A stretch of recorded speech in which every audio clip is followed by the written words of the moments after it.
Good morning and welcome back to the Fleet EV National League 2025. We're in the House of Sport for competition day 3. 2 rounds already have gone. We were in Bangor for competition day 1 back in May, then Swansea, and now we are in Cardiff, as I said. I'm alongside Airline Roberts for my co-coms. Airline, what are you expecting today? So far, hasn't it been the most amazing netball? We've had some flashy passes, we've had some incredible shooting, we've had flying to the courts, we've had some amazing netball games, and I have no doubt it's going to be the same today. So I'm just excited to see what these girls have been working on for the past month in their training sessions, just to bring that onto the court, to be honest. Oh, ditto, indeed. It has been so good to see some new rising stars as well, showing what they can do on the court. Some of the old guard passing on their skills, but also still playing some really fabulous netball on the court. So the National League is a participation event that displays community netball. It is the highest community netball league in the country, and so we've got some of the quality stars from Wales, from across all of Wales. Tell us some of the areas.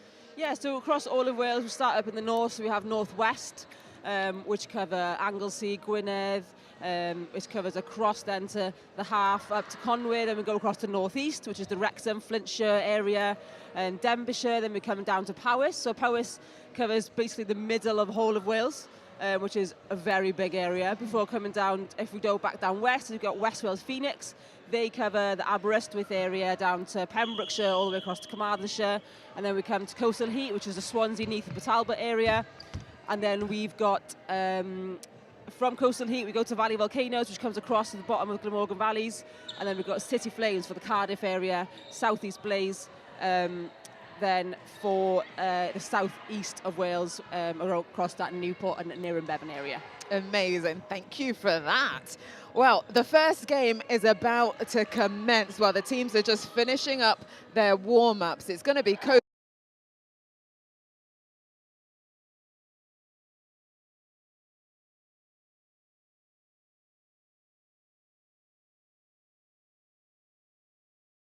Heat for the first game of the day. In goalkeeper, we will have Liv Hollis. In goal defence is Sarah Langford.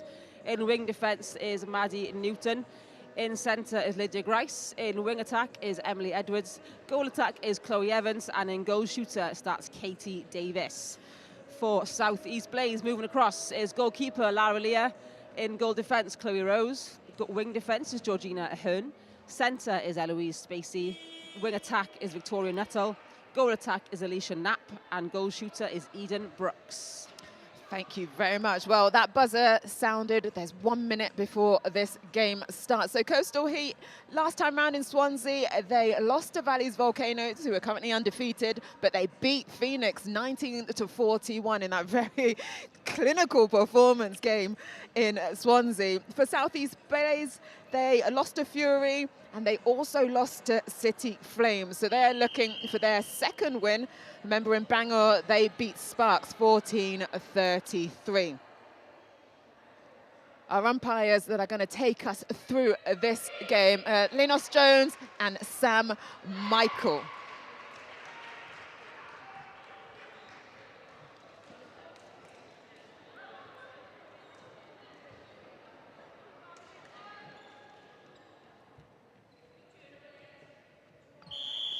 There goes the whistle from Sam Michael to start off this first game. Blaze are in red, they're going to the left of our screens. Coastal Heat, they're in purple on the defence. Southeast Blaze not playing with their shooter Eve Wright in this tournament that we can see, but Eden Brooks stepping into that position. Oh, great turnover by Victoria Nuttall. Fab work from her to get her side another opportunity. Oh, but second time round on the shot still doesn't go through the net.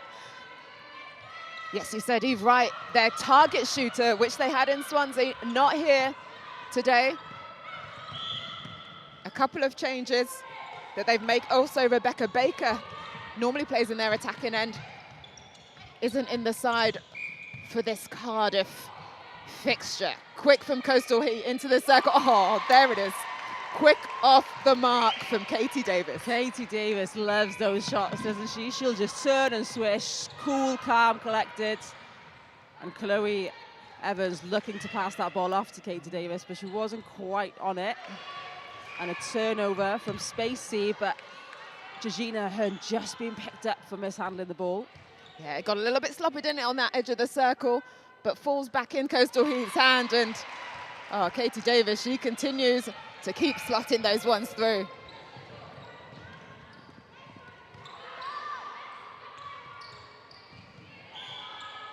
Napa goal attack, she's come out, but hustles herself back into the circle. Not the tallest, you would say, in that circle as she picks up the ball now. But if she's got speed and she's got elevation and accuracy, what does it matter what height you are? Lovely little tip from Lydia Grice as well, just around the outside of Spacey.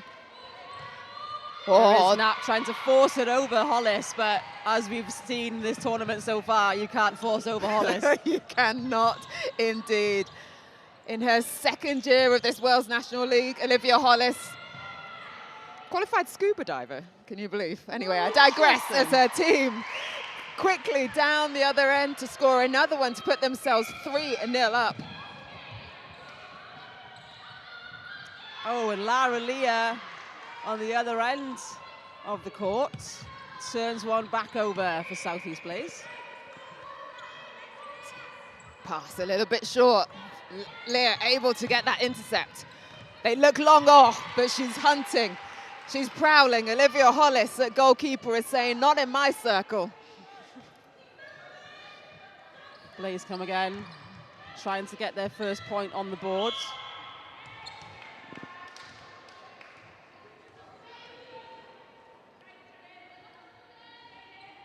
Sarah Langford just getting a little bit too close on that 3-foot mark.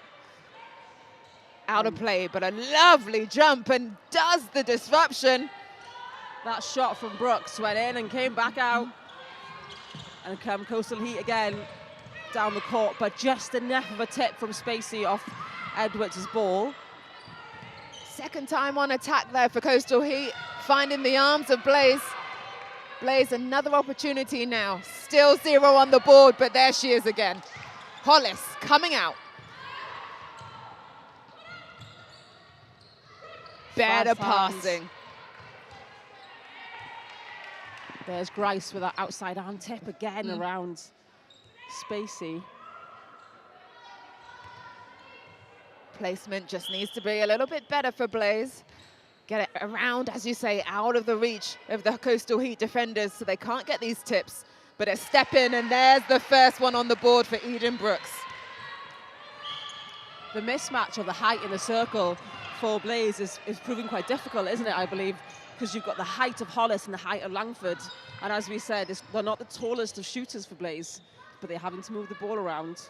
How do you combat them then? What should they be doing? You have to move the ball around quicker. You have to not force that ball in like they're trying to do. You cannot force that ball over the height of those defenders, so you have to be positioning and playing together as a two-shooter unit, not trying to play for yourself as a shooter. It's all about balancing the circle. Go round the defenders, not over the defenders. Good placement pass there into Chloe Evans. She takes a step, but can't quite nail it. Replayed again. Emily Edwards just fumbling that ball. She want to step up. She's one of the experienced players in this Heat side. Emily Edwards, indeed, previous Welsh netball player. Few Wales caps to her name. Oh, this is only the second. Unlucky, just a little bit too close there from Lydia Grice. We're seeing it there about Knapp and Brooks as finding the same space at the moment. They're not, that was better from them. Unfortunate for Brooks, not going to beat Hollis in the air. But they're working hard to turn over the ball back, aren't they? But the dynamic in the circle is not quite working for them at the minute in that shooting circle. Considering the amount of possession Coastal Heat have had, though, just 2 goals in this so far. She likes a long shot. Can't take it this time round. Our teams must not be warm enough for this morning. A very low-scoring quarter so far. Very low. And a few fumbles too. Katie Davis takes the step in. Hits the ring, but it goes through. Former Wales under-17 player, Celtic Dragon under-19 and 21. She's wanting to be the target for Coastal Heat. She wants to be the one with the follow-through. What a swoosh. They get 2 quickly on the bounce. That's 1 to Coastal Heat, 5 to Southeast Blaze.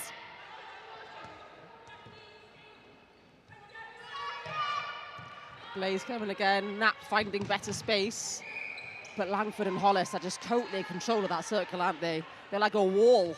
Very much so. And you talked about working in partnerships with the attack as well as partnership for defense. They are doing it so well together. Great partnership in that defensive circle.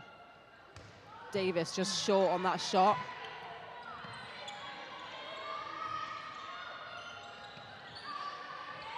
Chloe Rowe at goal defense has ball in hand. She looks forward, she goes deep. Nice pass.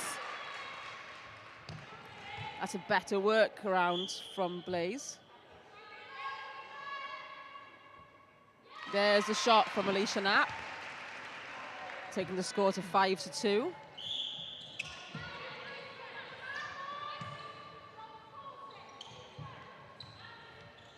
Nice swing round the circle. Oh, lovely screen set up there by Chloe Evans. Try and get the ball to Katie Davis. And a lovely high shot to get over Laralia's arms. She takes on the pressure. She stays calm and collected. Chloe Evans able to nail that shot. Langford just a little bit close again as she came out of the circle. It's a long shot. We're probably going to get a pass. We did see it. There's Eden Brooks again on the 1-2, but Alicia Knapp was also in that space. Just rushing that shot. I think the defense have gone into their heads a little bit, so they need to just go back to basics, set it, be smooth on it, be confident. Settle their own shooting processes. They don't feel confident in their own shooting at the minute. It just feels off. Great hustle from one of the shortest players on this court. Great turnover.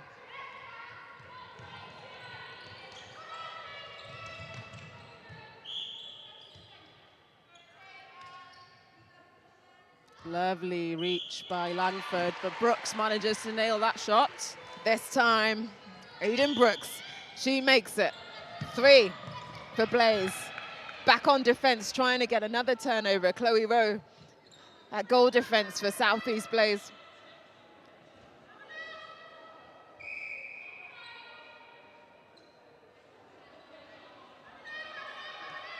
Well, with under a minute left on the clock, Katie Davis nails that long shot as she loves to do. Great work. Just their second year in this league. One of 2 new teams that came into 2024, Coastal Heat and Power Sparks, trying to make their mark. We have to be aware of the clock here. Under 10 seconds to go. And defense are working hard. There is Hollis. But it's a penalty pass or shot. Oh, she's been struggling this quarter, but when it came to the very last second, the buzzer had gone. But the penalty pass or shot was in play, and it was very well nailed by Eden Brooks. It's Coastal Heat 4, Southeast Blaze 7.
Welcome back to the House of Sport. It's Coastal Heat versus Southeast Blaze in the Fleet EV National League. Coastal Heat are on 7, Southeast Blaze currently with 4 goals to their name. We are playing 4 sets of 10-minute quarters. There's 3 minutes between quarter 1 and quarter 3. 5 minutes at half-time as we get underway for the second quarter. And it's the defensive work rate from Coastal Heat that have got them into this lead thus far. Oh, great defensive work rate from Coastal Heat. And fast hands from Edwards to Davis. And she finishes the shot. Lovely first centre pass from Heat. Exit from the top from Eden Brooks at goal shooter. Ball in hand now.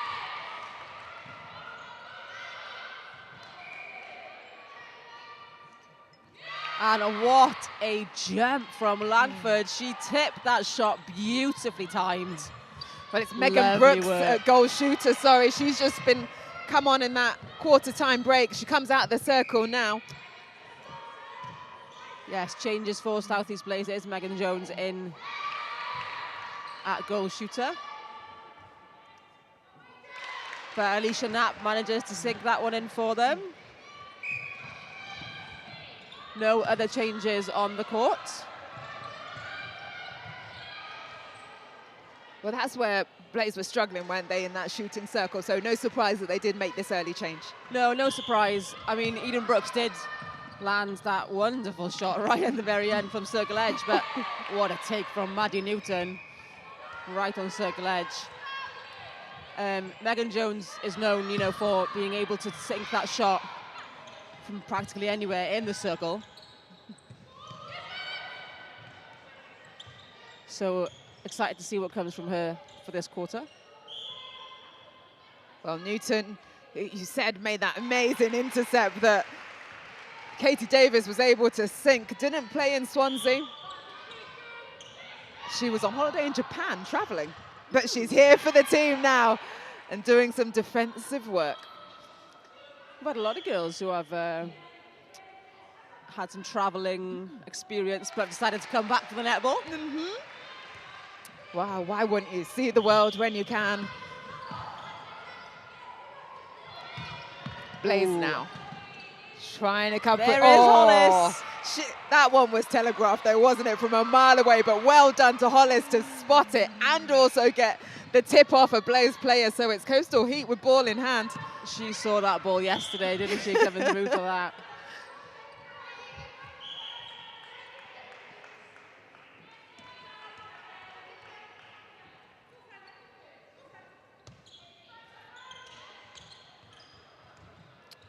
And Joey Evans. But the placement, though, around the edge of the circle, not on. And Spacey at centre, able to count it. She's there, she's free, she wants every other ball, but she's missed. Here is Megan Jones. On a lovely tip, but just too close for umpire Llinnos Jones. And there is the shot from Megan Jones. And a tactical change is called for Southeast Blaze. Alicia Knapp is jumping in to wing attack. And Eden Brooks is coming on to goal attack. And Victoria Nuttall takes the bench. So complete mix-up in the attacking end for Blaze to see if they can do any better. But down the other end, she's now got her eye in for sure, hasn't she? Davis at goal shooter. Well, that was beautiful, wasn't it? I don't think the net even moved on that ball. 11 plays 6. Heat 11, Blaze at 6. Blaze in the red. Trying to find a way into the circle, but no, they pass it to the opposition. Coastal Heat defensive work is outstanding in this game, isn't it? They're shutting down every other ball. It's been fabulous. And also to have your attackers on the line backing you up. And taking that ball then, having no other option but to give it to the opposition. Great work. There's some really nice, easy play by Coastal Heat. Oh, the no-look pass. Straight in. Chloe Evans playing some cheeky netball here. what happens when you got some confidence, doesn't it? And on the flip side, when you're stacked against it, you start making some of these basic errors. I was talking about Blaze, but that one for Heat. Turn fully. Would love to see her turn fully. Megan Jones trying to take some control of the game. Why am I saying turn fully? Turn fully, especially as a shooter, or even just coming down the court. You turn fully, you can see the rest of the court behind you. You can see what attackers may be making a run towards an open space. You can see then towards the post. It just gives timing as well. So if someone is reading off you and off your play, they're reading off your timing of receiving the ball to make their run, and it opens up the play so much more. So absolutely, anyone listening, if you're taking the ball, turn fully down towards the court. Definitely. And Eden Brooks, she takes Blaze to 7. Another one of those cheeky no-look passes. Oh, and Chloe Evans is having fun now, isn't she? Oh. Just working on the same plane. Want to mix up those angles a little bit further. The score is tight here for this game. Coastal Heat just hanging on to their lead at 18-15.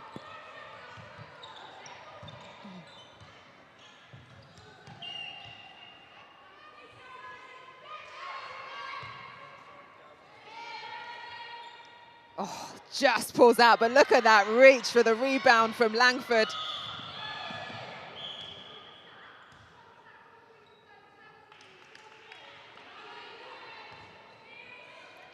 And here comes Hollis again. Lovely ball movement through the court from Heat. Oh, Lara Leah wanted that one. Yes, it's fabulous cutting through from Heat. Good patience there. James and Evans working together.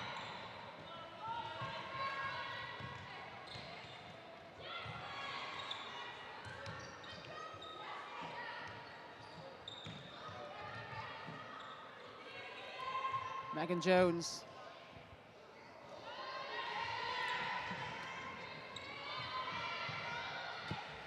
Coastal Heat now.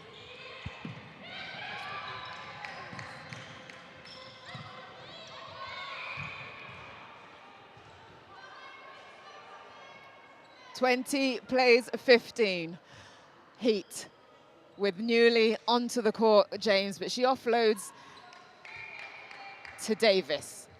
She gets another go because it's the penalty pass or shot. Of course, she's going to shoot from under the post, and she nails that one. It's back to their center pass.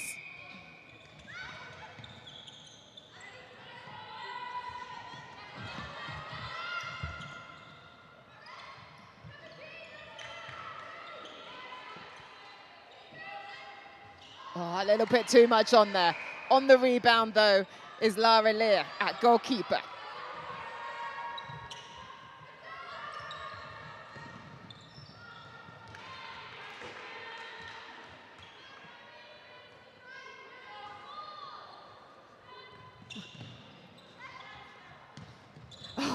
Oh, nice take.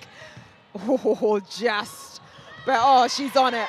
She came out strong. Chloe Rose, a goal defense, but straight back again. Defensive pressure from both teams has been on point. Strength there from Chloe James. She takes a step back. Oh, air ball, but we'll count it as a pass. Lovely shot by Katie Davis. And now here come Blaze. Trying to keep a hold of some sort of comeback to this game. Coastal Heat have managed to pull away a little bit more, haven't they, in this third quarter? Yeah, that raft of changes.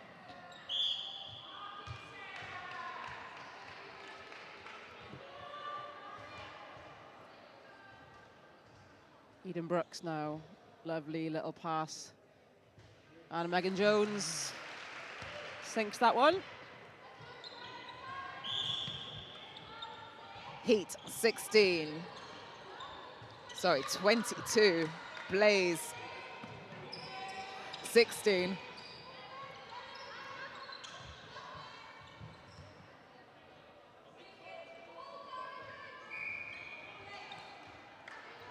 Chloe James will get another shot at the shot and makes it 23 to Heat.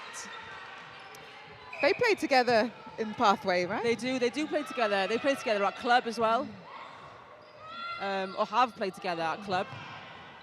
They play together in the Wales Pathway. Katie Davis has played with these girls for years. Chloe James and Emily Edwards played together for years. A lot of these Coastal Heat girls have played together for a very long time, which is quite evident in their play. Yes, we are seeing the connections working well. But eagle eye, Linus Jones spots the offside. And Meg Baker-Reese spots that ball coming in. Lovely turnover. Chloe James beating Chloe Rose to that ball. 2-on-1, you'd want her to get into the circle. There she goes. A lovely screen there from Evans. Shooter to shooter, and it's through the net. Heat 23, 24, Blaze 17.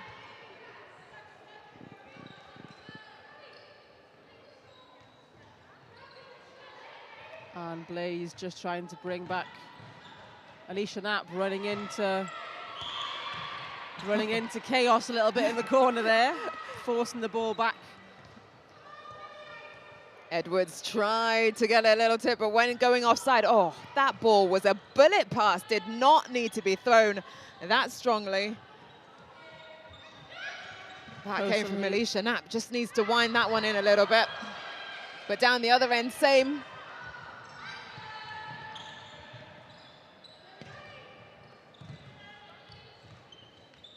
Megan Jones has a quick look where she is. And Eden Brooks did well there, just to watch where shooting partner was going.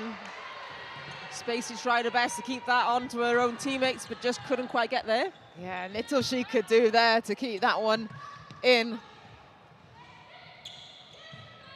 A shame, because we know Megan Jones can shoot from distance, and she's been really confident, but it's let Coastal Heat go all the way down the other end and get another one. 25 now, plays 17.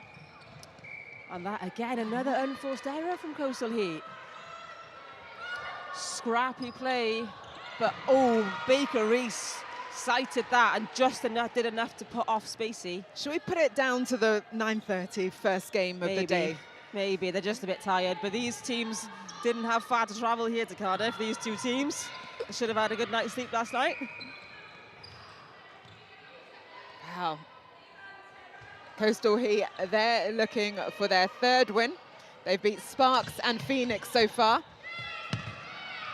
Blaze are looking for their second win with just a win against Power Sparks to their name. So all teams will play twice today, and then they'll play again tomorrow morning for us to decide the final standings of the table before the playoff. And then we will crown the champion.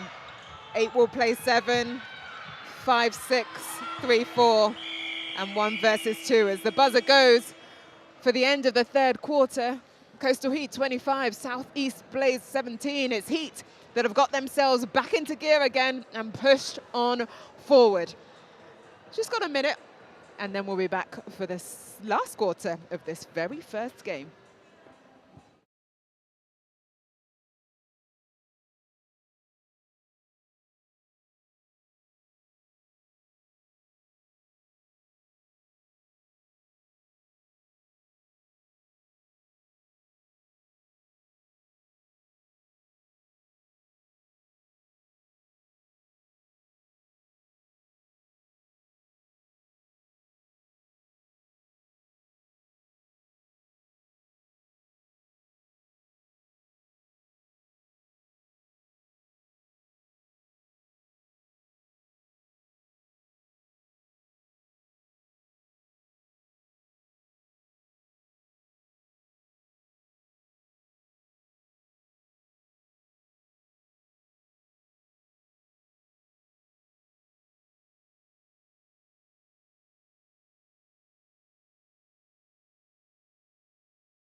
quarter of this first game of the National League round 3. Coastal Heat versus South East Blaze. It is Coastal Heat that are out in front. They've had a solid first quarter. They've had a solid third quarter. Can they finish it off and finish this game in front? But Blaze came back in that second quarter, showed that they've got a little bit of spike and spark still to their name. Absolutely. Well, we're scanning the court for changes for this last quarter. And for South East Blaze, they've brought on Nia Fishlock into goalkeeper. And as Megan Jones absolutely nails that shot. But for Coastal Heat, we have Mikia Walker-Jones in at goalkeeper for them. And Chloe Evans is back in at goal attack as Chloe James takes back to the bench. Wow, Walker-Jones making her debut in this Welsh National League at goalkeeper for Coastal Heat. She's played Welsh Pathway, and there she is already making a difference. Intercepting, interrupting that attack from Blaze. Lovely take by Emily Edwards. Very elegant in her take in there. And there's that little arm in from Spacey. Wow. Goalkeepers coming on strong, aren't they? Fishlock also helping get that turnover at goalkeeper for Blaze. Absolutely.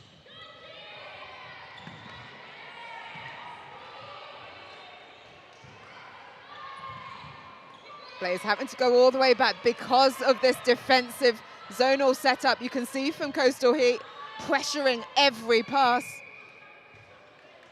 It's good it's moving, isn't it? They're going on to the ball, coming off the player, going off into the space again. Yeah, it's not too static a play, isn't it? It is much better. But here comes Coastal Heat again. Well, they've taken off Liv Hollis, but in her place is someone of equal stature. Yes. So it's not taking off a tall person and putting on a shorter one. Walker-Jones is of equal talent and stature as Hollis and does exactly the same job. Also experience with the Welsh Pathway and an under-21 Netball World Youth Champs in Botswana. Oh, well kept on from Megan Jones. And there is Walker-Jones, unfortunately picked up by Linus Jones.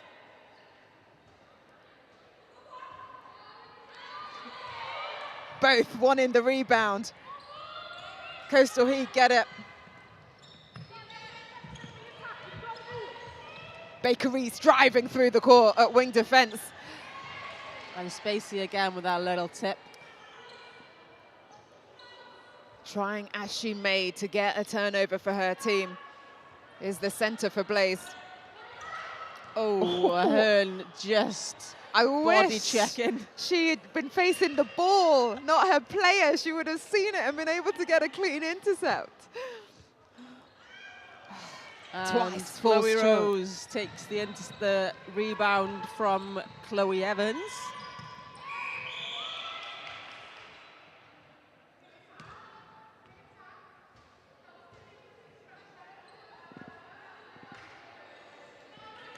Edwards. And Sam Michael advances the penalty over to Linus Jones, and she advances it to the third line. Double whammy on Emily Edwards. Umpire cahoots. Wow, it's a partnership for them as well as the absolutely a players partnership on the for court. them.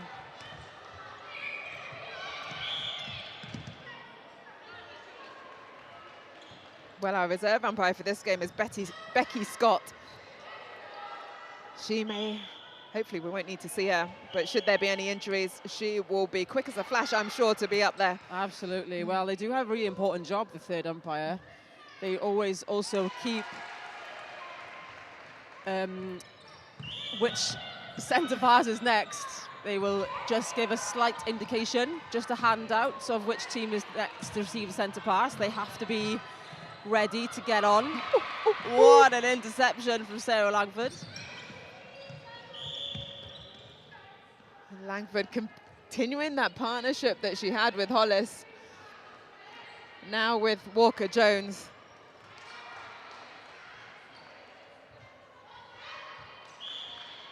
The circle end for Coastal Heat. Not working as they would like. 27 plays 19. Yes, a comfortable lead for them. But they'll still want to keep this core ball sticking over. Oh, lovely pass. That bullet ball in. And nicely finished. Lovely high shot from Megan Jones.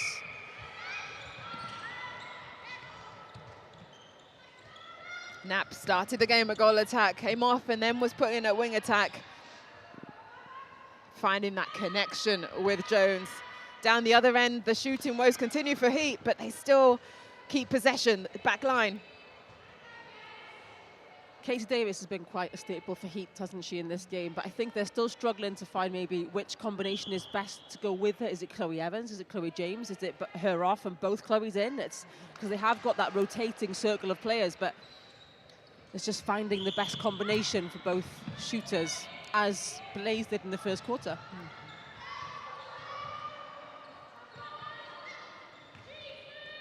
Oh, placement. Lovely. Just need to have a little think before that pass is put out there from Brooks. But she makes amends on the shot. Lovely work by Brooks. Well, Emily Edwards is coming off on a tactical change. And we are seeing it's like they heard me. Katie Davis is coming off and Chloe James is coming on to goal shooter. Emily Edwards is not coming off. She was just asked to make the change. And into centre for Coastal Heat, we have Georgina Lillicrap.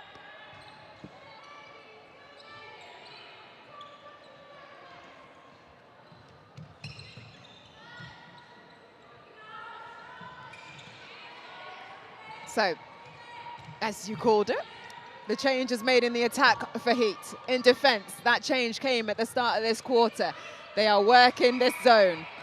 They are making it difficult for Blaze to penetrate through. It's a little bit static, a little bit more movement. Jones comes out of the circle, now finds Brooks, but she's edge of the circle. Shooter to shooter in that red area. Lovely now shot. lands.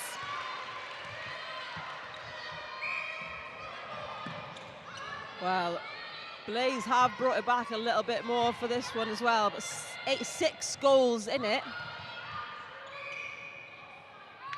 Just 2.5 minutes left on the clock. Offside called. Heat take it from inside the goal circle. And Nia Fishlock is screaming at her team from inside the defensive circle. Quick turn there from James. There is Fishlock. Well done, Fishlock. And gets the ball turnover. And the offside.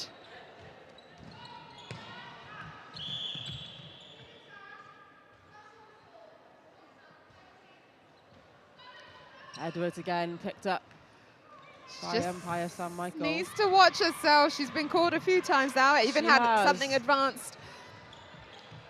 Well, Eloise Spacey is also off the court for South East Blaze, and Victoria Nuttall is back on at centre.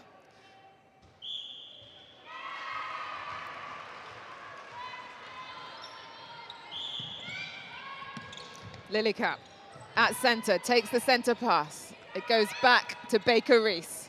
Langford Baker-Rees now back into Edwards in that attacking third. Lovely ball. That's why she stayed on the court. Edwards and James play very well together. Well, that brings up the 30 for Coastal Heat.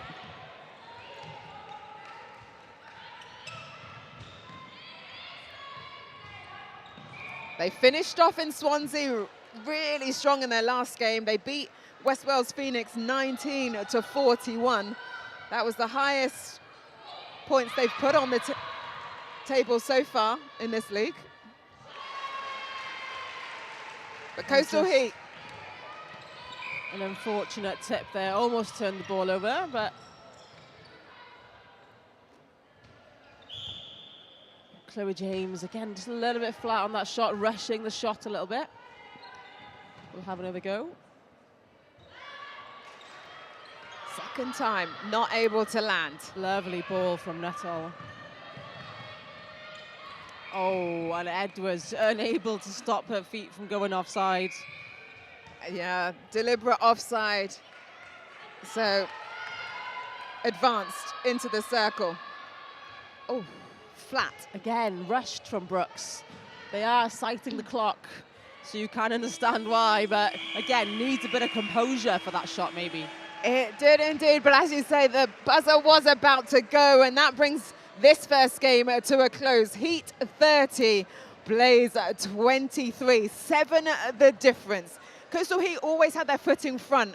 Blaze tried to come back in that second quarter, but the changes seemed to work better for Coastal Heat and allowed that momentum of being in front to keep going. Yes, it did. I did like the change in the attacking shooting circle for Blaze. I think I would have liked to see Nuttall stay on as a wing attack for Blaze. I think she brought a lot to the game. She worked well with Spacey.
National League. We are coming up to game 2, which starts at 10:41. That is when the first centre pass will be had. It's West Wales Phoenix versus the current champions, North East Inferno. Airline, it's going to be a tricky one for Phoenix, isn't it, given the form that Inferno have been in? Oh, they're in form. They've only lost to Valleys Volcanoes, who was the first champion in 2023. They beat them last year. Infernos did beat Valleys last year in the final, so it's always been a battle with them. They lost to them last competition in Swansea. Inferno are on fire. Phoenix have been doing all right. They've been doing okay, but let's see if they can bring it now, this day of the competition, this first game for them this weekend. But I can just sense Inferno are going to bring something special. Oh, well, let's go straight then into the starting sevens to see who will be taking to the court first up. West Wales Phoenix, goalkeeper Nikki Howells, goal defence Emma Roberts, wing defence Jessica Thomas, centre Hayley Lewis Howell, wing attack is Ellie J Jones, goal attack is Delith Jones, and goal shooter is Ellie Grant. Moving across to that North East Infernos in the black, goalkeeper is Evie Brereton, goal defence is Tash Jarvis, wing defence is Gina Evans, in centre is Catherine Hughes, in wing attack is Ashley Davis, goal attack is Becca Hughes, and goal shooter is Erin Hook. Wow, well, they've brought in some big guns as well from Bangor. So Lexi Jones is on the bench for them. We saw her last year. She wasn't here for Swansea or Bangor, but she's now in the side to add some firepower into the finals weekend.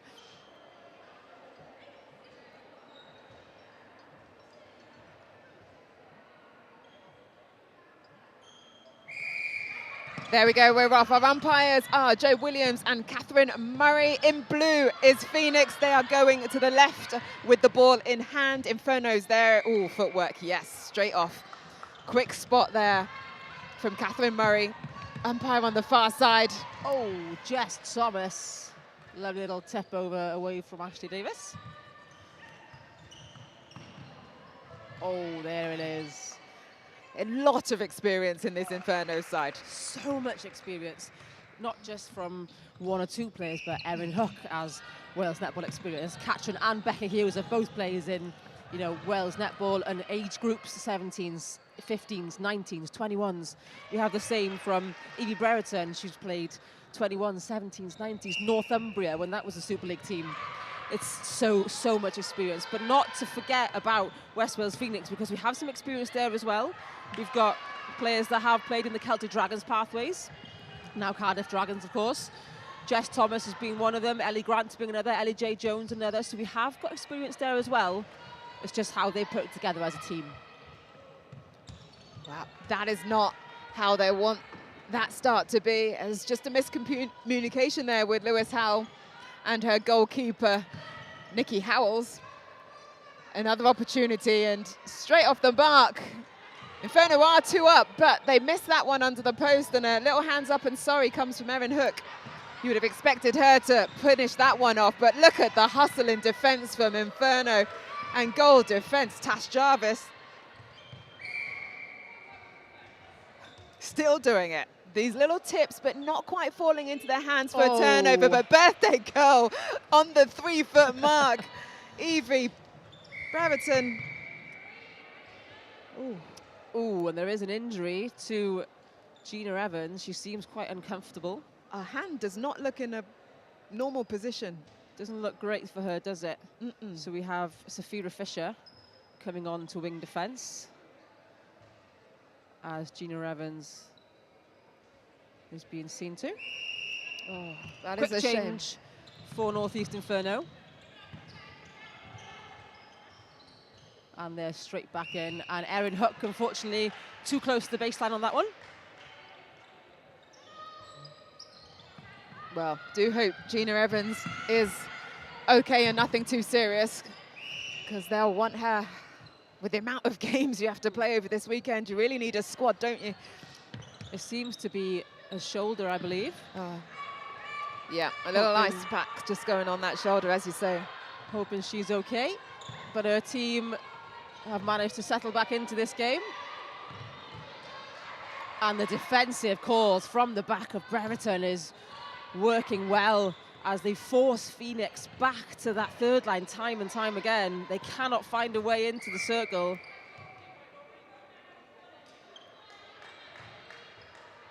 Up, up. Jarvis, unlucky call there for holding the player. Just before she moved, just getting a little bit too handsy. Gives a chance now. Oh, falls short though for Phoenix. Ellie Quick Grant. off the mark, but oh, coming through the court. Fabulous work there. Jess Thomas read that ball well, but Jones and Grant unable to capitalise on that. But footwork calls for Tash Jarvis, very uncharacteristic for this Inferno teams. I don't think these teams have woken up this morning, have they? I think we said this in Swansea as well, don't we? They're not quite au fait with the early morning starts, but we definitely saw it rise as the games went on throughout the day. The level was next level. And that is fabulous work there from Phoenix on the baseline. Lovely triangle pass there. Grant needs to lift this.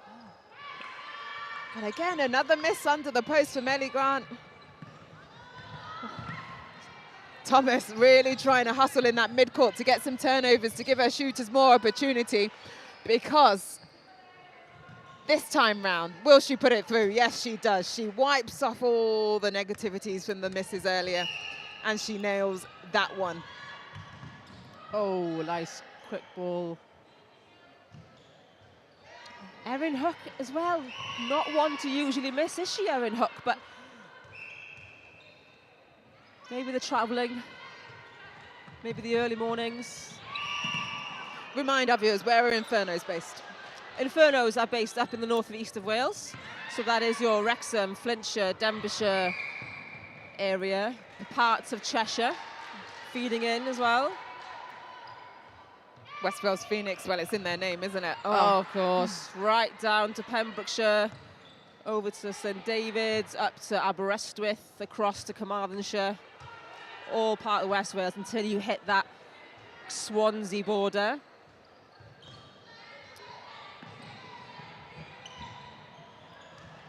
Lovely work by, I want to say Catherine Hughes, and I think I'll be right in saying Catherine Hughes. It is indeed the centre flying down the court to keep the ball onside and pass off to her sister, Becca Hughes.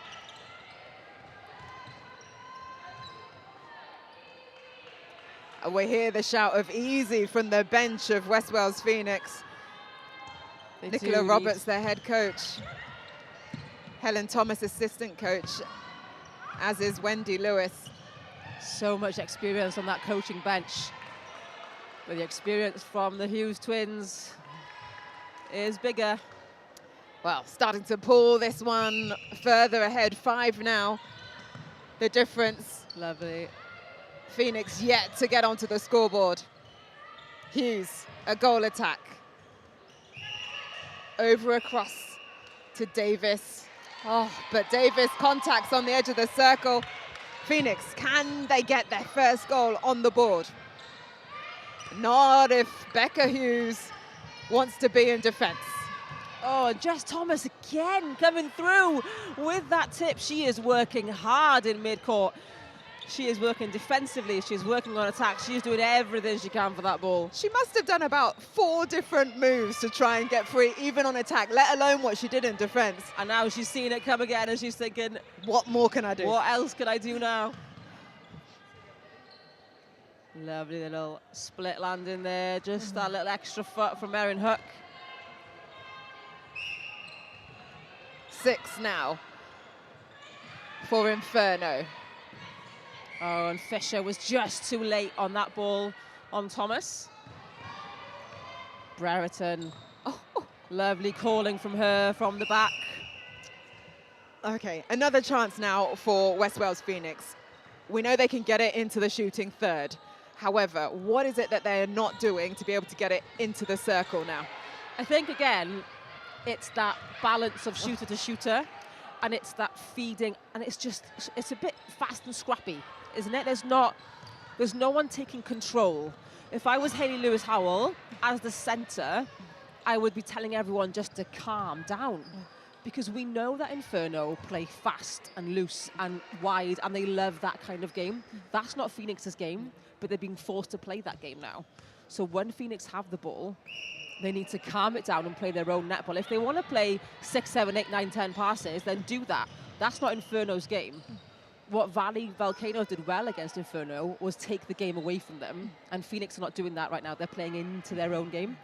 So they need to slow the ball down. Like Howell's doing now, you have to slow the game down and take it away from Inferno, because if you're not going to do that, they're going to take it away from you. Yeah. And that mismatch of height in the circle is not going to help with Brereton and Jarvis being so tall. Well, you said it there, that slow it down, and did it really well. Declan Jones then popping through the middle, but it was that offload pass that got the tip. So again, just take a breath. But there it is, there's their first and their center pass. Can they back it up?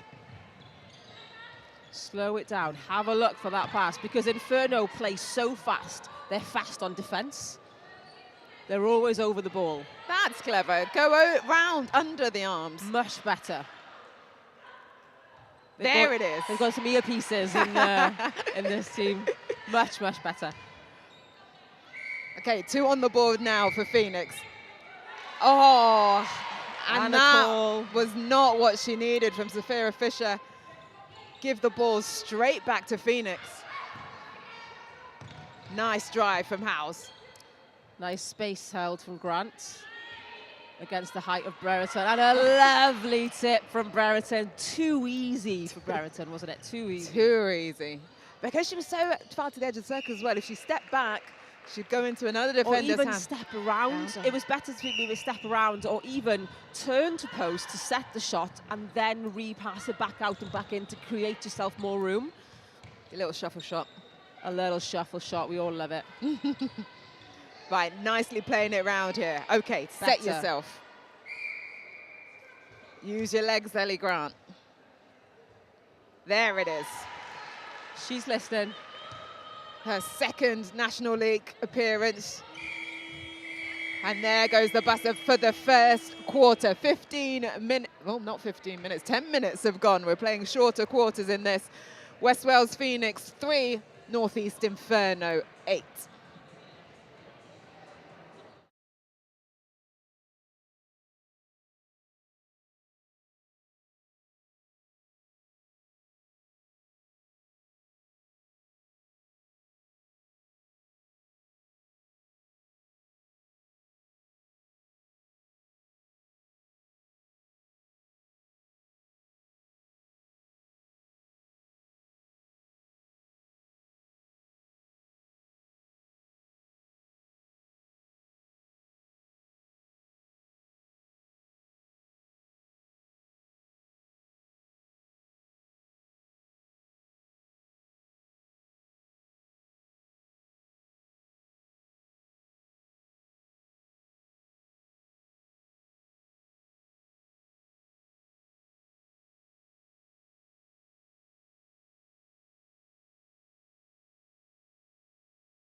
We're at the House of Sport in Cardiff. It's the Wales Fleet EV National League round 3. West Wales Phoenix versus Northeast Infernos. Phoenix are currently 7th in the standing with 6 points. They are 1 win from 4 so far.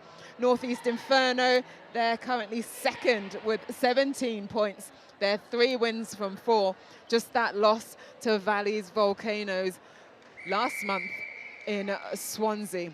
But it's Infernos that are 5 goals in front. We expected potentially to be a little bit more, but a few unforced errors, and Phoenix shooting in that last part of the first quarter. Yeah, better from Phoenix the last part of the quarter. A little error as well from Katrin Hughes at the end of that last quarter. She gave the centre pass on the buzzer, so lost the centre pass at the start of this, so wasn't aware of the clock. Well spotted. Hence why Phoenix had that centre pass to start off this quarter. Absolutely threw away that centre pass from Inferno, but they have done well to turn the ball over in defence. And I even saw Becca, who's her sister, going up to her and going, "What are you doing?" at the end of that first quarter. But here they come again. Well, she'll want to rectify that now in this second quarter.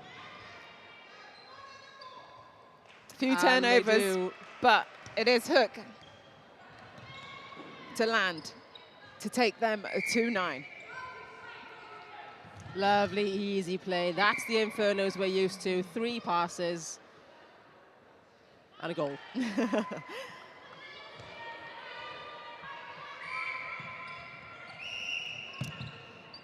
Vera Fisher being pulled up again.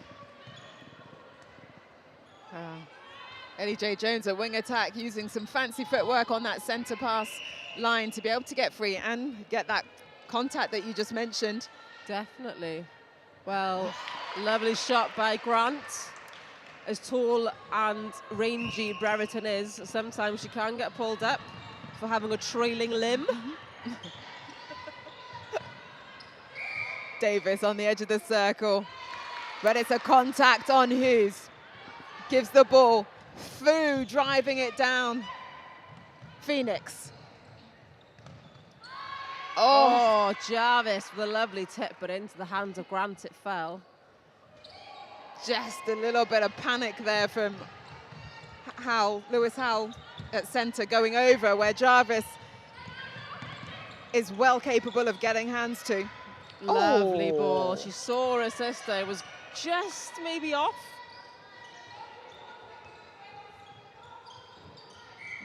And there's bodies all over the place.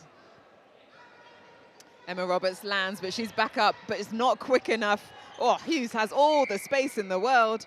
You can't point to your teammate to pick her up because no one else can go in the circle. Then that already in. And get tight is the call from the bench. Last year's MVP, Caitlin Jones, on the bench for Inferno, unfortunately injured this season. Big loss for her team is Caitlin Jones, isn't she? Big loss. She was, well, she was MVP. She was phenomenal last season. Great player. It's your moment. It didn't quite land. Didn't quite land on that table. Almost hit the coffee over. Nice space for Dallas Jones. And a tip again from Brereton into the hands of Howell. And a 3 seconds call. Great work from defence. What I'm seeing that's different from her, from Swan, playing now to get her free foot before she puts her arms up, before she tries and contests. And also, being as tall as Brereton, sometimes you get called for 3 feet because you're so tall, right? And it's not an umpire. It's not an umpire thing. You just look closer than what you are, and it's just is what it is. So she's making herself further, and she's still getting distance and still getting the jumps, and she's reacting to umpires' calls. It's very clever play from Brereton. Like it a lot.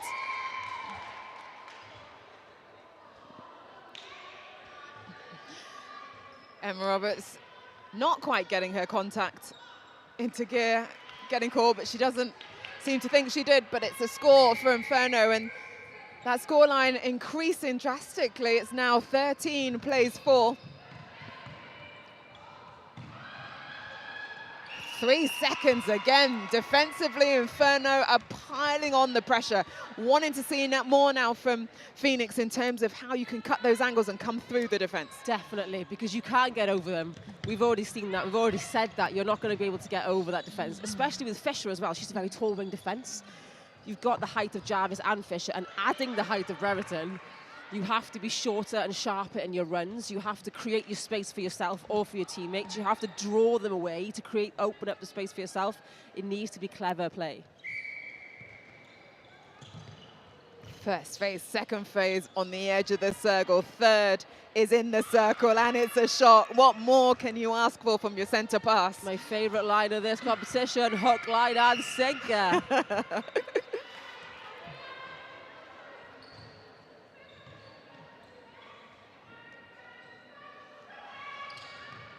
Forced out of the circle is Grant. She takes the 1-2. Mid-range, yes! Oh, lovely. Fabulous shot.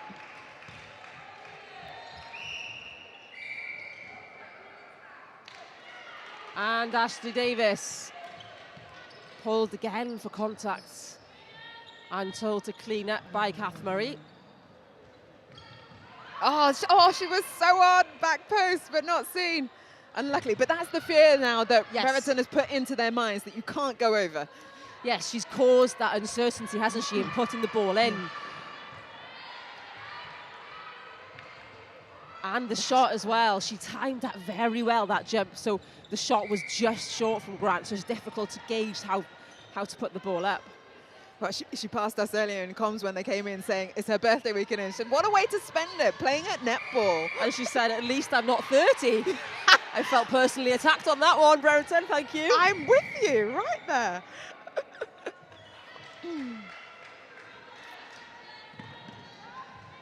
Age is nothing but a number as Hughes comes up with that turnover, chasing the ball down.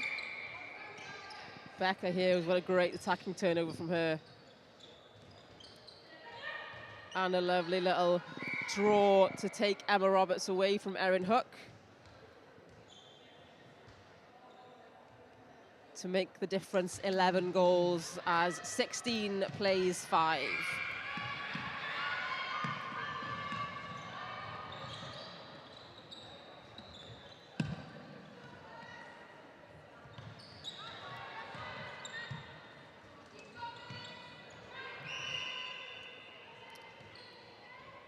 Taken quickly by Lewis Howell. Look at the height difference. I shouldn't laugh, really, but she got her rebound. Ellie Grant gets a rebound away from girl. Brereton, and they're having a little giggle about it. Brereton won't ever have any more of them. Oh, nice little dodge on the line there from Hook. She's sold, completely sold. Howell's at goalkeeper. She's comfortable, isn't she, Erin Hook? She's nice and calm. She's settled now into this game. That's it, a few wobbles earlier on, but now she's sinking for fun. Few early wobbles. And Fisher again. Just needs to clean up a bit, Fisher. Lovely reach from Brereton and a lovely high shot from Grant. 7 and now plays 17. 10 the difference with a team in grey and black in the lead. Cheeky little bounce pass. And a hell ball for Becca Hughes as Nikki Howells holds up the lean just enough. I don't think Ellie Grant was ready for that ball, but she held it well. She's playing with a little bit more confidence, a little bit of pep in her step now. She's wanting ball, she's getting front position, which is what's needed to be able to counteract Brereton's height, and that swoosh. Lovely shot. She is not scared of that competition, is she? She is given as good as she's getting. And a lovely save from Dallas Jones, which smacks Grant on the knee. We said go low, but not that low. There's low and there's low. Oh. And it just short for Grant. Just falls short before that final whistle. It's Phoenix 8, Northeast Inferno 19 as we hit the half-time break. Summarise that first half for us. Oh, in a word, scrappy or maybe messy, but I think they've settled a lot more now. That first quarter, I think both teams were a bit like, didn't remember how it was to play in this competition maybe. First game back, Oh, but got better. They've got better. Yeah. I think both teams definitely have got better. They've got better. Yeah. I think both teams definitely have got better. A little bit less of those unforced errors, a little bit more accuracy in that shooting circle, and working more united. But it's Infernos that are really taking this game.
Phoenix versus Northeast Infernos.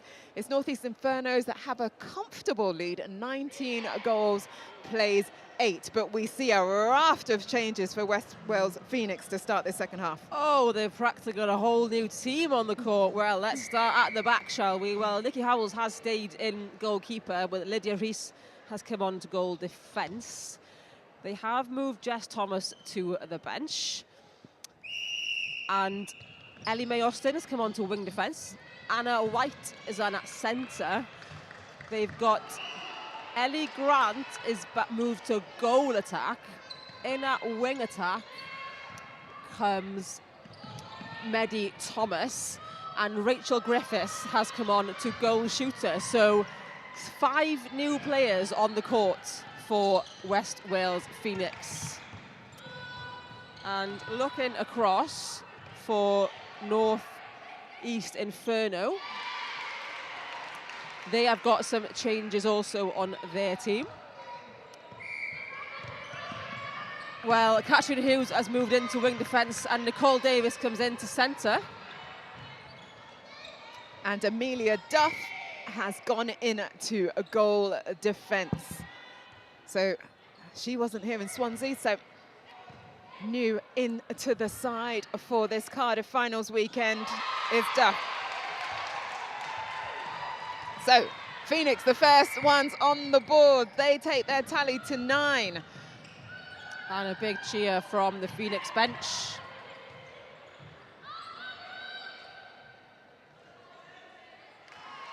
Well, that stemmed it, didn't it? Hook quietened the noise that came from Phoenix bench with that goal.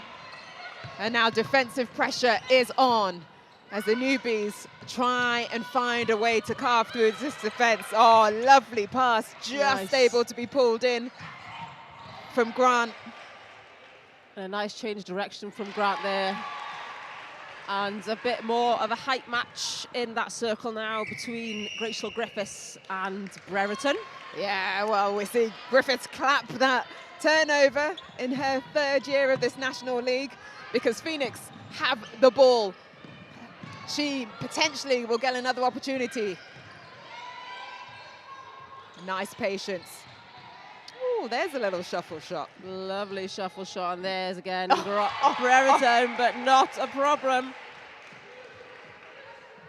Griffiths only started playing netball at 22 years of age. Again, we always say age is just a number. Brereton, who came at me about being 30. And that unforced error there, that missed pass from Phoenix gives Inferno the ball back. Oh, and the fast hands from Becca Hughes finds the hands of Lydia Rees. Has to come back, but great calling there. May Austin. Oh, that bounce pass through the court. Picked up by Nicole Davis. Not a fan of those passes myself. Erin Hook, not a problem for her. Phoenix have got a bit of fire in them now, haven't they? They've just come back onto this court as if they've just kind of had a rocket. Definitely. Well, the change of personnel, probably some wise words from their coaches, and a little bit of, come on, play for pride as well. A little bit of fire in them. Oh, and that one was read wrong by Austin as she thought Rees was there, but read very well by Inferno. Yeah, Austin puts her hand up to apologise to her teammates. Well, she want to get this ball back now. As you see her with a 3-foot mark, does not stop the ball getting into Hook, and she just continues to rain those goals. Well, Becca Hughes is working very hard off ball there as well, creating all that space for Hook. Drawing defence away. There's the roll. Lovely work from Hook, knowing exactly where the space was. It's that sensible nature to be able to hold the space. The ball doesn't come, but then play off quickly. You don't just stand in the circle waiting for the ball to come to you. Because if the ball isn't given to you first time in that space, why is it going to be given to you next time in that space? You have to do something different. And Erin Hook knew exactly where the space was. Just getting a little bit clumsy now. Anna White, that's come on at centre, just falling in and causing that contact. Well, Inferno are really finding their feet now, aren't they? Taking their score to 25-12. Well, their highest score so far was 48 in Bangor versus Flames. And Erin Hook just looking down as Nikki Howells just caught her on the foot. So Hook was waiting for her to move.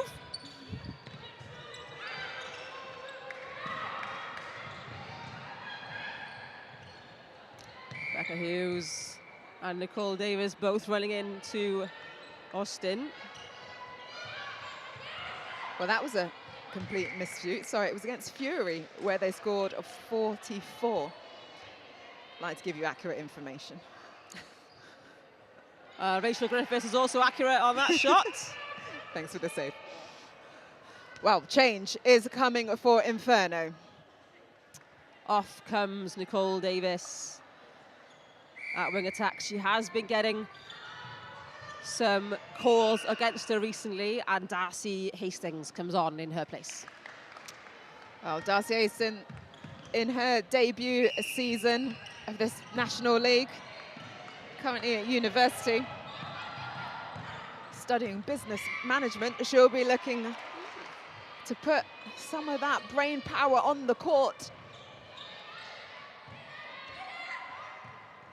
Oh, just a bit rushed, that shot by Grant. Came off her hand, slightly off. And there is Inferno's now. There's Hastings on the ball. Great pass offload, and she's quick for the give and go. Patience. Oh, I like that. Don't force it in. Use the circle edge. You don't have to give it just because they're asking for it. Nice work from Inferno. Hughes.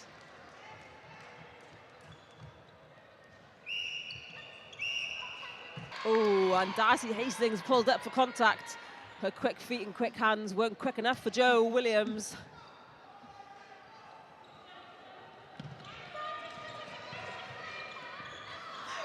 But it's a turnover because she got herself in between Nicole Davis at centre for Inferno. Part of that change.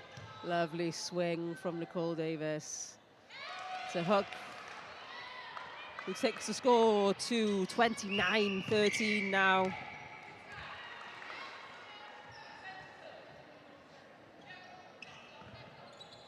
Katrin finds Becca Hughes. Oh, and they did try and set up a screen there, but I think Erin Hook just went a little bit too far forward for Becca Hughes' liking. Oh, that's a nice rebound. Hook continues on. Her third year of this National League. She's played for Manchester Thunder. She's been in the Wales under-21 team. She's been in the Dragons NPL. Now she's applying her trade here for us. Oh, thought she could finish that off with a great swish, but that one goes through. Lovely work from Erin Hook. Maddie Thomas was beaten to the run there, wasn't she? She almost stopped her run. I was just going to pick up. I don't know why she went out, she was covered, but then stopped rather than offering again, because quite often you're going to be covered. No. Yeah, she went down, she was covered, and then almost stopped herself from going again instead of changing directions. Maybe a little quick change direction there would have then re-offered and re-offered and re-offered. Yeah. But it...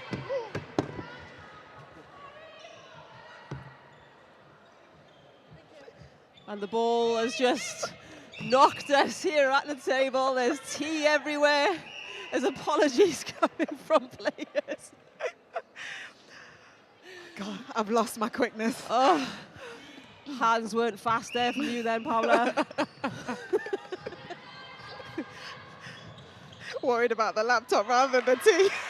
Anyway, Inferno, they keep the pressure going. They keep the heat coming.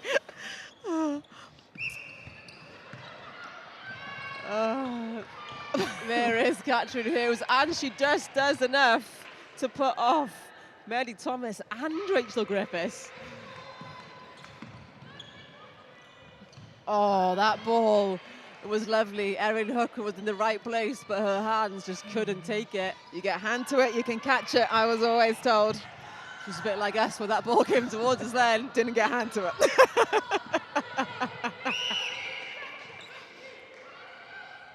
Well, there is 15 seconds on the clock, and Phoenix's bench is shouting. Come on. What a jump from Brereton is enough to put off Rachel Griffiths, and they will fling it down the court. They're going quick.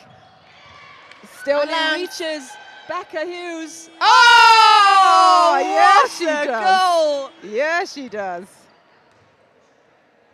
The 35 on the 33 on the board in that dying seconds for Northeast Inferno. West Wales finished. They finished the quarter just on 13, but this second half has been so much better from Northeast Inferno. Yes, it's like watching the first game again when Coastal Heat came back in that second half, and when Southeast Blaze came back at that second half. It's like they've woken up a bit now. You know, it's a bit later in the day. It's now 20 past 11. We're getting through the morning, but much better from Northeast Inferno in that second half. And even that last ball then, that turnover, it took 3 passes to get the ball to Becca Hughes. It went from Brereton to turnover there to Amelia Duff, who got it to Catherine Hughes in the middle, who got it to Becca Hughes in the other. So it was a ball per third, and the goal was in. That is Inferno's play.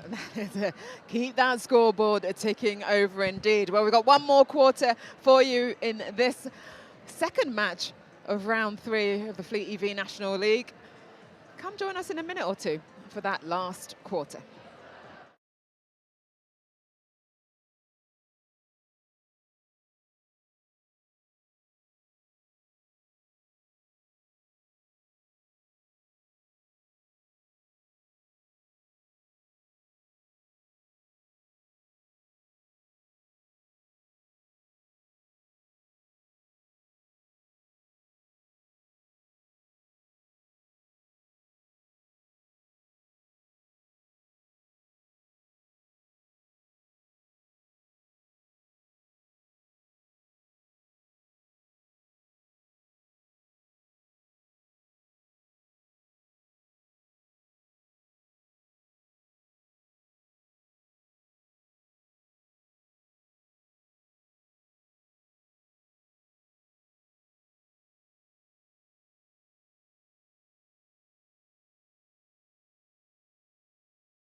Seventh in the table with 6 points. Inferno, they're sat second in the table with 17 points. A few changes. Few changes indeed. We have Tash Jarvis has moved into goalkeeper. Amelia Duff stays on at goal defence. Well, Lexi Jones has come on at wing defence for Infernos. Ashley Davis has moved into goal attack with Darcy Hastings still on at wing attack. At centre, still Nicole Davis, and Evie Brereton has moved into goal shooter. We love a versatile player. Versatile indeed, and she has scored the first goal of this quarter. And for West Wales Phoenix, we have Ellie Mae Austin has moved into goalkeeper. Maddie Thomas into centre. Jess Thomas is back on at wing defence. Anna White has moved into wing attack. And the shooters of Grant and Griffiths have remained the same. A plethora of changes. Plethora to finish this game out. Want to still keep the momentum going though for Inferno. Oh, Speedy Gonzalez, hello. Speedy Davis to Brereton. Lovely work.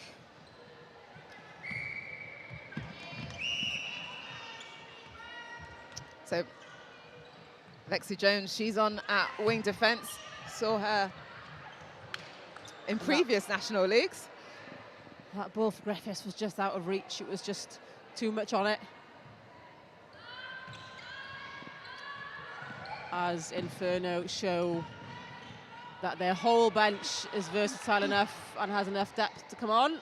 Yeah, as Brereton really overcooks that one and apologises to the bench. Well, that was a great pass in from Darcy Hastings at wing attack. And Erin Hook is having a lovely little giggle to herself after watching that shot from Brereton.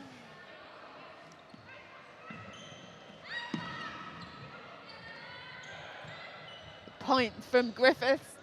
Says, please pass it round. She's holding her space nicely. Oh, just dropped short again, and it's Jarvis there for the rebound. Nice, but footwork called Darcy Hastings. Didn't let the ball go before she put her landing foot back down. Well spotted from Catherine Murray.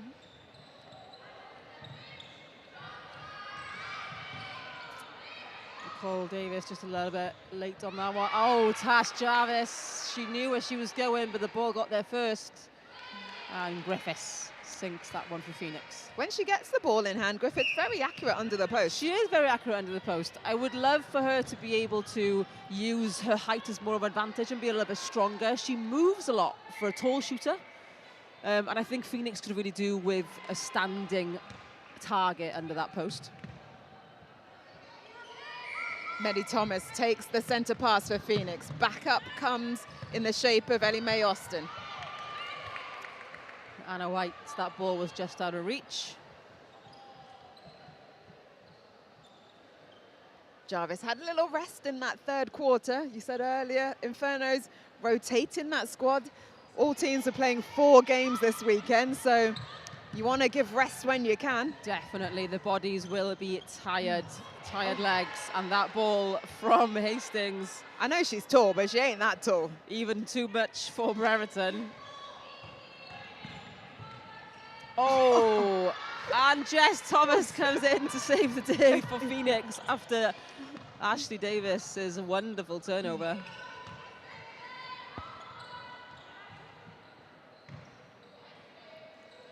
Well, Infernos are just showing that you can start a starting 7 and take pretty much all of them off and put them on the bench and leave on 1, 2, and your team will still be as effective and still be as consistent as your starting team. That shows how much depth they've got in their bench, doesn't it? It shows how Coach Lowry Barker and assistant coach Hayley Stoneman are able to pick and choose from the bench and just feed all the team onto the court.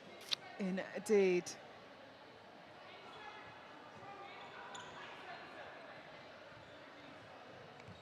So backline Felix.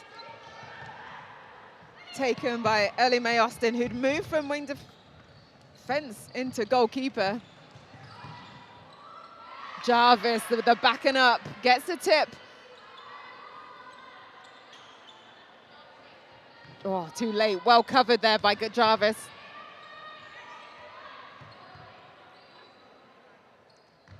Griffiths just short on that one, so Duff will pick that up. Amelia Duff, a law student. Barrow has also played under 19's National Academy. So and Davis just calls time for an injury, so that means Hughes is going to come back on. That's Katrin Hughes. As we were talking about that depth they have on the bench, unable to run out the legs and depth of players. Katrin Hughes would have been wanting that rest though, but we know she's fit. Katrin we know she's got an Hughes engine. Can run and run all day long, but that's a big hit. Maddie Thomas into Ashley Davis.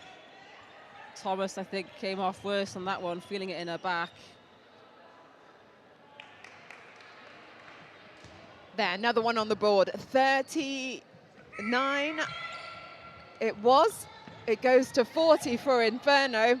Phoenix on 14. Well, this goal difference will really count for Northeast Inferno. Well, it's just the one so far this quarter has been scored from Phoenix. Oh, Griffiths can't make it two. And the back line for Inferno. I said to match their highest score would be 44 for Inferno. So just 4 more left to go. And Brereton can't get her hands on that ball. And Erin Hook is in fits of laughter on the bench watching her teammate. Good defense.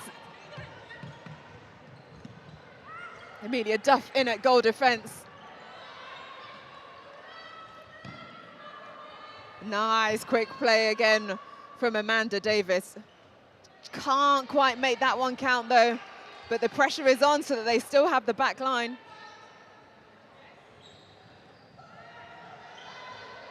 And Ashley Davis manages to sink that one. Lovely work. Very versatile players in this Inferno squad, but Here they come again. One ball, second phase ball into Brereton, and she sinks that shot, no problem. She had some nice depth and space, didn't she, on that back line for that ball to fall into.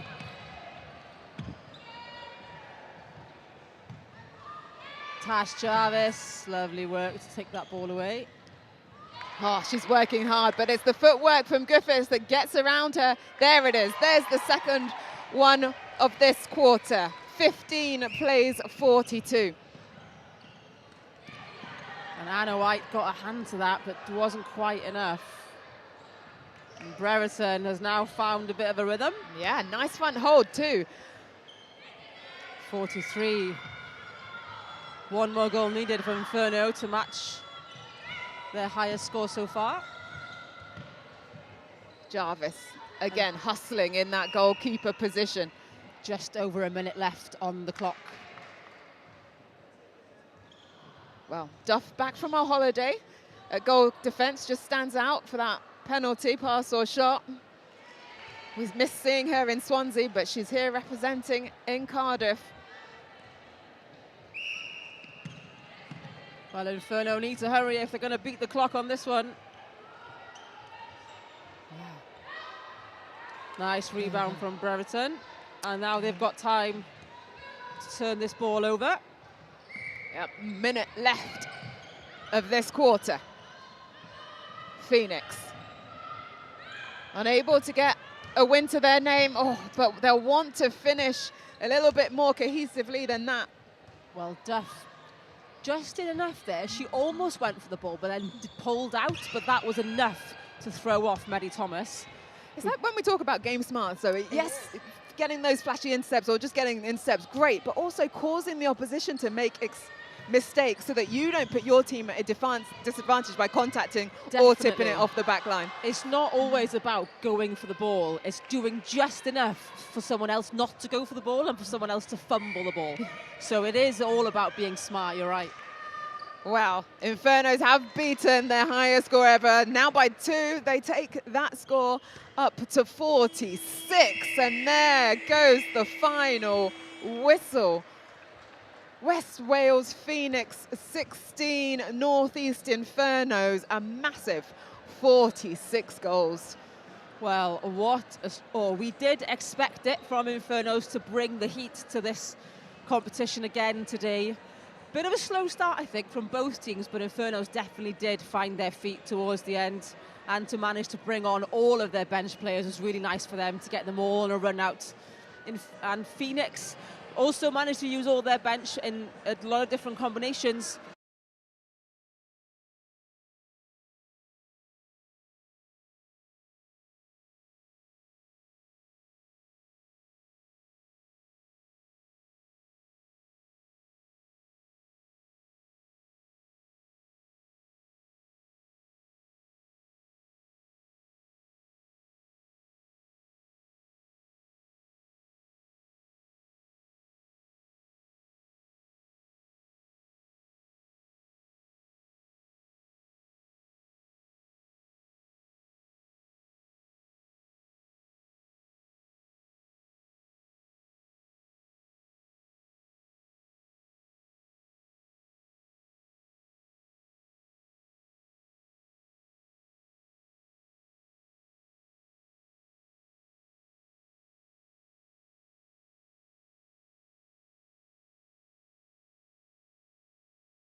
We're at the House of Sport. It's the National League round 3. It is match 3.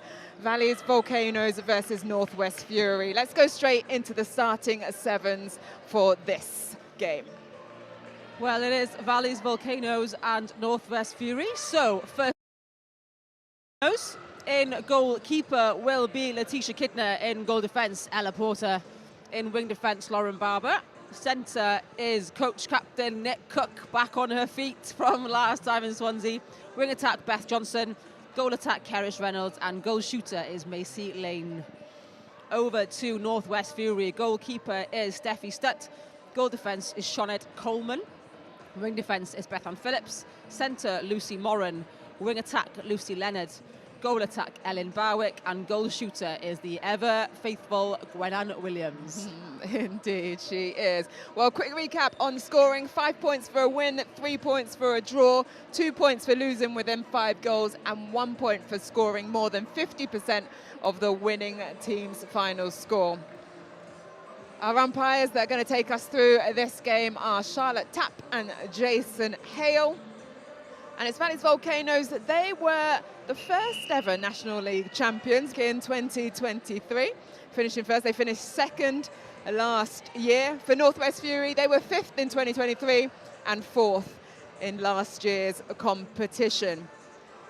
Anybody we should be looking out for, Airline, after you've just popped a finger back in using your medical skills? That was a bit of fun whenever we all like to branch out during the day. Well done, you. Nicole Davis is fine, I think. Do you know what? I'm quite excited to watch this game because Fury have been really bringing the fury this tournament because, you know, they've really brought the fire and the combination of Barwick and Williams and Moran and Leonard. So as much as I love watching Volcanoes, as much as I love their style of play, this will be exciting. Oh, well, let's see. First centre pass now, as Nick Cook takes it as centre, and that drive, quickness we know from her.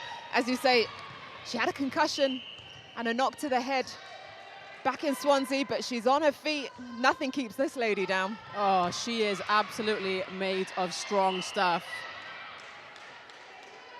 But it was a knock by her own teammate in Swansea.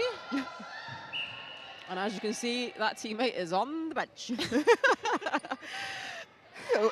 As a coach, you have that choice. Well, Macy Lane starts to score in for Volcanoes.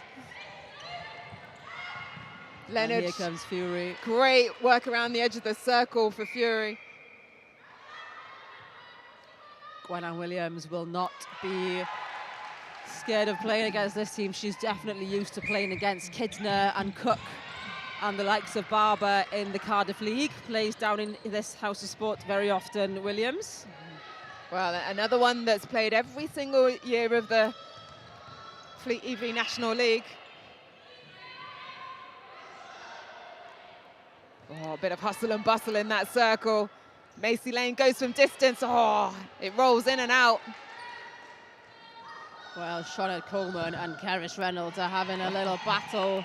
Cheeky. But Macy Lane sinks that. Macy Lane back from Australia recently into this squad. Yeah, she was part of that championship winning side, wasn't she, in 2023? Always been a Valleys girl. And her mother, Kelly Lane, is the assistant coach for this Valleys team. Cheeky offload from Barwick. Williams finishes the job off. It's 2 apiece.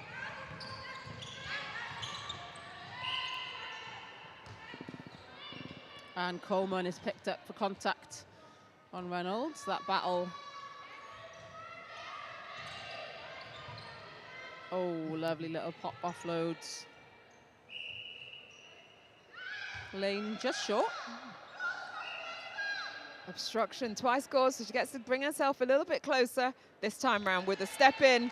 It swishes through, takes her side to 3 on the board. Moran in at centre for Fury. Goes long. Oh, just a little bit too high. But there's that clever play again, because Nick Cook was stopping the run of Leonard and Lauren Barber was coming in for the ball, but neither of them went for the ball. They just did enough to stop Leonard going for the ball, so it was really nice.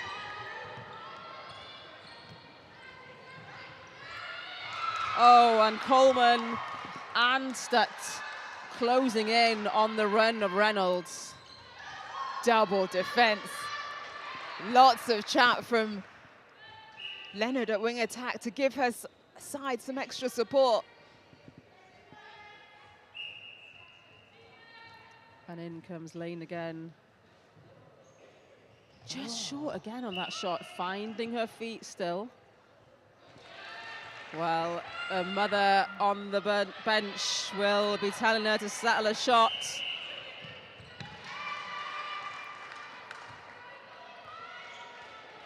Contact called on Bethan Phillips at wing defense for Fury. Oh, the vision of Nick Cook. What makes Volcanoes so good? Well, that kind of commentator's curse, though they do get the ball back with a mistake from Fury. But why are Volcanoes good? They have come into this undefeated so far in 2025. Well, Volcanoes are that kind of team where when they don't train as individuals, they train as units, they train as a team. They focus on the small details. They focus on the small things that make a difference, like that there, that tracking. It's not just about going through the motions for Volcanoes, it's about what can make a difference in small areas. So if Lauren Barber wasn't going for that run, who else was going for that run? What's the next ball on? We'll feed into the girls and we'll drill into them is, if there's an error happening on court, we fix it as it's happening and not have to wait till quarter time to fix something. That's right. Does it help her being on court then? I think it does help with her being on court. It's one of those, it's the thankless role, isn't it, being a player coach, because sometimes it can either be a detriment to you or it can be an absolute help to you. And I think for Cook, it's a great, she's one of those players that is really good at it, because she not only understands the game, she's living it as she's doing it, and she also fixes it as it's happening. So she's a very, very good player coach, yeah. Nice. Well, Volcanoes take their score to 8. A difference of 5 compared to Fury. Fury in attack in the green.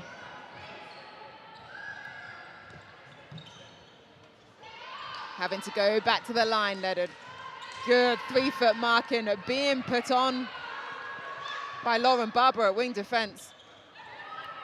Oh, and that defensive setup took a while to break through, but they were patient with the ball, Fury, and Williams did really good work in breaking through it.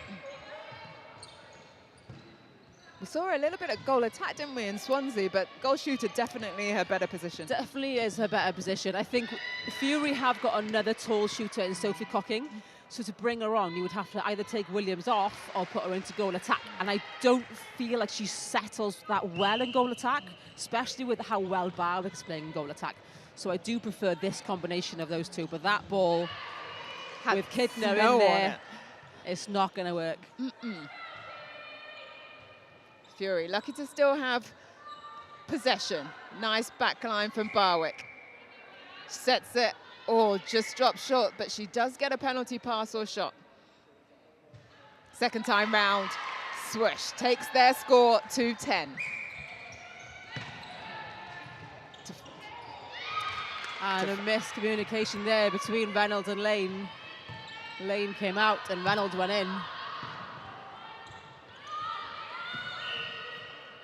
There's always going to be an obstruction called there, regardless of whether your arms are down or not from Mason Lane. And Johnson gets a tip on that ball to Leonard, and Barber picks it up. That's what I mean by Volcanoes knowing when one person's on a ball, everyone's on a ball. Yeah, Johnson at wing attack, definitely doing her work on defense, as you say. Now it's 10 for Volcanoes. Well, 5 goals is only the difference here, so Fury is not out of this game at all. That's only 2 turnovers. But not if you're going to struggle to keep that ball moving. Held ball called on Lucy Moran.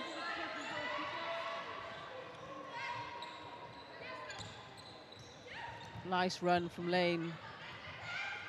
And a Herman triangle work. Reynolds doing a nice rotation in that circle. Love rotation. I think that's what we were missing from our first couple of games, especially with Coastal Heat struggling with their rotation.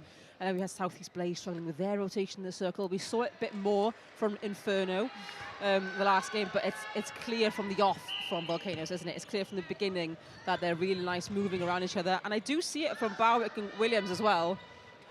Only that Williams is more of a holding static shooter, whereas Lane and Reynolds are both moving shooters, so it's more clear and evident to see.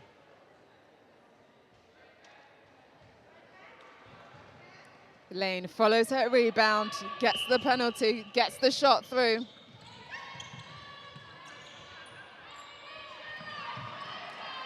Oh, well seen. Space.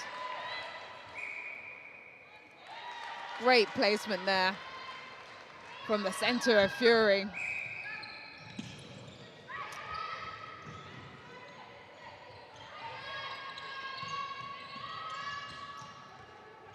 Nice, quick hands.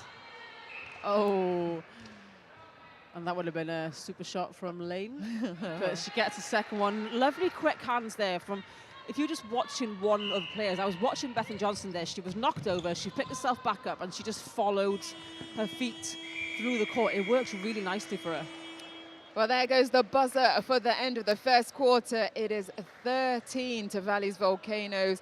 Just the 6 for Northwest Fury, but we've got 3 more quarters still to come your way. So this game is far from over.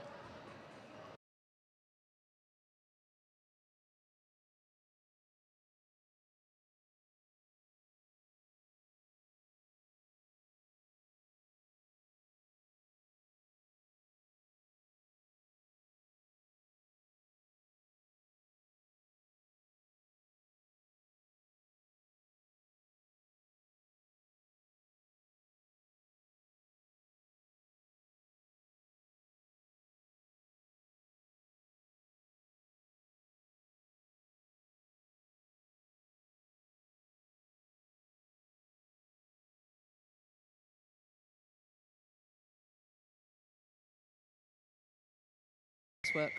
Full team defense. What we love to see. Elaine with the penalty pass or shot. Gonna have to take it a little bit back as Janison Hale tells her where the mark was, but she offloads it. And it's Reynolds that gets them to 16.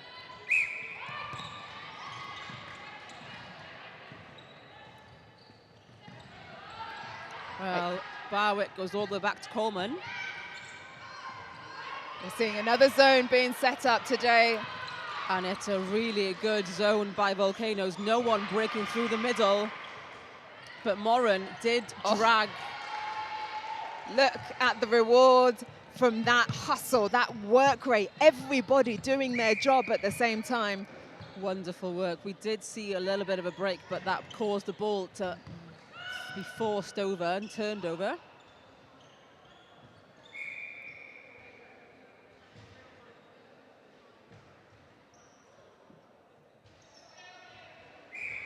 And Reynolds, lovely through shots, barely touched the net. Set that shot nicely, took a deep breath, and then swooshed it through. Coleman just too quick before the whistle. It was a breaking call indeed, so Leonard pushes her to get back into the circle so she can be on defense. But it makes no difference. The goals keep ticking over.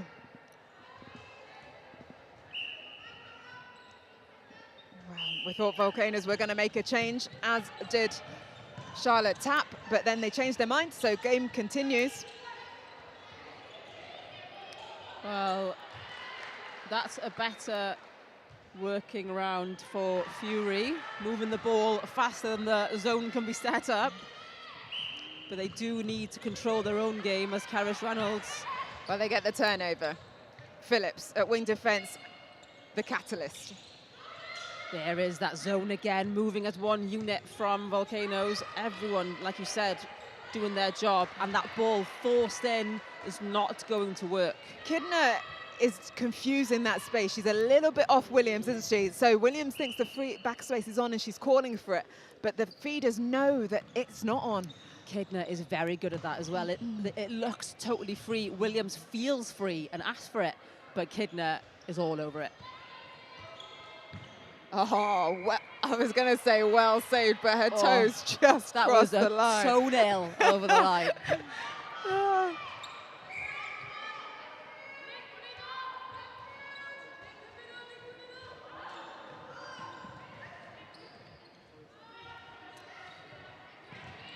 Well, it looks like a change is trying to come. Play to the whistle. Now the ball is with Volcanoes. 18-7 now the score. Volcanoes leading. As Macy Lane holds strong with that backspace. Lovely work. As I think we will now see a change. Well, Beth Yanu is coming on to goal attack as Kerris Reynolds has a well-deserved break. Yeah, she did put in a shift, didn't she? As Volcanoes 19, Northwest Fury 17. Beth Yanu in her debut season in this National League. She's been at Cardiff Dragons. She's been in the Wales senior setup. What can she do today as Fury get themselves to 8? Yes, a lot of experience also coming from Beth, and there is that lovely swing to Cook into Lane. Oh, and she does get the rebound as Stutter's jump was just mistimed. Third time's a charm for Lane. We were saying earlier, past weeks, like in Swansea, we saw her come out with some amazing flies and some amazing turnovers, but Lane able to keep her quiet in this game. Yeah, she is. We were thinking, weren't we, about where's Steffi Stutt in this game, but Lane is keeping us so busy, and we know that Steffi Stutt loves a fly and loves to come out for interception and loves to come out, but the way the Volcanoes are playing isn't giving her that opportunity to do that. The way they're playing fast to circle edge. They're not throwing those long balls. They're not driving far to pocket. They're not playing wide or narrow. They're playing both. So it's not giving her that chance. And another change now for Valley Volcanoes. Another birthday girl coming on to the court. Rhiannon Maggs is coming on as Lauren Barber takes the bench. Well, Maggs gets the easiest turnover she's going to get as she steps onto the court and ball comes into her hands. So many birthdays here today.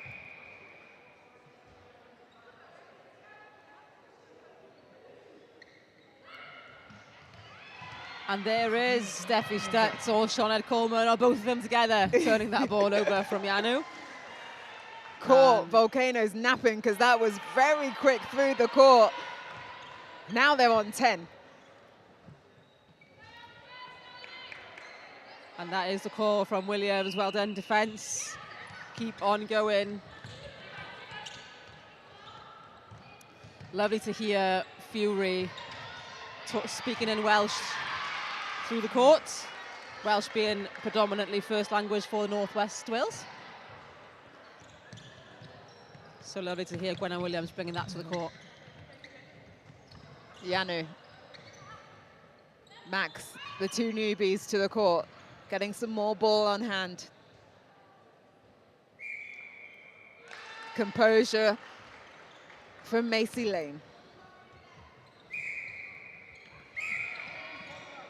Well, she was selected for the Welsh under-23 side, Macy Lane, last year, so we didn't see her in this National League. Bit older now. she's aged out. So we have her back.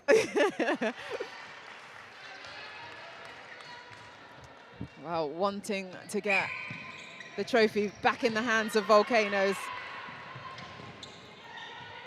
Oh, lovely draw from Lucy Leonard. She created a space for Moran. But it was just that final ball in. The angle's just not quite right. Did not need to be forced. Oh, strong hold on the edge of the circle from Johnson. And Coleman doing a lot of work against Lane, but Yanu also playing strong. Should get another chance at that.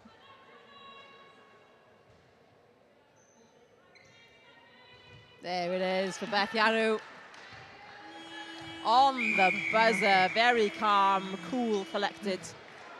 Indeed, a 23 goal for Valleys Volcanoes, a 10 for Northwest Fury to bring us to the end of this second quarter.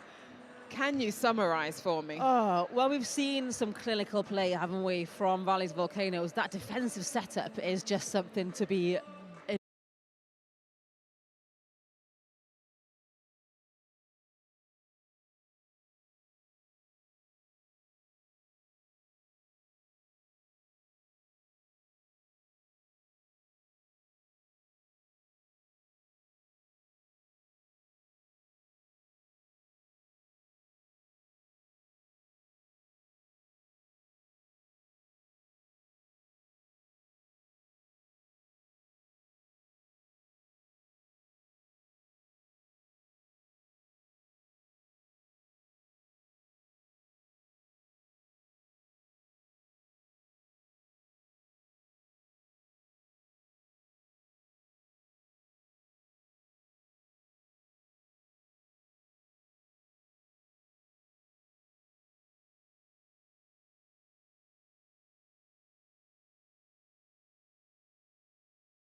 Welcome back to the Fleet EV National League. We're at the halfway stage of our third match, Valleys Volcanoes versus Northwest Fury. And we have some special guests joining us on the commentary. Rachel Griffiths and Lydia Rees from West Wales Phoenix. Hi, ladies. Hello. Hello. So before the second half commences, can you give us a little bit of a recap? You guys played in the last game against Northeast Infernos. It wasn't the scoreline you would have liked, but what were you impressed with? Yeah, it was a really challenging game. The skill of Inferno is just outstanding. I just think we've got a lot to build on from it, but from the team discussion post-match, we did discuss that we managed to keep our morale up and we did put 100% in. So we can't really ask for more of the team, but moving forward, we have got some things to work on. Yeah. yeah, we really enjoyed it. Obviously we didn't get the score that we would have hoped for, but I think we all stuck together. We stuck together and we did as much as we could, and we enjoyed it. We really did enjoy it. So yeah, we're happy. We're happy with what we did. Yes. Amazing. Well, I hope you've been watching the first half. Yes. I did see you guys watching before it starts. So we've got a couple of changes for Valleys Volcanoes, and Airline, do you want to run us through? Absolutely. Well, in the centre position for Valley Volcanoes is Tia Medic, who's just been called up for footwork, actually, on that first centre pass. Ashley Bourne also comes in to goal defence for Valleys. And Georgia Jenkins is in at goal shooter. So Macy Lane takes to the bench. And looking at the Northwest Fury, there is Ashley Bourne for that turnover. Great work on that first hand. But Northwest Fury changes for them. Amy Thompson comes in at wing attack. And Lorian Chadwick Mackenzie comes in at goalkeeper. Fabulous. Thank you very much. And straight off the bat, it is, Nice. as you say, Volcanoes with some great defensive work rate from Ashley Bourne. Straight in there and then finish down the other end. Both of you are on the different ends. Lydia, you're defensively. Rachel, you're in the shooting position. Yes. How would you say, great defence there, let's start with defence from Lucy Leonard, who's moved to centre for Fury. Yeah, so some good defensive work. I mean, Tisha Kiner is a really strong goalkeeper. Played against her in the past. I was actually the other end initially.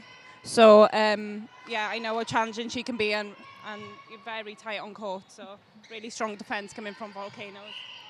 Yeah, I think her and Ash are a very good combination. They definitely work well together, and it's really nice to watch. Absolutely. Well, like you said, Lucy Leonard has moved into the centre position against Tia Medic, and we do know how fast Tia Medic can move on that court, don't we?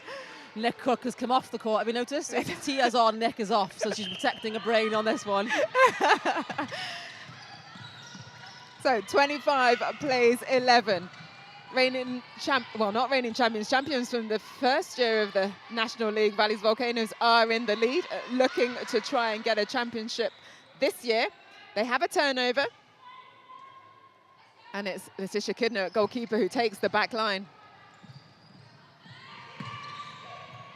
Oh, fabulous defensive work right there from goal attack. From doing that. Yeah. You're not going to give us your tips early on, are you? No, I'm not gonna reveal any tips quite yet. We'll wait and see it tomorrow. Defensively, what are you seeing from the defense of Fury that you want to do differently? I think she's, like the keeper that's playing at the moment, I think she's very good at keeping the shooter at the top of the circle, so maybe that needs to be where I need to be looking at angles more. But yeah, I'm not going to divulge too much. I tried, people, I tried. So Fury now, they're in attack. 12 on the board. Oh, but it's a great turnover on the edge of the circle from Rhiannon Maggs. Nickname Maggs. Nicknamed Mags, goes by Mags. If you call her Rhiannon, I have no idea who you're talking about. Oh. Noted, I will stick to Maggs. But there is Georgia Jenkins, also another long-range shooter, tends to shoot from anywhere. Just finding her feet a little bit maybe in this one. Well, Volcanoes wanted an extra defender from Swansea, so hence they brought in Bourne into the side. Quite a few of the teams have made changes coming into this Cardiff weekend. Oh, but what a sweet shot there from Yanu. Well, Bourne did join us in Bangor, but was on holiday in Swansea. So she did tell Coach Nick Cook that she was away in Swansea maybe a week before Swansea. Oh. And just said, oh, sorry, I'm on holiday. So luckily they did still have Ella Porter, which does a stunning job in goal defence for Volcanoes.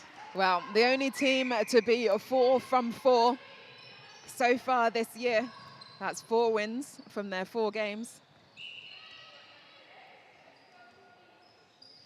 Looking to make it 5 from 5 with this current lead of 26-13. As Jenkins shoots the long bomb. You're quite a ranger shooter as well, aren't you, Yes. Rachel? You tend to take shots from all around. I do try, yes. It is obviously more comfortable and more confident when you're under the post. But if I'm feeling it, I'll send it. It's fine. What gives you that confidence? Just because I was watching it in that game before, when you got possession of ball, you just turn and you shoot. Like, is that just drilled into you that's my job, this is what I need to do? Yeah, maybe. Yeah. And I think it's, for me, it's when I've landed with that ball. If my body is feeling confident and I feel it's there, that's when I send it. But yeah, I think that is my job, turn and shoot. Absolutely, and that's just what Beth Yanu has done, turn and shoot, as we see another change on the court for Valleys. Well, Tia Medic has moved into wing attack, and Lauren Barber has come on to centre for Valleys. As Ellen Barwick tries to find Williams. Williams puts takes it her own down. shot. Leaves it for a goal attack. 28 plays 15. Volcanoes wins in Bangor versus Blaze and Phoenix. In Swansea, they beat Heat and Inferno. For Fury, their one win came in Bangor, up near their home. It came in Swansea, sorry, against Blaze. And that was a good win for them, wasn't it, in Swansea? They had a great game in Swansea. But a great turnover there from Mags. Ashley Bourne screaming for it at the other side of the court. And lovely little triangular play again into that circle.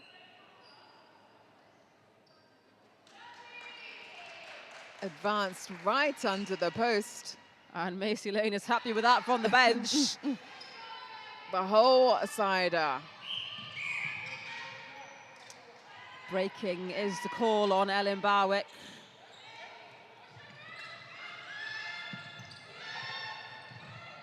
Oh, Lauren Barber was lucky there. She couldn't control her feet. What did you guys find hard about playing against Valleys? Because you played against them, didn't you, in Bangor? Yeah, well, I think Rachel's probably better off speaking. I wasn't in the Bangor squad. I was a late addition. I was injured. So, Rachel? Yes, you were. Yeah, they're a very solid team, definitely. So with, defence is obviously, where I'm going to be able to comment. And I think just the way that Letitia reads the game, she sees that ball coming in. They're very difficult. They're very strong. But I think we held our own and we did, as best that we could. So, yeah, we took some good things away from it, definitely. Well, Fury taken that defensive turnover. Struggling, though, to get through this zonal work, but big contact there from Mags at wing defense. Now they have to start to build the pressure again. Oh, well done to make amends. But Tia Medic just couldn't release that ball. The release point was just into Thompson's hands. Oh. Tia Medic was with City Flames in 2023. Didn't play last season, no. She's made the squad for Valleys Volcanoes this year and wanting to prove a point. Yeah, well, Tia Medic is originally from the Cardiff area, but now lives in the Valleys area. So, of course, was able to play for either. Didn't play last year, but she also plays her netball in Cardiff with a lot of these girls. Well, to be able to be a part of this league, you cannot be in the Wales Long squad, cannot be in the National Academy, you can't be with Cardiff Dragons training partner, full squad or training associate, you can't be in the Cardiff Dragons pathway, any other NSL franchise or a national or international squad external to Wales. To be able to be eligible for a team, it's your nearest to your current address, as you just said, or the team nearest to your...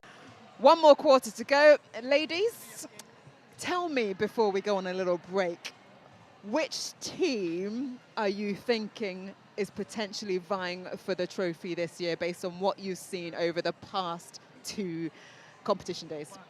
Well, I would say it's going to be between Valley Volcanoes and Inferno. I think.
Fury, we still have alongside Rachel Griffiths and Lydia Rees from West Wales Phoenix to give us their insight. But it's Volcanoes that are 30 goals to the good against Fury's 16. A couple of changes that have occurred. Would you like to run us through, please? Absolutely. Well, Valley Volcanoes have brought back their coach, captain Nick Cook, on to centre position, which means Lauren Barber takes to the bench. And for Northwest Fury, we can see Lily Dewson To get a good spot. Nice. And a tactical change now happening for Fury as Gwenna Williams comes off and Sophie Cocking comes on to goal shooter.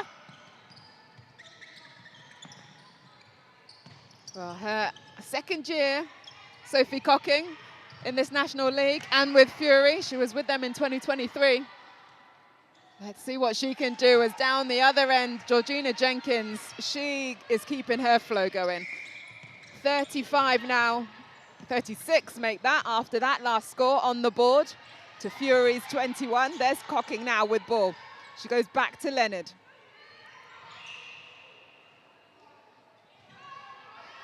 There's Barwick. Lovely shooting from Ellen Barwick. 22 now. That's 6 goals apiece each this quarter. Jenkins can't quite manage to get it to 7, but the contact is called. And Yanu, there she goes. There's some really nice shutdown play in defence by Fury. Like, we had Lucy Moran then and Oliver Smith shutting down Reynolds on that run. Then once Reynolds stopped running and changed, they stopped running and changed, so it's almost like doing half a movement. And you want Fury to continue with that movement because Volcanoes are continuing with that movement. So, nice play, but carry it going, keep it going. Great way to finish that quarter. Cocking is on and she scores the final goal of the game. It is Valley's Volcanoes 37, Northwest Fury a 22. Can you give me a brief summary of what just happened? Well, I think we expected Volcanoes to come out and give us that game. I think we expected it from the beginning from them. We've expected it from the beginning from most teams, but they really came out and showed us why they're undefeated, why they've been in the final for the past 2 years. Fury have been doing well this season. They're having a little dance now to the end of that game. They must be happy with their performance because that isn't a bad score. We've had teams that have had much worse scores against Volcanoes, so the goal difference isn't that bad for them. So 37-23 against Volcanoes is a really good score. So we've seen the Volcanoes' defensive setups is clinical, but Fury did well to stay in that game. It's just a little bit more work on their combinations, I think. Yeah, and for you ladies, give us your take on that past 40 minutes. Well, I think they should be pleased that they're within half score. That was probably the target for them by the end. I thought they played really well. There's some lovely movement through the court, lovely defensive work, and I can see why they're pleased with the outcome. Well, as you say, indeed, that is 1 point they received for getting within half of the scoreline, so very much helps their position in trying to get up the ladder. But are you ready for them? I'm a bit scared now. Yeah, no, I think we've got the squad. I think that, you know, we can go on, and I think we're going to give them a good run for their money, definitely. If we go on with the right attitude and enjoy ourselves. We just need to enjoy ourselves, and I think we'll do well. Amazing. Well, thank you so much, both of you, Rachel Griffiths and Lydia Rees. Good luck for the rest of your competition. It's been lovely having you. Thank you very much. So, to close out this game, Valleys Volcanoes, as you can see on the screen, 37, Northwest Fury 23. That was match 3 of 8 for today. Match 4, we're going to see City Flames versus Powers Spark. So that first centre pass is at 1:03. So again, come back a little bit before when we'll run through the starting sevens with you.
Welcome back to the Fleet EV National League here in Cardiff. It's tournament day 3 in the House of Sport. We have just seen Valley Volcanoes take on Northwest Fury, and their unbeaten run continues 5 games out of 5.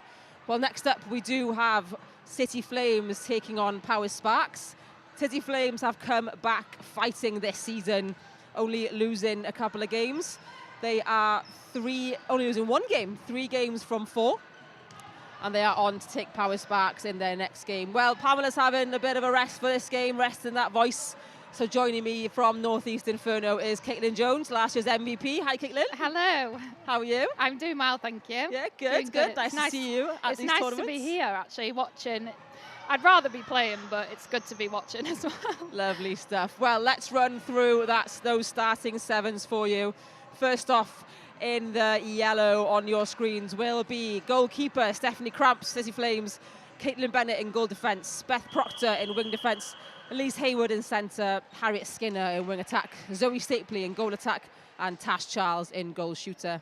For Power Sparks, in the orange, in goalkeeper is Bella Witt, in goal defence is Mary Bailey, wing defence is Fionn Williams, centre Mally Davis, wing attack Rihanna Millington, goal attack Kira Edwards, and goal shooter is Josie Williams. Taking control of this game is Sam Michael and Fiona Shepherd, as Fiona Shepherd comes across the court, handing the ball to Mally Davis to kick off game number 4 of day number 3 here in Cardiff.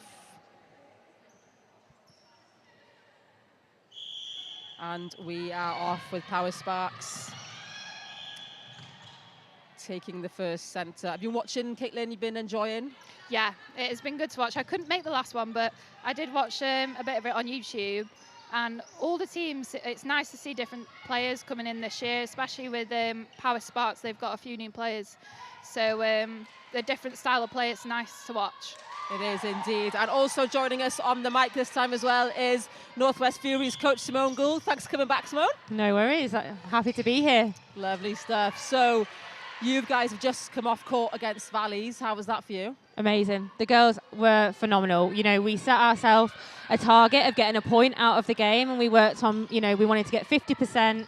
We wanted to challenge them, and we wanted to make it hard, and we succeeded in that. And I'm just so proud of every single girl that came on court. I totally agree. I don't know if you do, Caitlin, but watching you play against them, it was the way Valleys play is clinical, isn't it? It's very difficult sometimes to break through their defensive zone and to challenge the way they play, but you guys really stuck at it, and the scoreline was great against them. Yeah, really good. And, you know, we'd watch them again. You know, Caitlin just said it. You watch the games back, and we know they've got a really good zone. So the last few training sessions, we've worked on how to take on the zone, how to get that ball through, because we know that we can win ball. So we were just working on that, and today it showed that practice. And, you know, I think we drew the third quarter, and I think we lost the 4th one by 1. So an amazing performance.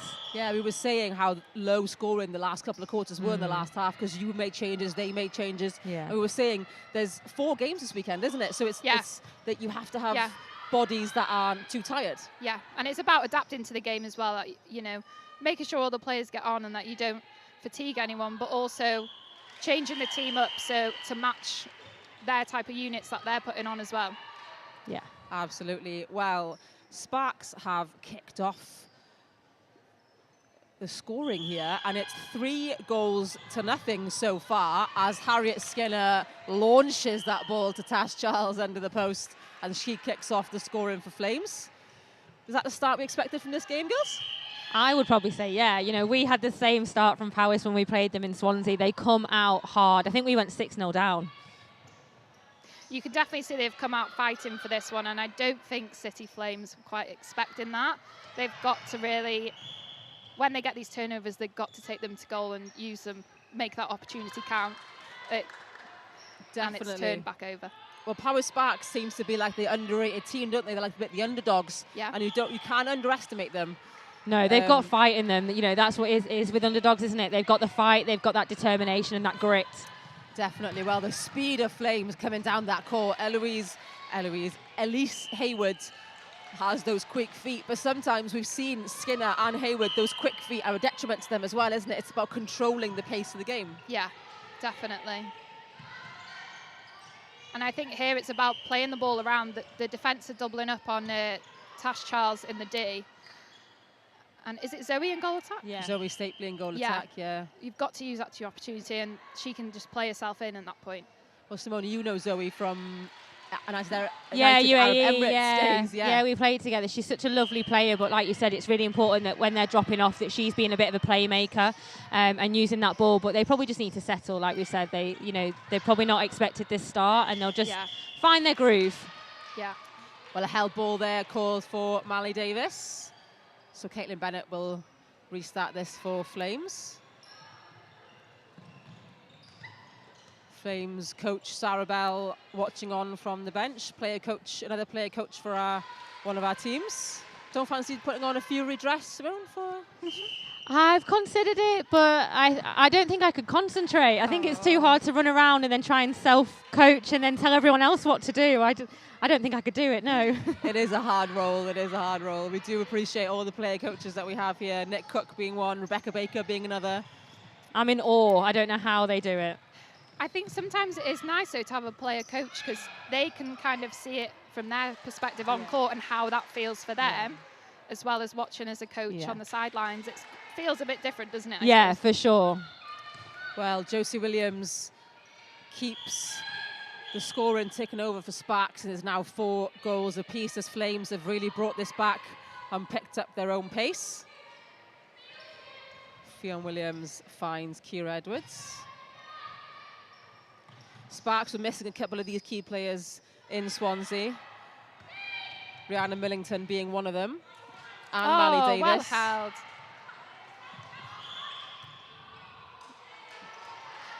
That is such a hard call nowadays, isn't it? The replay ball. It is indeed, but Sam Michaels decided it was just that for Skinner, and Mally Davis was just too quick to move the ball again. As was Josie Williams.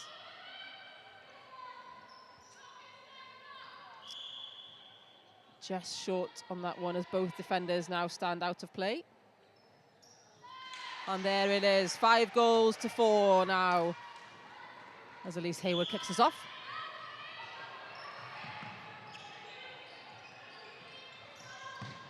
Well, you guys have both played City Flames, both your teams. How do you feel? What is their strength mostly, apart from having a tall shooter that is very dominant under the post? What is their kind of through-court strength, Simone? I mean, the speed of the ball for them, you blink and they've gone, and so you've got to set up really early, or you've got to be able to transition. If that ball gets turned over, for example, you've got to be able to switch really quickly, but know where you're going to set them up because they just fly through that court so quick. Similar to Inferno's, actually, in terms of it just gets from A to B so fast. Yeah, I definitely think their speed, they are really quick down court, and Powys are actually doing really well to slow them down, especially in the last third. And also their defence, they're very vocal. Yeah, their communication. Yeah.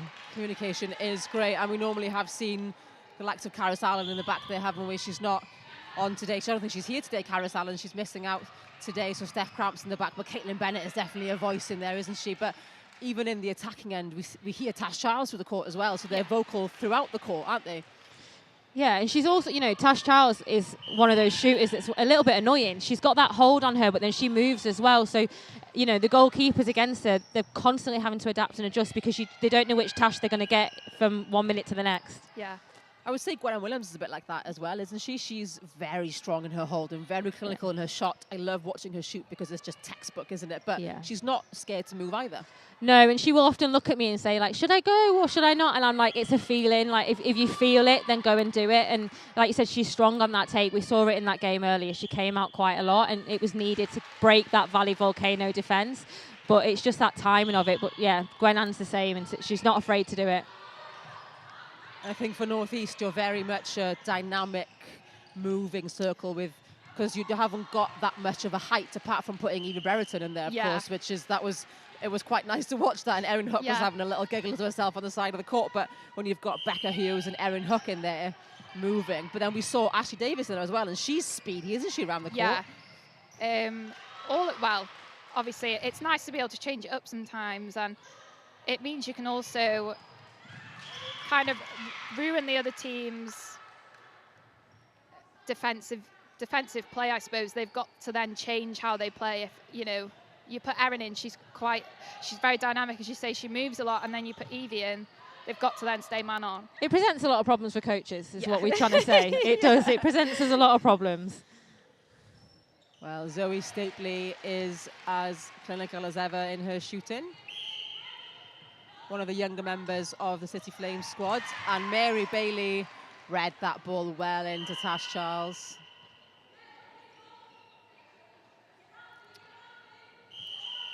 Eight goals to 7 now the score. Zoe just needs to keep doing that and taking on that drive, because she's hovering out a little bit too early and leaving Tash in there on a 2-on-1. So she just needs to take it on a bit more. Zoe Stapley is she's a bit of an underdog in this squad, I think, isn't she, Zoe Stapley? Because she seems to be a bit quiet, but she will shoot from anywhere in that circle. Her confidence is incredible, and if you speak to her, she's a really lovely girl. But then she'll roar at you. She wants the ball. She can be dominant and aggressive, but presents as quiet. Nice rebound from Charles, but Stapley will have another go. And there it is, nice and easy for her into that net. As Flames now take the lead, 10 goals to 7. And we do love a shuffle shot. For Mary Bailey, we have been seeing a lot of her. This is her second time, in the National League, as Power Sparks were not a team in the first season. Oh, and knowing the clock, Rihanna Millington had a go at that shot there. But as we come to the end of that first quarter, Flames are leading 11 goals to 7. What a strong start from both teams, only 4 goals in it. But join us back in less than a couple of minutes.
Of game number 4 here of the Fleet EV National League in Cardiff. City Flames are taking on Power Sparks, and we had a phenomenal start to this game. Flames are winning 11 goals to 7 at the moment.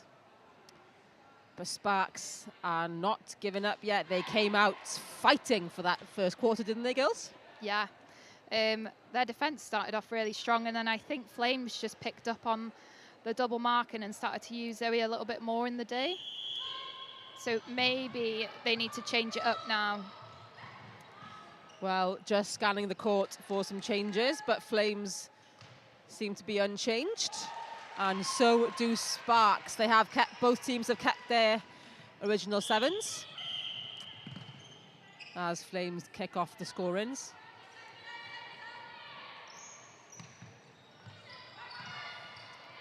Well, it was well cited by Millington, but it was also cited by Bethany, Caitlin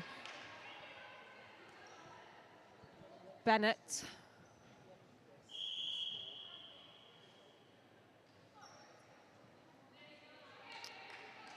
As we wait for the ball. Inferno are playing Sparks today, tomorrow? Today, our next game, yeah. This afternoon. What do you think they're going to bring, Caitlin? I think they're going to come out hard, just like they have in this game. Definitely going to want to come out to beat us. But I think Infernos have got it all the way. Do you reckon? Well, Not being biased. You have to say that, don't you? You have to say that. But yeah, you're right. I think Sparks are really known for now coming out hard, aren't they? Yeah. And, maybe as a coach, Simone, you would say what they could work on is maybe keeping that momentum? Yeah, I think some of it's probably endurance, and maybe there's an element of belief there as well. You know, maybe it's they have that shock of the first 5 minutes in the first quarter, and they're like, oh, actually, you know, we can do this. And I think they just need to keep that gut feeling, that belief in themselves, because they are a good team. They are making teams have to work really hard and change up a bit of their game plan. You know, we've just seen it already when they're doubling up on Tash. They've had to change the attack here in Flames. It was the same against us in Swansea. We had to change what we were doing because it wasn't working against Powys. Absolutely. They are not to be underestimated. Powys Sparks. They are looking for their first win of the tournament, but we did have Mary Bailey with us on commentary last time in Swansea, and she just says she just loves playing netball. She just loves being part of it. And that's what it's about, isn't it? Because it's a participation league, isn't it, under the Wales umbrella. So actually, although we're here with a high-level performance, watching some incredible netball, it's about enjoying it and loving the sport. That's why we're all here. Well, that's why you're here injured, Caitlin, isn't it? Yes. I just love coming, and all the girls in my team, they're so lovely. And not just from my team, but from everyone. Like, I've had so many get better from everybody, all the other teams. It's been lovely. Well, that was a lovely lean by Mary Bailey to try and force Tash Charles around the other side, but just pulled up for obstruction.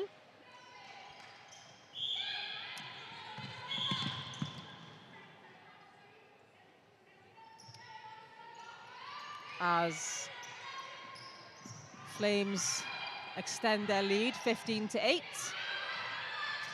Sparks are being patient around circle edge, aren't they? To try and not have to force the ball in. Maybe too patient on that ball from Mally Davis. I think sometimes it's hard, isn't it? You hit the circle edge and, you know, your coach says, circle edge feed, but you get there and there's nothing. And I think sometimes you just need that quick, I'm going to turn it round and I'm going to keep it moving, rather than going, I'm here and no one's there. It's that having that reset option and being okay to use it, isn't it? Resetting it 4 or 5 times, and that's okay. Yeah, because if, you know, it's that age old, I think I've said it before in commentary, if you've got the ball, they can't score, so just keep it. Absolutely, they can't score indeed. Well, here comes Flames to score. Tash Charles is pulled for footwork, so Sam Michael will not let them score on that one. I've said it before, and I'll say it every single time. Tash Charles is the reigning deep heat champion of this competition. You can smell it a mile off. If it works for her, it works for her. It clearly works for her. But the battle of the centres continue between Davis and Haywards. And a lovely little ball from Millington to Davis to Williams. A lovely triangle there. A better movement for Sparks, wasn't it? Yeah. They just timed it right and they just got themselves in the right positions. You know, sometimes we're expecting defence to just get out of our way rather than doing something with them, and they did something there which was brilliant. There is Tapley the other end. How are you managing the load of your athletes? I know that you said that you're putting on different combinations and that it's a heavy couple of days, especially after the travel for you guys. I'm assuming you both came down last night from the north. So it's managing the load, but also not wanting that to affect the play. Like, you have depth on the bench, etc. Yeah, and I think it's a difficult one because you've got to look at who you're playing as well. So, you know, all the teams here are really difficult to play with against, but we know there's certain teams that are going to be more physical. We know certain teams are going to be faster. So it's, you know, how do you manage the load against that team? How do you try and get people on the court without taking away the score line or your aim? You know, for us in that first game, it was about getting half the score and getting a point, but also trying to get people on to manage load. So it's a real fine balance. But I think for us, you know, the girls have been out.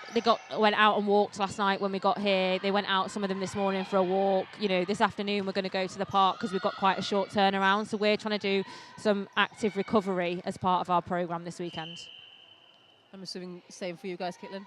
Yeah, like this evening, well, ours is a bit later on today. Afterwards, we're all going to go out for a meal. We'll probably walk there, like you say, just to give everyone a bit of a cool down. We need to jump in the river, really. Use it as an ice bath. I'll pass on that one, but the rest can if they want. Recommend the TAF. It is very cold. Well, there is a change happened here for Sparks as Hannah Evans comes on to wing defence and Fionn Williams takes to the bench. Just a little tactical change there. And there was a miscommunication between Millington and the goal attack Edwards on that ball, as Mary Bailey and Bella Witt turn the ball back over.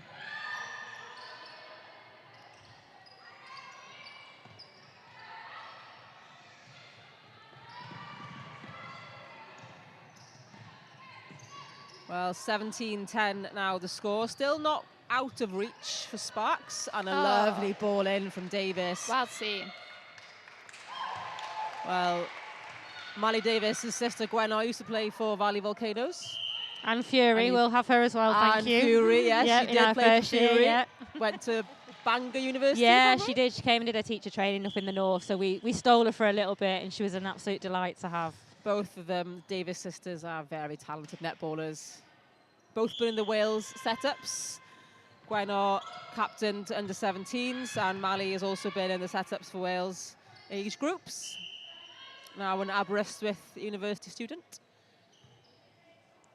Quick feet must run in the family. I think they've both got really quick feet, and it's quick feet and hard working, because Mally likes the agricultural side of farming, as do a lot of these power skills, a lot of agricultural students and farmers, workers.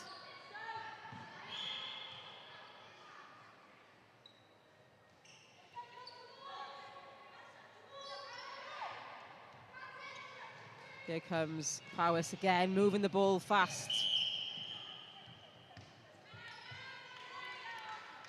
Will we be seeing maybe some City Flames changes coming maybe at half-time or quarter-time to try and rest those bodies?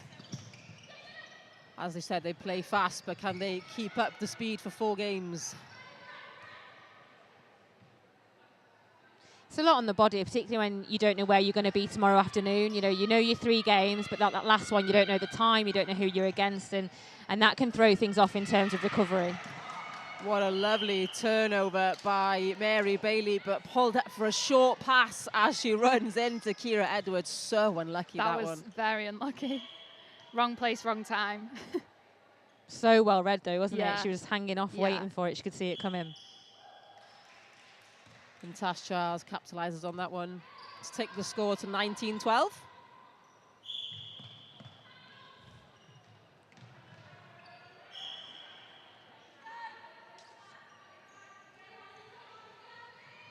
Sparks now keep building.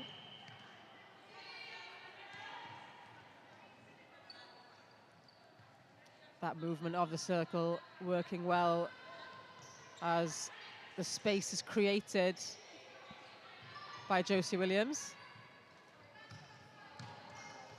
And a lovely hand in by Caitlin Bennett and picked up well by Harriet Skinner. Just need to throw a few fakes in now, don't they? Just a couple of fakes and see if that does something with the defence. Ball-hungry defenders will love to go on a fake. So you're a defender, Caitlin. You went on a few flies last year. Yeah, and I think the thing is about the fakes, you've got to make sure that you don't overcommit on that and go all the way with it. You kind of stick close to the body as well. But I think with Powys, the first time ball is on, they've just got to be a little bit faster at giving that into the circle.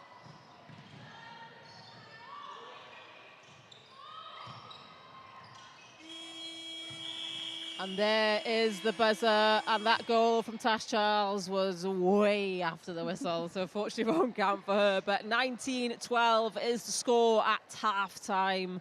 Girls, sum it up for me. City Flames from you, Simone, for that first half. I think that they started a bit slow and then they started to get into their groove a little bit. I think there's still a couple of things that I'm sure Sarah want to tweak in terms of how clinical they can be or their drives and keep. Yeah, at game number 4 of day number 3 at the Cardiff House of Sport for the Fleet TV National League. Join us in a few minutes for the second half. Let's see if Powys Sparks can pull back this game against City Flames.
Here in Fleet EV National League in Cardiff. Welcome back. City Flames are taking on Powys Sparks and they are leading 19-12. Not much in this game at all for these two teams' first game of the day. As umpire Sam Michael blows the whistle to get these teams onto the court. Few changes spotted for you from both teams. For City Flames, Charlotte Lewis comes on to goal shooter as Tash Charles takes a very well-deserved break. Elise Hayward has moved into wing attack and Harriet Skinner has moved into centre, so just a quick swap for them. Meg Cooper is on at wing defence and Katie Darlow has come on to goalkeeper. And for the Power Sparks team, changes for them also. They include Jazz Barty in at goal shooter. But however, they have kept the other 6 the same for their squad. So before at half-time, Caitlin, you were saying that you were expecting some changes of Powers, maybe not as many changes as you would have liked? Not too sure yet. I'd like to see how it plays out. I think it was the right move, making the change with the shooter. She seems more of a static player, which I think is what they needed. They were just moving around a bit too much. I think they were actually confusing themselves. So maybe just see how they get on with that. I think the defence were working really well, though. But now that Flames have actually changed up their D, I'm not sure how that's going to work out now. Well, yes, City Flames have included Katie Darlow into their defensive circle, so a change for their defence. And Meg Cooper is on at the wing defence. But that long ball to Jazz Barty was just overcooked.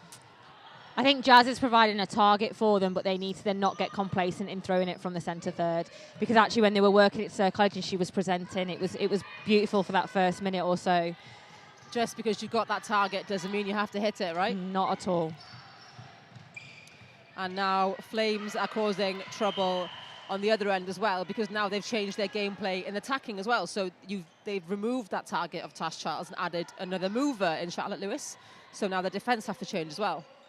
Yeah, they've definitely gone more to man on now, as they're not doubling up on Charlotte because she's not holding shooters. So you may as well stay man on and stay ball side. Just try and get any tips or anything that you can get your hands on. That was a great intercept at the bottom there. Well, there was that little forced ball over, again, like you said, Simone, to Jazz Barty, and Katie Darlow was able to run that easily off the court. Hopefully they'll have that quick reflection there and go, you know, we've done 2 now, we've got to keep, it was working when we got it there, so let's get it there. Well, Charlotte Lewis puts that ball in. As Flames take their lead to 23.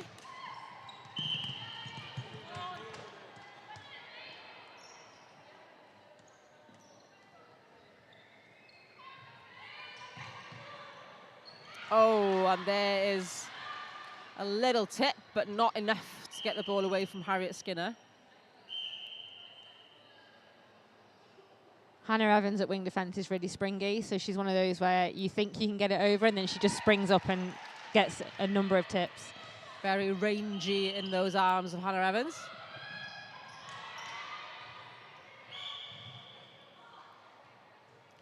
Nice quick hands there from Kira Edwards. And the shot to finish. Much better that time. And a tactical change happening here for Power Sparks. Mally Davis is coming off the court and Ellie Richardson is coming on to centre. A change you would have made? I think so. I think they've got to try and keep the energy high, and bringing on fresh legs, that's exactly what it's going to do. They still all seem really upbeat and really fiery for this game, so by making that change, I think they're going to be able to keep that. And I think the intensity is that of, you know, playing 4 quarters at centre here is actually quite hard. So I think sometimes just that break, that physical break, that brain break for a centre, and then re-injecting them or maybe shifting them elsewhere is sometimes really impactful. And to do that for 4 games as well, 4 times 4. Yeah, it's back to the load conversation, isn't it? You know, in terms of, particularly at centres, you've got to really look after them because their bodies are going to be beat. Yeah, absolutely. Well, Kira Edwards finds Jazz Barty, which takes Sparks' his total up to 16 goals. 9 now the difference.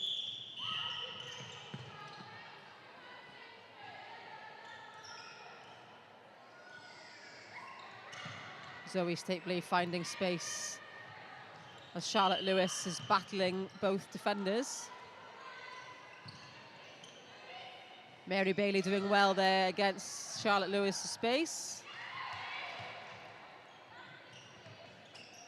I think they're struggling a little bit here in the Flames circle. You know, they had that big target in terms of Tash Charles, who could offer both a move and a hold. And here we've got sometimes they're both going in and holding, and then sometimes they're both coming out. So there's a little bit of lost at the moment from Flames, and they just need to settle in that circle. And another change coming on now for City Flames. Elise Hayward comes off for a rest. She has played 2.5 quarters now. And coach Sarah Bell comes on to wing attack. I think that's a good decision. I think that experience that she brings and letting them settle in the shooting circle, but just having that outside experience to keep moving that ball when they're getting stuck is going to be really valuable for them now. Absolutely. That was a great ball from Kira at the end. Popped it right over into the space. I think that's what they were just missing there. Well, Sarah Bell brings a lot of experience to this court now, isn't she? Many Welsh caps under her belts and some Cardiff, now Celtic, now Cardiff Dragons experience as well. You have seen her play goal attack as well.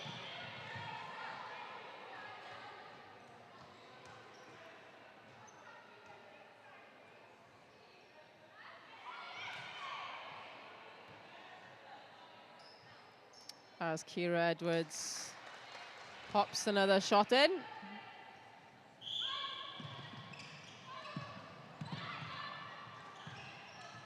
Oh, lovely pop there from Charlotte Lewis, but Zoe Stapley plays herself, backs herself. And Lewis is there for the rebound. It looks so much more spacious now. They're opening up their drives, they're using the width a lot better, just from that minute that we've had that change already. They're fixing it as it happens, and that's what makes good teams, right? You don't have to wait till quarter time. And again, it's hard to beat that, you know, if they're continually adapting and fixing things and on court, off court, talking to each other and adapting their play, that's hard. Sarah Bell is very good at creating space, isn't she? She doesn't always have to be on ball. She doesn't always work on ball. She will just open up the whole court for everyone else by just drawing people away. She knows her role and she knows it really well. So, you know, to have someone like her in the league as a player coach, whether you're on the court with her or for me as a coach observing her, it's great to have her.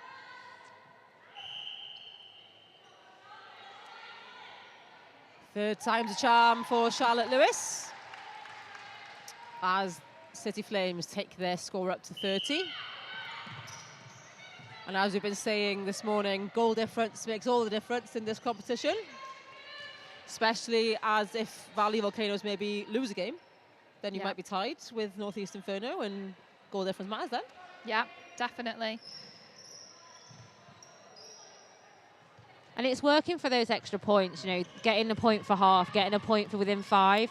All of that makes a difference, and it could be the difference between the 5th and 6th playoff and the 3rd and 4th playoff. So every point counts, every goal counts. Wise words by Fury coach Simone Gould. Well spotted. And a lovely ball into Charlotte Lewis.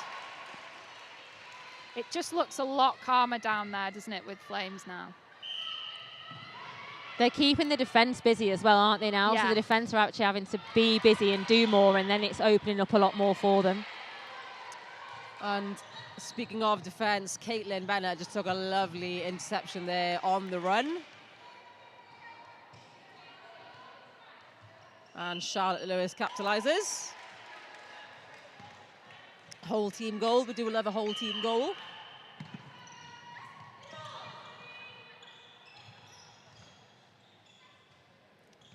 Well seen by Sarah Bell to throw that over to Harriet Skinner and work that nice triangle in. In the last 2 minutes, they're playing with like another level of confidence, aren't they, Flames? All of a sudden, they're just settled and just playing freely. And that's obviously difficult for Sparks to have to adjust and react to that as well, when the team just kind of changes out of nowhere. Especially in the third quarter. You know, we talk about that third quarter dip and that championship quarter and things like that. If a team all of a sudden has just got their groove and they're playing freely in that dip in that quarter, it's difficult. But, you know, they've got the grit, they've got the determination powers to keep going. Absolutely. Well, keep going, City Flames did. And at the end of the third quarter, the score is 34-19. Well, they did pull away a lot in that third quarter, City Flames. So join us in a few minutes for the last quarter to see if Sparks can keep that all-important half-score point.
On the last quarter of game number 4.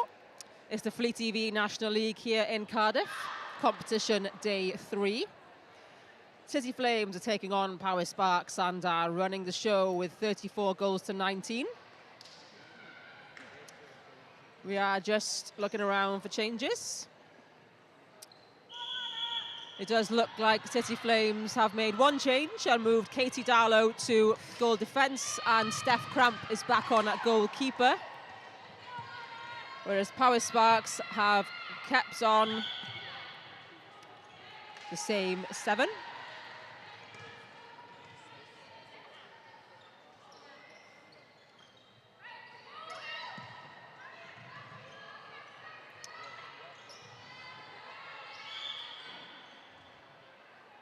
And the fast hands and feet of Skinner and Bell keep feeding youngster Charlotte Lewis.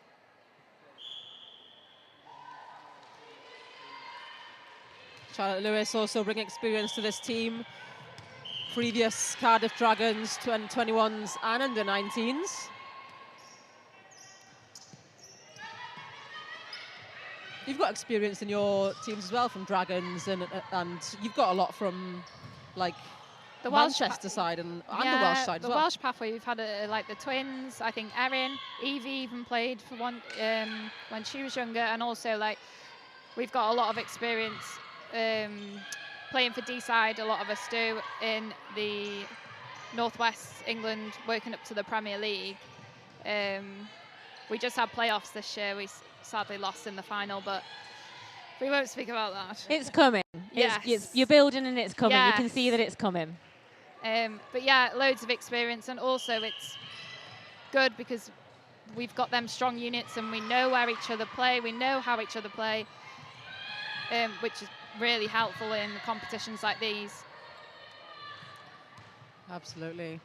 And obviously, of course, Gwen Williams and I think Ellen Bowick as well had some Dragons days. Yeah, Ellen did, yeah, for sure. Obviously, Gwen Ann's got her experience, and then we've got quite a few in Welsh pathways, or they've gone off to like some of the English universities with really good pathways, with like Loughborough and places like that. So again, we've got a mixed bag, probably not as much as Inferno, but it's great to bring them all together with their experience and their different playing styles, and especially when you can have players come in at 17, it's great for them for the experience and to stay mentally positive of, I will come back.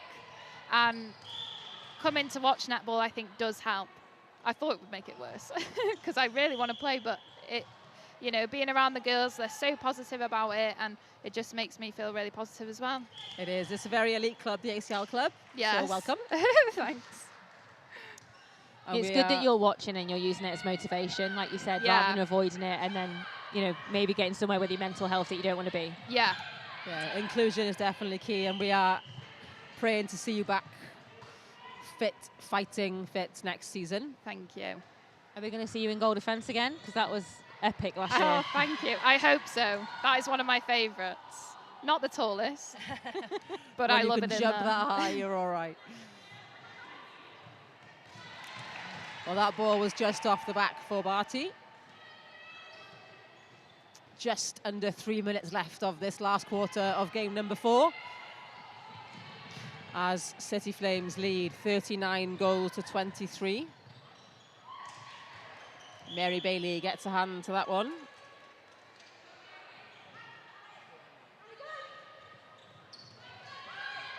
What a lovely run that was from Power Sparks. This centre, Ellie Richardson, down to circle edge.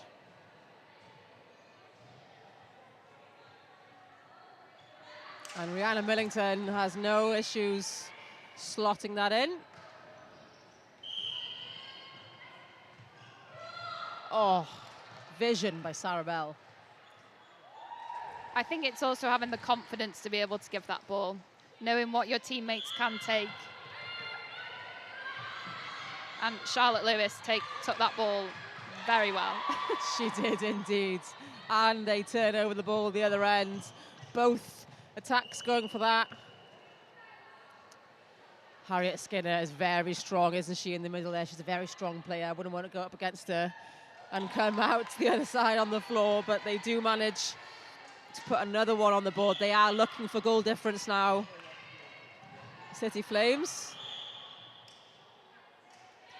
Just over a minute left on the clock here.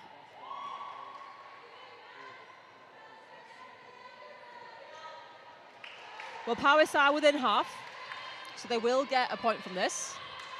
And as we said, all points are important, aren't they? And it's a great achievement. You know, they need to look at the way Flames have played this whole tournament so far from day one, and the score lines that they've been getting and the wins that they've been getting. To get a point from this game is a really great achievement for Powys, and they need to look at how they played and be really proud of themselves. Absolutely. I definitely don't think, watching it, the scoreline reflects how well they've played against Flames. Watching them, it looks a lot closer than what it is on the scoreboard. It does indeed. Well, they've turned that ball over, and the call comes from the bench with 30 seconds remaining on the clock. Oh, and that ball from Richardson is just the wrong side of Barty. Will Flames have one more crack at the whip? Sarah Bell's looking for it, can't find it. Oh, well taken. And there comes Mary Bailey across for that one to stop that last goal. And Cramp the same the other side. Well, there is the final whistle. Final score here, 42-25. City Flames take their 4th win of the competition. Well, a game we expected? Yeah, I think it was expected in terms of Flames and taking the score. I think Powys have shown, like we said, they've got a really good start, and I think there was moments where they kept getting back in that game and back in that game. Like you said, you wouldn't have expected the scoreline just watching it. No. I think Powys, they're winning a lot of ball, which is great to see. They just now need to work on keeping it and finishing it off at the end. Yeah, they did keep the momentum throughout the whole game. I thought the defence, was really good. They put a lot of pressure on City Flames in that day. It was just bringing the ball down, being able to keep possession, and just making sure that last pass was definitely on, or they're making that decision a little bit quicker. Well, absolutely. City Flames take that win then into their bank. Next up, we will see South East Blaze playing West Wales Phoenix. That is at 14 minutes past 2. Join us a few minutes before, just for the warm-up, the starting sevens, and a little quick debrief as we're getting ready for game number 5. See you in a few.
5 of the National League round 3. Competition day of 3.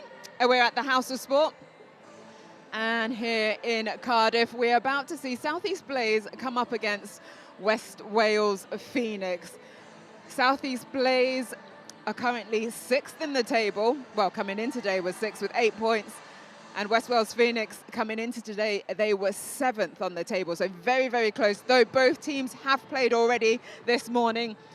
South East Blaze lost to Heat, 30-23, and West Wales Phoenix lost to Inferno, 16-46. So both teams looking for their first win of today. I'm delighted to have alongside me Sarah Bell.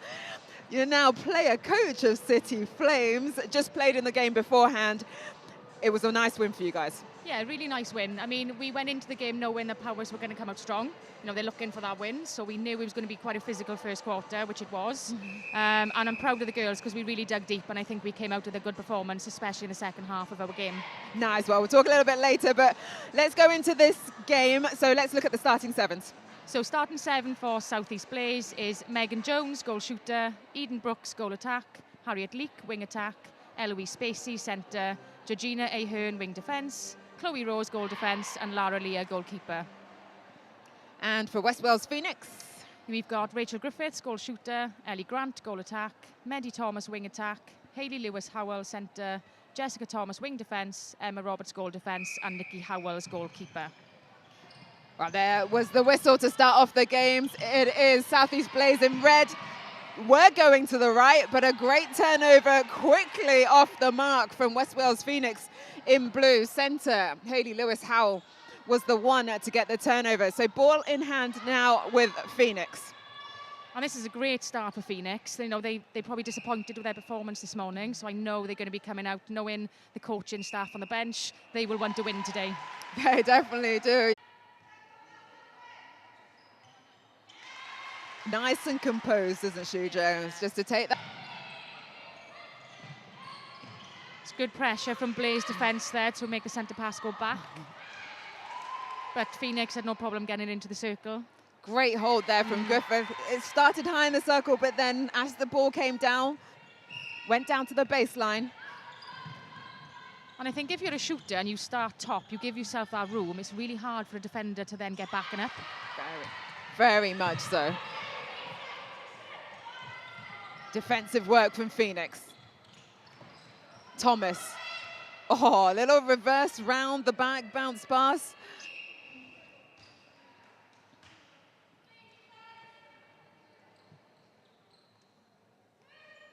That's a good settler. Ellie Grant. She had a great game this morning, didn't she? Yes. Really confident on the shot. Bit I of a liked what she did playmaker. in Swansea as well. She was exactly that playmaking ability and then confidence in the circle as well.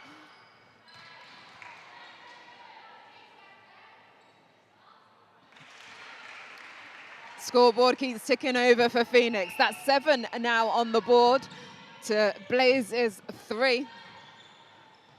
Blaze now. Leek finds her shooting teammate. Becky Scott and Linos Jones are our umpires. Linos Jones to our right as Megan Jones sinks another one. Again, nice and composed.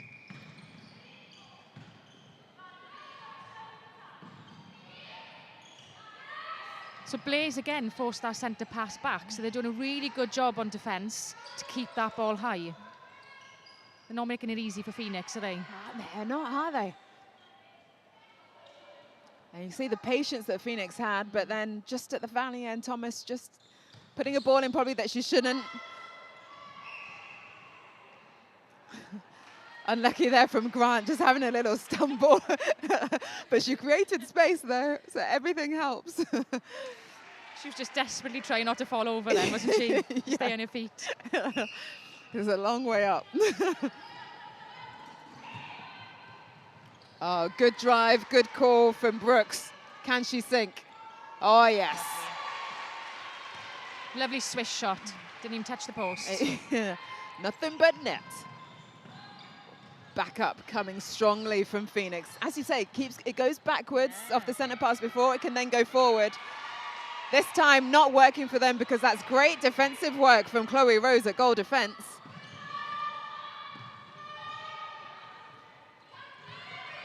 Ahern at wing defense.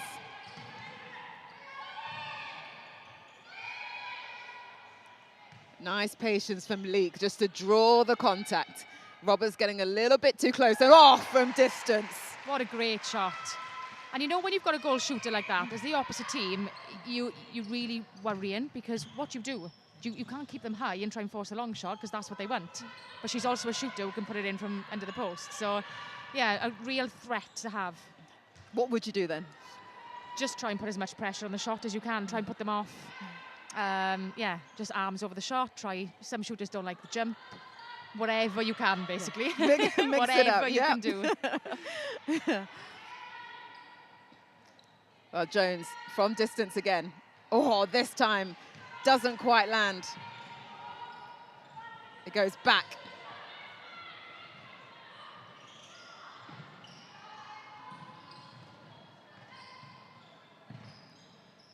Grant and Thomas doing the 1-2 together.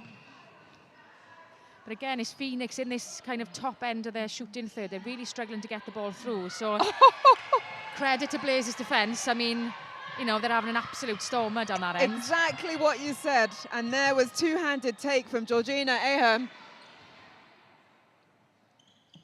And rewarded down the other end by her teammate Brooks. That was great defensive setup, just as you were saying. It was perfect timing, really, wasn't it? But yeah, Blaze just seemed to be putting on a lot of defence within that area, and Phoenix lateral at times. We need somebody to be punching forward, using angles. So just as that first quarter ends, wow, it is close. I didn't even know 10 minutes had gone. It was so much happening in that quarter. It is South East Blaze 8. It is West Wales Phoenix 7. Just one goal separating the two teams. It's quarter time. We'll be back for the second shortly.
East Blaze versus West Wales Phoenix, and it is tight. There's only one goal separating the two. Sarah, how did Blaze pull that back? Well, we saw West Wales Phoenix take a really strong start, and I think they went up by 3-4 goals. But I think for Blaze, as I said earlier, what they're doing really well is that defence just at the top of the end third. They're really putting the pressure on Phoenix, and Phoenix are struggling to get the ball through. Yeah. The defensive work rate is high. Well, our umpires, Becky Scott and Lennox Jones, get us underway. It's Blaze in the red. They go into the left. Oh, what a pass, but just can't keep her feet in. Oh, Brooks, that would have been spectacular. It would have been brilliant. You could see Brooks going, no, don't pass. A great vision. So Phoenix have a chance to get a 2-goal lead.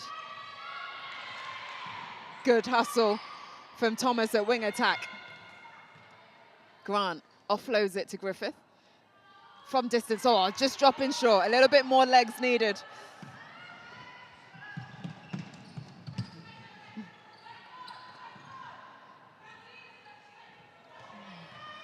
Ball placement, letting them down. Spacey into the circle. Oh, she keeps it on. Wow, that was brilliant flexibility to get down, flick that ball back in. Well, Brooks doing some wonderful work on that baseline, and Jones able to capitalize. We're all level 8 apiece. The second quarter of match 5 of competition, day 3. Oh, can't quite sink there for Phoenix, and it's Blaze back line. Lear takes it, finds her teammate in Chloe Rose at goal defense.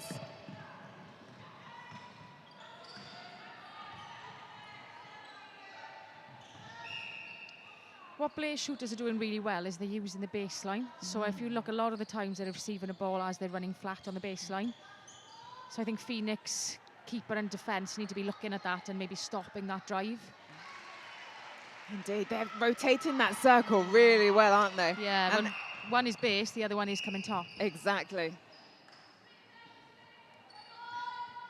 Ahern into Leek. Leek does the give and go on the edge of the circle. Oh, a little underarm pass into her teammate.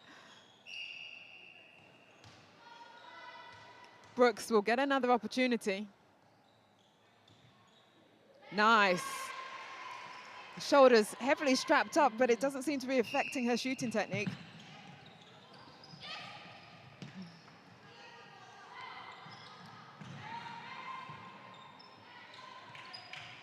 All the way back to the line to reset. Lewis Howell at centre. Oh, reverse hand coming in from Lara Lear. And there's a turnover. Wow. I mean, it's a bit of a feisty ball on that one. I wasn't sure which way that was going to go. But again, credit to Blaze defence. They're really putting a shift in, and they are on top of the Phoenix shooters at the moment. Have got into their heads well. Chloe Rose now into their attacking end. Jones has come way out of the circle. Done a little positional switch. As goal attack, Brooks went back to be that deep player. Worked nicely. Yeah, this shooting combination of Brooks and Jones is working really well. They're a moving circle, which you don't see much of these days. You tend to have a holding goal shooter with a goal attack who moves. So something different for Phoenix to think about. Yeah. Nice front hold, taking advantage of the 2-on-1 are Blaze.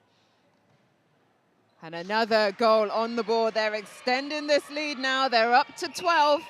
Phoenix are on 8, just 1 for them scored so far in this second quarter.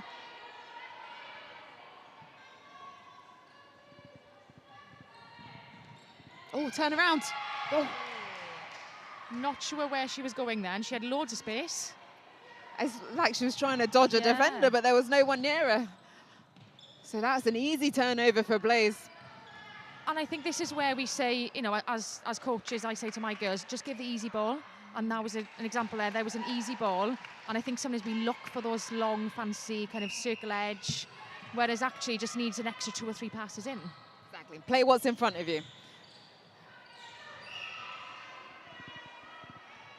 because it's meant Blaze have gone on a little scoring rampage. They're now up to 14. 6 the difference. Center pass with Phoenix. Grant trying to work some manage. Magic. There, calm and collected. Lewis Howell shouting to be patient in the middle. And I think that's working well for Phoenix. When they are patient and they use more than one option to the ball, it's working. Wow. It just continues to rain goals to the left of us.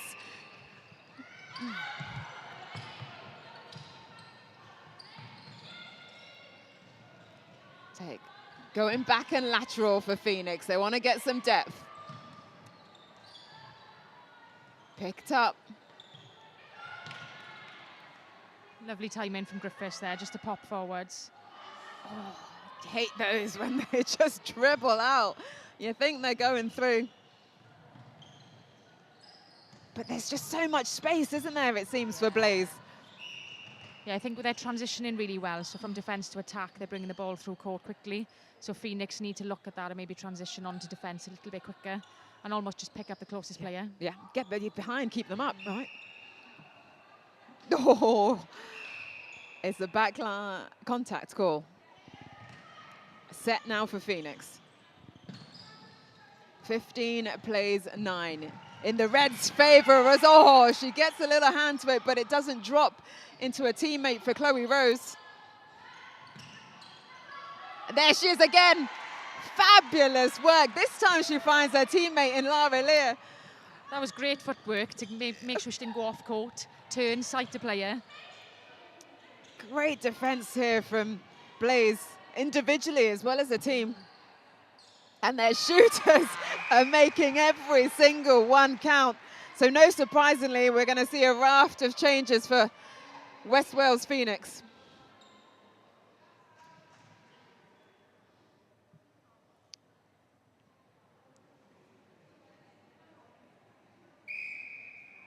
It looks like we've got Ellie J. Jones onto wing attack. And Delith Jones onto goal attack. And Lydia Reese, I think, has gone into goalkeeper.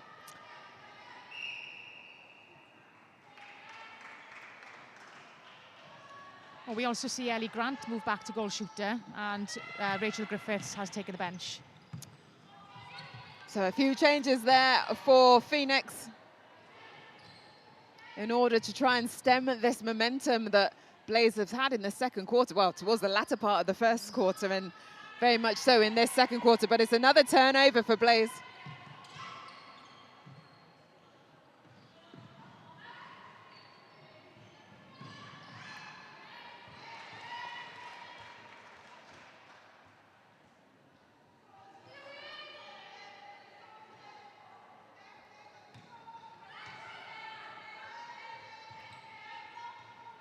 Oh, she is getting nothing but net. Both of them in that circle. So confident. There. Jones on at goal attack. That was one of the changes. Oh, but fabulous work from Georgina Ahern. She's having a stormer today, isn't she? Oh, they're just playing on another level, aren't they? There she is again on the ball, helping in attack now. Leak comes through, oh, but that pass, not quite where she wanted it to be.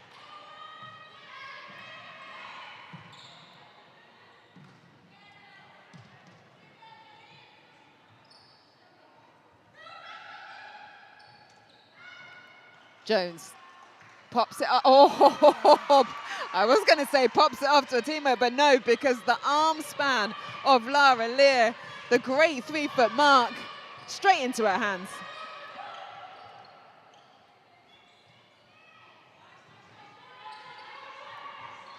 Baseline drive that you were talking about. Lovely baseline drive. They're using it so well. They're working well together, the timing is spot on, and they're making it really difficult for the Phoenix defence to work together as a unit. They're almost splitting them completely. Making them work in isolation. You know you're doing something well when defenders cannot work as a team.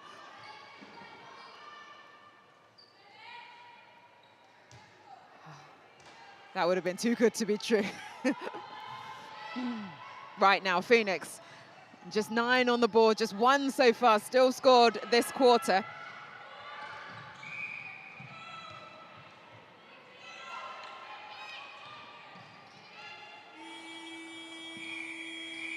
And there goes that buzzer for the end of the second quarter.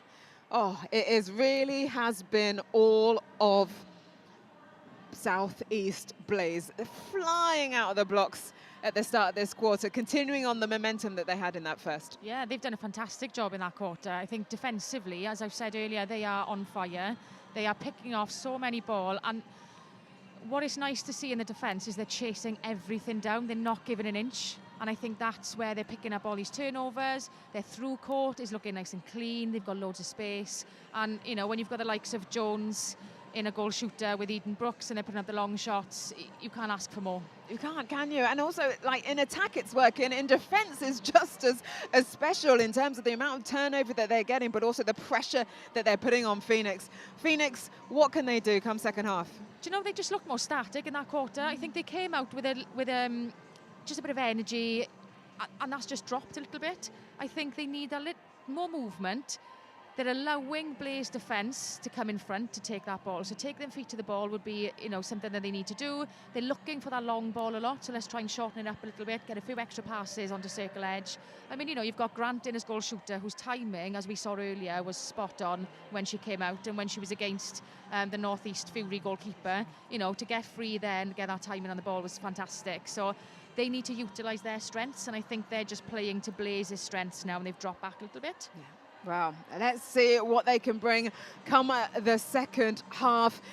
There's only 5-minute breaks at half-time for this Fleet EV National League, so we've probably had about 2 minutes. So we'll give yourselves a little break, and then we'll be back for that second half.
Oh, it's the National League competition, round 3. We're at the House of Sport in Cardiff. It's South East Blaze up against West Wales of Phoenix. It's last year's 7th place in Phoenix versus last year's 4th place in South East Blaze. And it's the 4th place Blaze that are in the lead. It's 18 to Phoenix 9. Players are a little bit eager. Yeah. They're already on the court, but our umpires, Becky Scott and Linus Jones, are going, well, we've still got time, so we're going to have a little seat, we're going to chill, we're going to chat, wait for ourselves to be told that we need to move. I don't blame them. I would do exactly the same thing. So great to have such professional umpires here at this competition. We've got 2 changes coming into this second half. For West Wales Phoenix, Rachel Griffith as goal shooter, and Ellie Grant moves back to goal attack. Not a lot of time for the other combination to settle, really, was it? Only 2-3 minutes. But sometimes as a shooter, I think you just need, if maybe you've missed a couple of shots, you just need that time to reset. And maybe that's what's happening with Griffiths now. Do you think maybe she's had a little word with the coaches on the bench, they're giving her some information and now she needs to try that? Yeah, I think so, and that does help. And some players, it works. Also some changes for Blaze. We have Alicia Knapp on at wing attack, Victoria Nuttall comes at wing defence, and Taylor Ambrose is in at goalkeeper. I'm surprised they've taken Ahern off wing defence. I thought she was having a cracking game in a wing defence for the first half. Yeah, they see with such a good lead, you might want to think that they'd try and increase that further and just get a little bit more confidence in them, but defensively, it doesn't seem to have changed anything. It hasn't made a difference.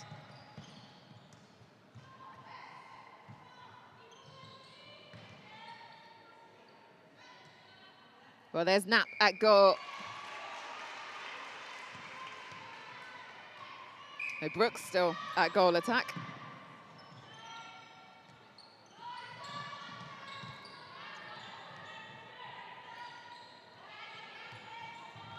There's good patience here from Phoenix. Again, Blaze putting the pressure on in defence. Oh, and maybe a bit too much patience there because we've got a hell ball.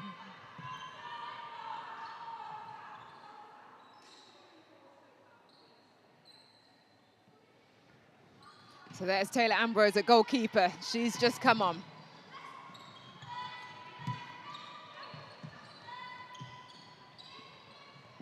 Wing defence, Victoria Nuttall, another one of those changes. Oh, a long ball in. Brooks turns, shoots, scores. She's having a great game, isn't she? Shooting really well, movement is really well in the circle. Controlling that attacking end well. Yeah, she is. Reminds me a little bit of you. Oh, just falling short there for Jones. Quickly picked up from Lydia Rees at goalkeeper.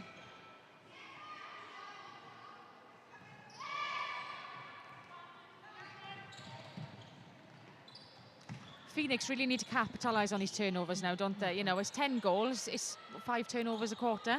Just not much. Not much at all. If they just one at a time, isn't it? And there's one there for Griffith. And it's their centre pass. This could knock 2 off the board. There's Knapp.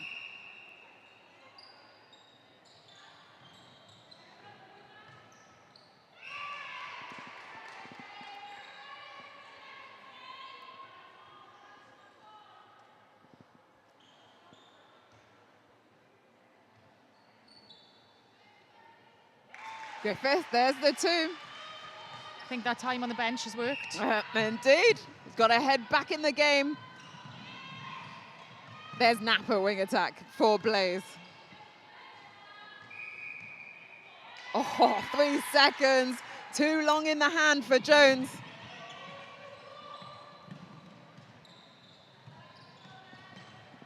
And this is looking better from Phoenix through court. They've got more options to the ball, a little bit more movement. Jones offering, she gets the ball now, looks into the circle, nothing available to her. Over to Grant. Oh, bounce pass was not on. Spacey almost gets clobbered. Well, does draw the contact though.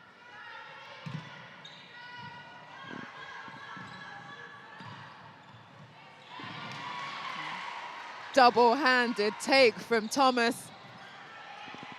But then doesn't make it count in attack. Annoyed with herself. And those are the ones, and there you do all the effort to get an amazing turnover. You just need to play a safe ball out. Because it's Blaze that capitalise. They take their score to 21. Phoenix, 12.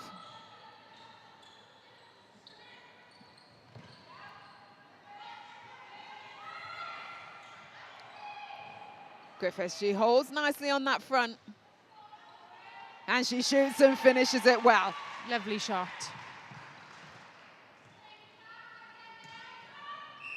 $13 on the board for Phoenix.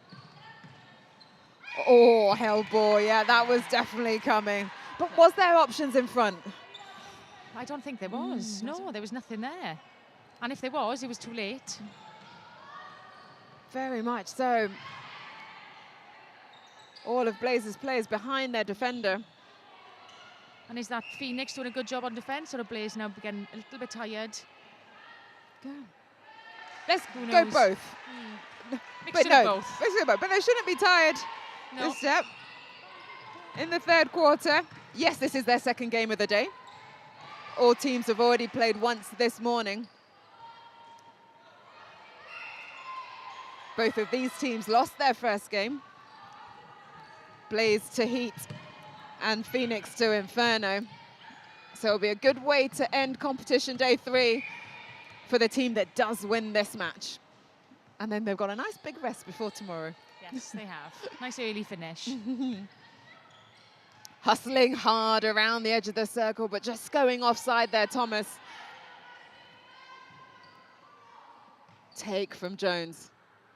And it's a swish.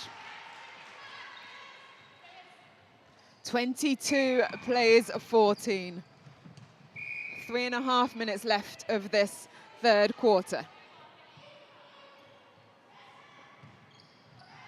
Ah, great hustle. A backing up to be proud of from Lydia Rees.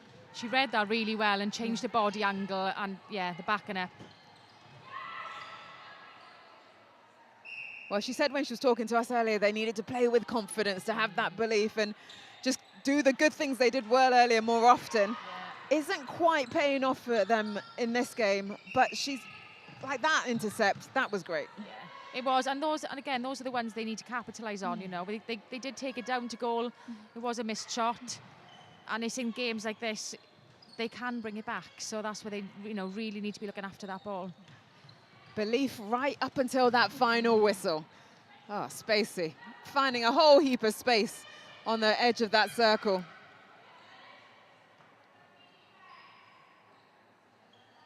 There she is again.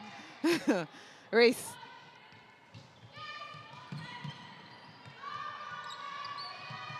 Can't find a teammate. Oh, so she tries to go long, but the work rate of Spacey again, but this time on defense, making it so hard for Lewis Howe to be able to get any sort of possession. Turn round. I think she was surprised then as she managed to regain possession of the ball.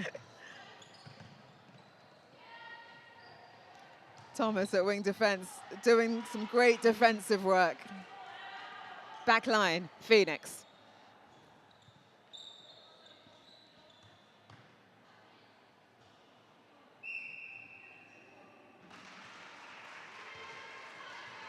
And that was a good turnover there by Phoenix. There's only 7 goals in it now, so they are bringing it back. They are indeed, and with another one here from Griffith, that will help nicely. 6 now. Oh, they get the break. The offside has been called on Knapp. Again, pressure being put on from Thomas in her second season of this National League.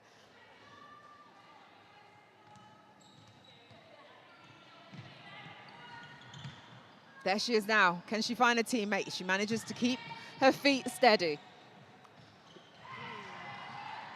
Good defense from Nuttall, which gets the turnover. There she is again. She finds Spacey. The 1-2, they play with each other. Oh, look at the space they created. Having a field day. Nicely finished. Oh, that is a shame though for Phoenix, but oh, well done, Blaze. That was a lovely turnover from Blaze.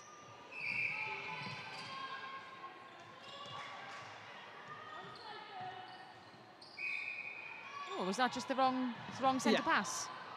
Rectified quickly. That was close. A lovely shot to finish. A nice swim, Rachel Griffith. 17 plays 23. And there goes the buzzer for the end of the third quarter. Southeast Blaze 23, West Wales Phoenix. It is 17. Pulled it back a little bit, but it's still Blaze that are out in front. We got one more quarter for you. Don't go too far. We will be back.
Final quarter, it's Southeast Blaze versus West Wales Phoenix.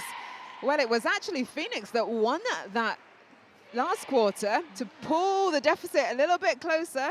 Blaze have been the ones that have been firing out in front. So I think it's going to be game on for this last quarter. This is going to be a really interesting quarter. Blaze are going to try and hang on to this scoreline, but I think Phoenix are really going to fight for this win. So Phoenix with the centre pass to start us off. A little bit of a contact call as Ellie Grant comes out to try and restart her playmaker role. But oh, what a great jump from Victoria Nuttall at wing defence. Ball though still with Phoenix. Just struggling to get this ball into the goal circle. Nice change of direction. Now it's in there. Oh, who are you passing to? But the ball is still on. I'm not sure who was there for that ball then. There was nobody there other than a Blaze player. Blaze coming through. Oh, I am liking what Eden Brooks has been doing at goal attack, right? Yeah, I think she's been fab. Oh, there. I mean, the confidence to put those long shots up. She just seems to be available all the time through court. Just quietly goes about her business, but it's so spot on. There, she's there again to back up her shooter. And for the rebound, can this girl do no wrong? She's in the right place at the right time. Yeah. One more on the board for Blaze. Off that centre pass.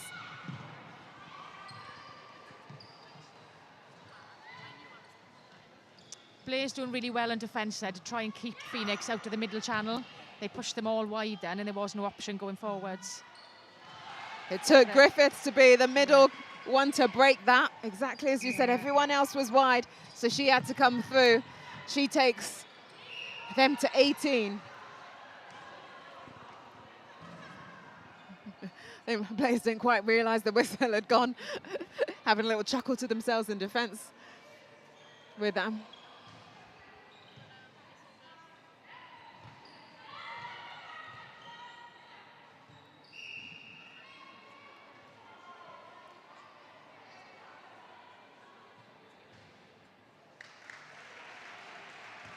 Another goal on the board.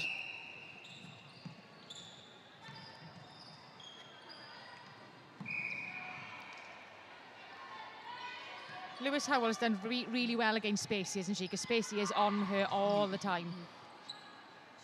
But she's doing well to find space. Yeah, she struggled a bit early, didn't she? Because it was all Spacey, wasn't it? But that, especially that passage of play, great work to get that space, as you say. Oh, she wow. kept it on. How did she keep that on? Go on, girl. Brooks, you're just coming for me. I'm loving it. Loving what you are doing. That's 2 now she's kept off that back line. Uh-huh. She's doing paramedic science at uni. Oh, we've got a woman down. She's back up.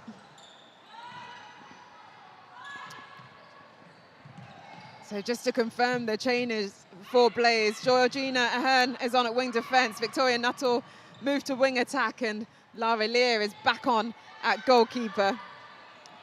And lovely vision from Jones then to sight Grant.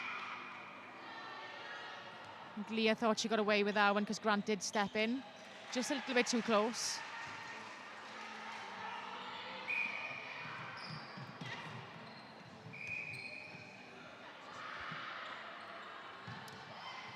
A little bit too quick, that pass in. Hit hands.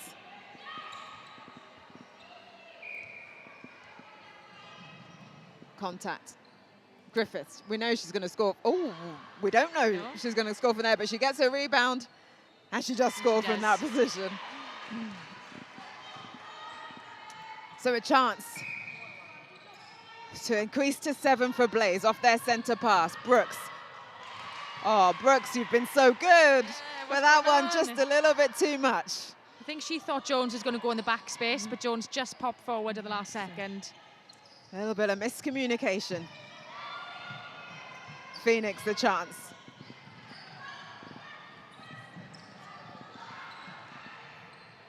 Oh, great up the top. Griffiths does that really well, doesn't she? She does. Break through, to pop top at the right time.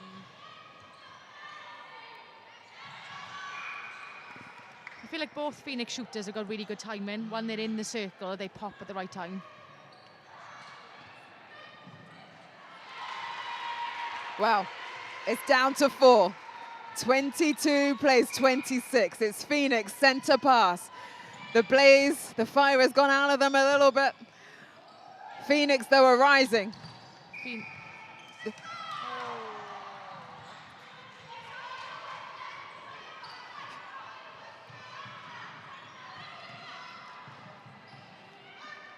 That was so unlucky there. There was just a toe offside. Was their moment? Could it be their moment with 4.5 minutes left of this game? When you've got shooters like you do in Blaze, you need to capitalise on every opportunity.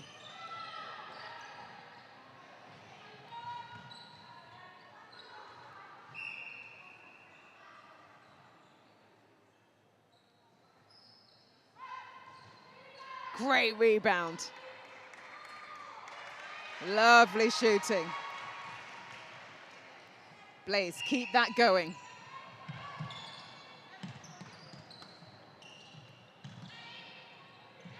Oh, eyes on the ball. Griffiths out. That was never getting over the top. Never going over Rose. Rose has picked loads of those off throughout the game. Solid she has been. She has. Down the other end, another strong baseline drive from Brooks. Just falls short though, but it's still going to be the back line for Blaze.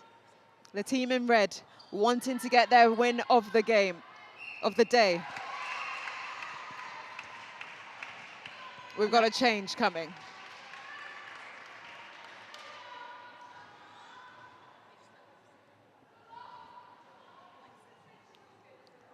Georgina Ahen is gone to the bench, and we've got Lauren Watkins, who has come on at wing defense in the red.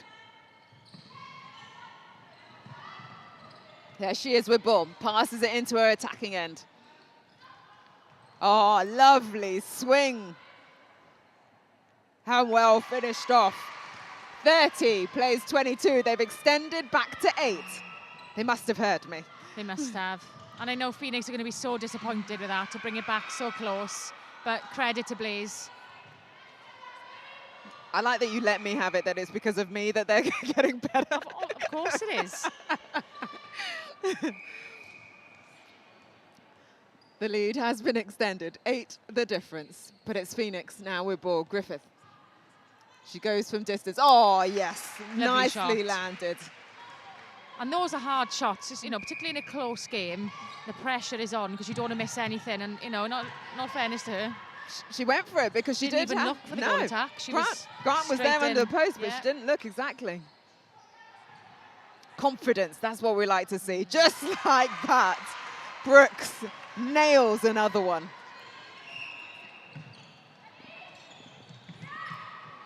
Grant coming through court.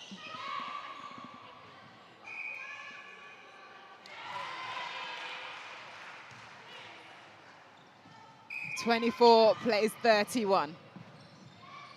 Blaze with the upper hand.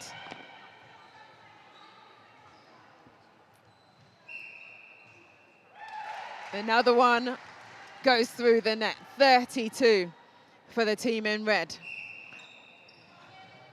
A minute, 10 seconds left on the clock. This might just be too much for Phoenix, but they can come within 5 to get some points. Oh, wow. Great shot again by Griffiths. Her confidence. I mean, she had that, 5 minutes on the bench? Yeah. And since she's come back on, she has been on fire. She hasn't missed. Wonderful. She's been so, so good. Yeah, it's 2 points for the losing team if they come within 5 goals. It's 3 points for a draw, 5 points for a win. And don't forget, even if you come within half of the winning team score, if you lose, you get 1 point. So every goal matters.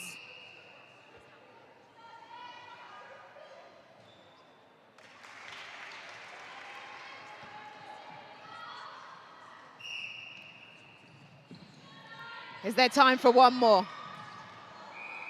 They need to be quick. They need to be very quick. The bench is shouting. Just 10 seconds on the clock. Oh, quick, quick, quick. Nice pass over the top. Oh, this would not have counted even if it had gone through. Just a little bit too slow there at the end for West Wales Phoenix. They weren't able to claw this one back, which means it is South East Blaze that get their first win of today, their second win of the competition, with a scoreline of 33-25.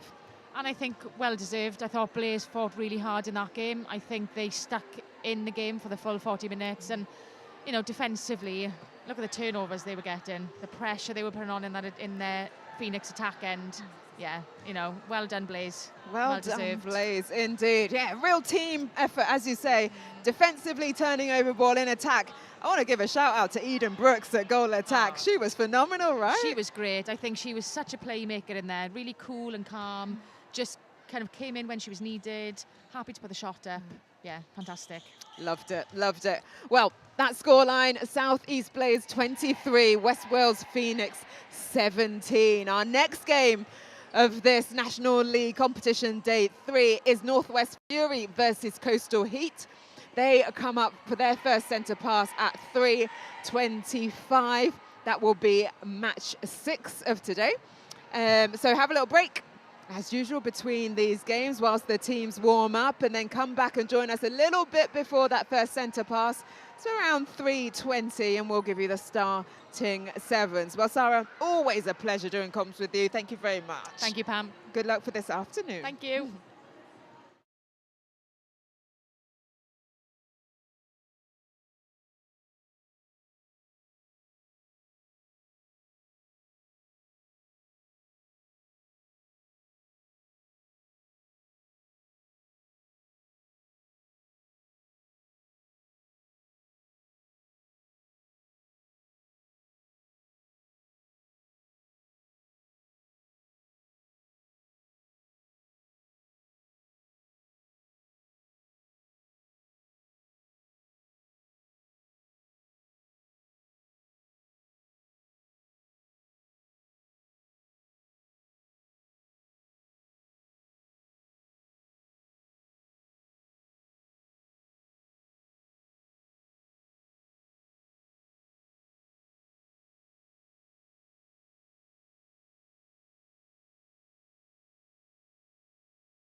This is the highest participation competition in Wales.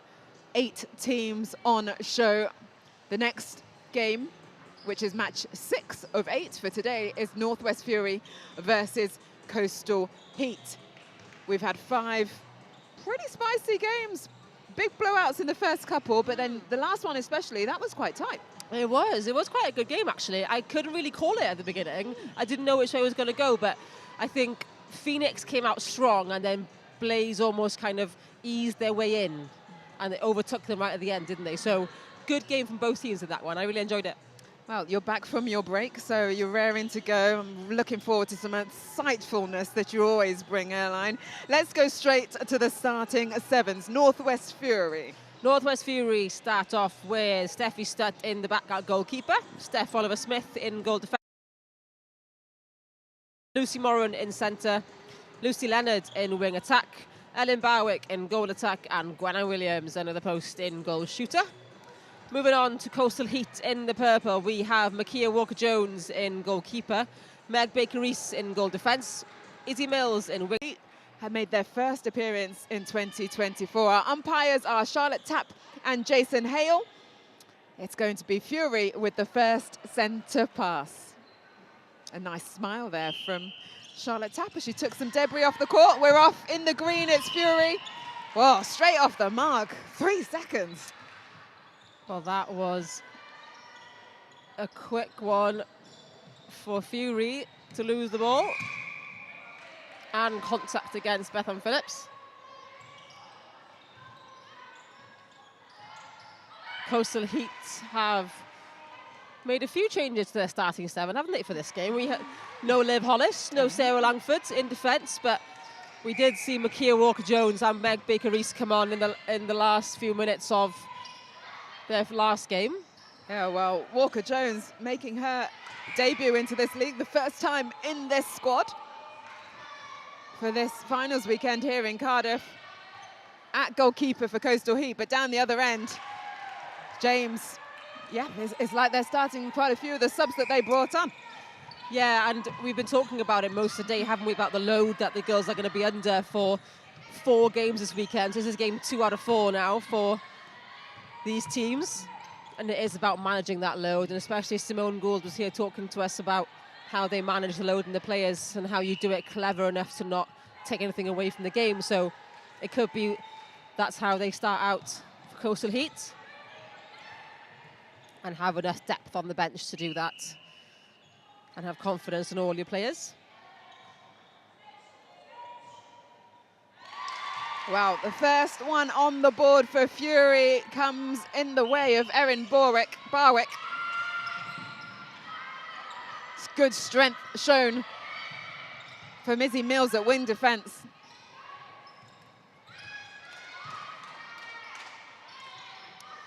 Good presentation from James.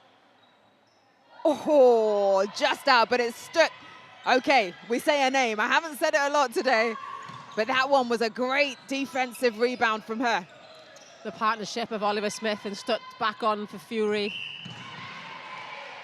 And it's nice to see that back in full form. Lucy Moran doing a lot of hard work there. The ever clinical Gwenna Williams under the post. Barwick out for the first phase of the centre pass. She goes long and under the post for the second phase. That's how you want to do it, but it can't land. And it's Walker-Jones under there for the rebound. Walker-Jones was just caught flat there on the run back and tripped over her own feet. So Barwick sighted her positioning, I think, and just shoved the ball into Williams. But here come Heat as Evans takes it back to 3-2. Evans has been the staple in that attacking circle for Coastal Heat. She has indeed another versatile player, plays wing attack and centre and wing defence as well. Oh, Chloe wow. Evans. But is also very accurate on the shot. Very much proves your point there. Could have gone either way then, couldn't it, really? back myself. You got to just go say it with confidence. Say it with confidence. Moran at centre. Captain, fantastic as well. Draws the contact.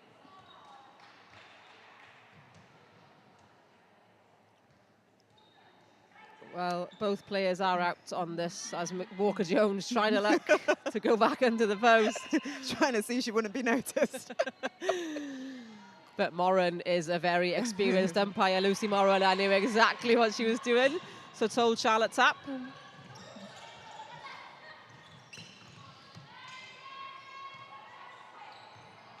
Nice take from the backing up for Lillicrap at wing attack.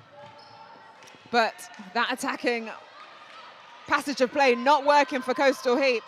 Chloe James has some lovely quick hands and quick vision, but it just was too quick for the hands of Chloe Evans. Oh, defense. That's what you want to see from your attackers. You lose the ball and everyone's straight back on it. Chloe James was shouting, drop, drop, settle, settle, as the ball was being collected by Fury, so they were already set up before they even hit the sideline for the pass. It was really nicely set up by Coastal Heat. It rolls out. It rolls into the hands of Fury. Bethan Phillips at wing defense, ready to pick it up. Moran. Lovely work. And well held. But Lucy Leonard is just offside. Level contact she got, wasn't it? Oh. Yeah.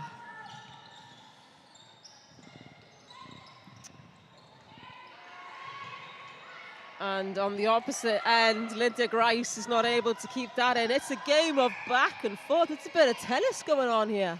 Very much so. Grice now with the 3-foot mark on she causes the interruption. I love it when they make a mistake, because mistakes do happen. We all do it, but you hustle back in to make sure that you get it back for your team. And there's another one. Baker Reese just throws the ball over the back line for Lillicrap. So Fury come again. Oh, look at all this space that they have. Leonard, the 1-2 under the post, the quick pass to Gwenanne Williams. The draw from Bowick, the fake to Bowick to throw Walker-Jones. Lovely work from Fury.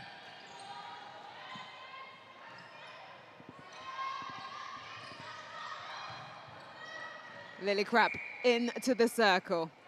There it goes into Evans, who steps in, using the space that she created for herself. And it's 5 plays 3. Coastal Heat are in the lead by 2. Fury, their centre pass, they are on the attack. Gwenanne Williams is holding her space nicely in there, but not seen by her teammates. Baker Reese does really well. Loves those kind of balls. Again, she's one of those players that makes you feel like you have space, makes it look like there's space, but she's always there, just hunting quick silently. Off the mark. There she is again. She manages to keep on court, as you say, silently in the right space. A lot of loopy passes going on at the minute from both teams as well, yeah. Strong take that time, though, from Chloe James. She takes them to 6. Can they make this 2 wins from 2 in competition day 3? Coastal Heat, so early stages. We're still in the first quarter, but you know they'll be thinking about it. Nice little pasture play there from Coastal Heat. But breaking called for Ellen Barwick. Izzy Mills at wing defense gave a big cheer and a clap.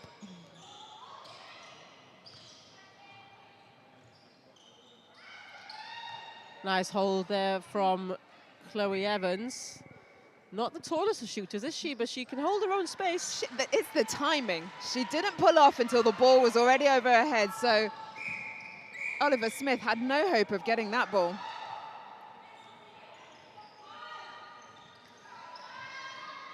And there is Chloe Evans again. What a wonderful run. And great sight by Grice as well, wasn't it? To see that and recognise it. Having some fun in that attacking end, aren't they, Coastal Heat? Oh, Walker Jones, well read. Oh, she'll unfortunate. be killing Izzy Mills, saying, that was mine. I had a clean turnover and you were obstructing.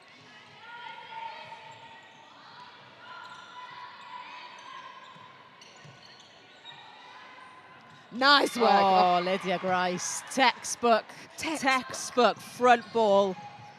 She ran her feet. She was always in front. And the voice of Lucy Leonard is echoing around this court, urging her defenders.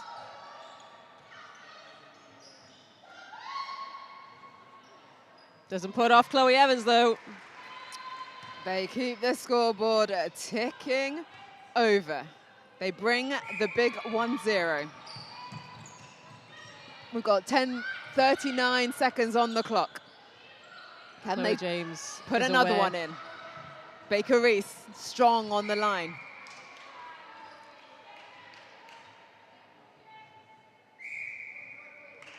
Nice shot. Oh, no goal, contact, goal shooter. Contact against Chloe James, so Lucy Leonard now coming through the court for Fury. 13 seconds, they need to be quick, but they do have time, but they need to set the penalty quickly at least. Lucy Moran is not happy with her team, telling them to be aware of the clock, but Baker Reese is there again, the little silent assassin.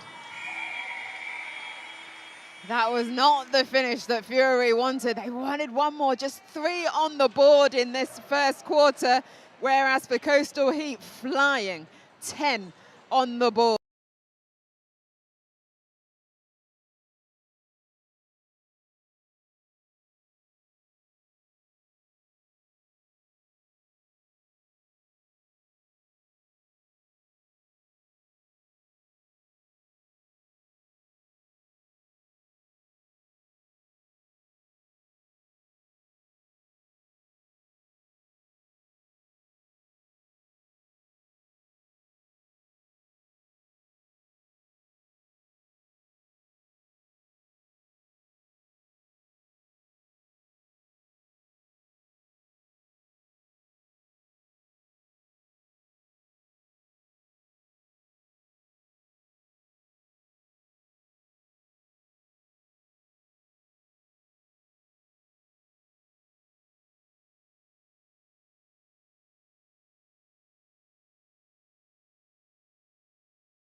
Northwest Fury 3, Coastal Heat 10.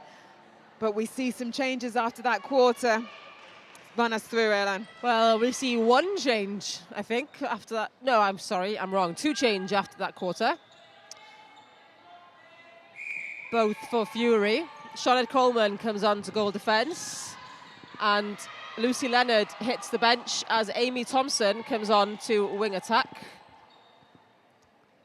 As Gwenna Williams kicks off the scoring, taking Fury's score to 4. Well, welcome to the side, Amy Thomas. A nice ball to the back of your head. But it was a great take from Gwenna Williams. Take the ball off the line of the defender and to their net. Well, it was a big shout from Steffi Stutt as they walk back onto the court of Let's Go Fury. And you can see it in her. She Her is face, feisty, isn't she? game face, right? She wants this. Pressure is on. Obstruction, though, off the back line. Heat get their first one of this second quarter.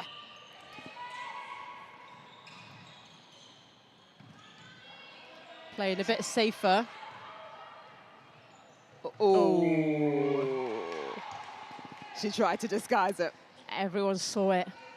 And very well seen from Jason Hale. He was right on it. Right in front of his face.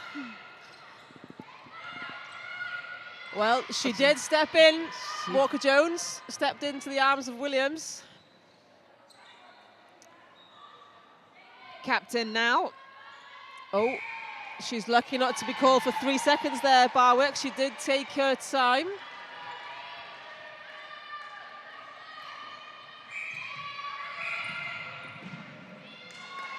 And Grice was called for, apologies, braking was called for Izzy Mills. Getting confused with his tag. So Moran has a red tag on her top and Gwennan Williams has a yellow tag. Is that Vice Captain Captain? I believe it is Vice Captain Captain. Both of them very experienced and leading players in this Fury squad. Shooter to shooter there from Barwick into the safe hands of Williams. Well, they got a turnover off his centre pass. 6 on the board now. They've scored 3 just in this second quarter. Already hit what they scored in the first Fury. Well, Fury are trying to stay man on extremely tightly. But the ball's just beaten them. That Lillicrap's drive into that pocket, so good. I like to say the ball speed and the length of passing. Definitely beating this defensive Fury. Lovely change of direction there. And Chloe Evans slots another one in for Coastal Heat. Grice was with the assist then, now she takes the centre pass.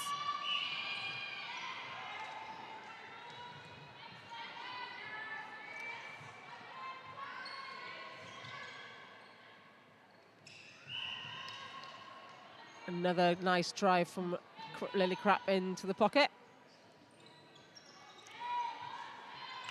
Oh, strong hold from James. Can't quite finish on the shot, but the shortest person in that shooting circle gets up for the rebound. The second shortest person gets the second rebound, and goalkeeper Steffi Stutt. There she is. Been waiting for her. Well held by Amy Thompson.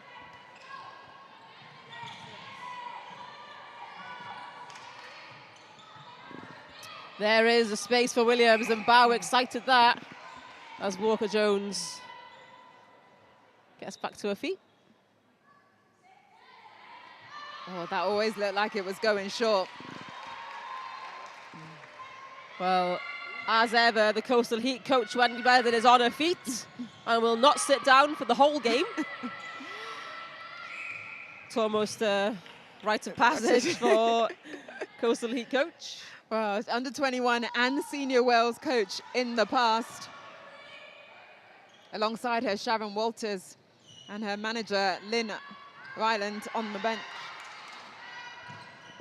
Oh, well, her team using that attacking flow to really show some great work.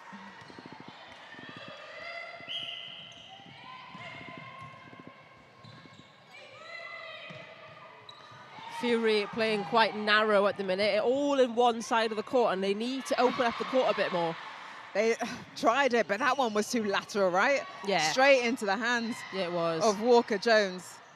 It needs to be a little bit more dynamic, changing through the court instead of just trying to force ball over from one side to the other, one channel to the other. We need a little bit more movement from Fury. It's very narrow at the minute. Well, 4 on the board this quarter for Coastal Heat, takes their scoreline to 14. 6 for Fury. Started the quarter really well, getting 3 on the bounce off the mark. James is out the circle.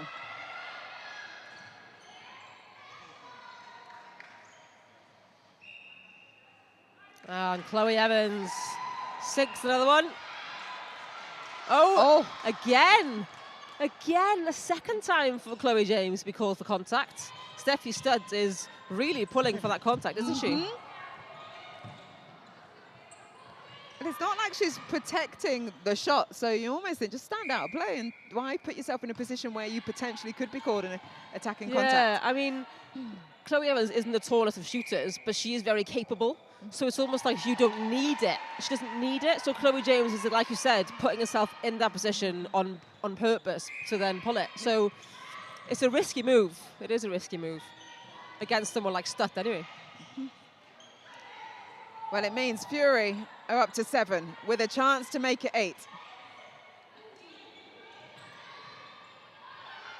Barwick does the playmaking around the edge, but then they find Williams. Oh, she knew she was contacted. Hit her arm, that's why it flew over the net.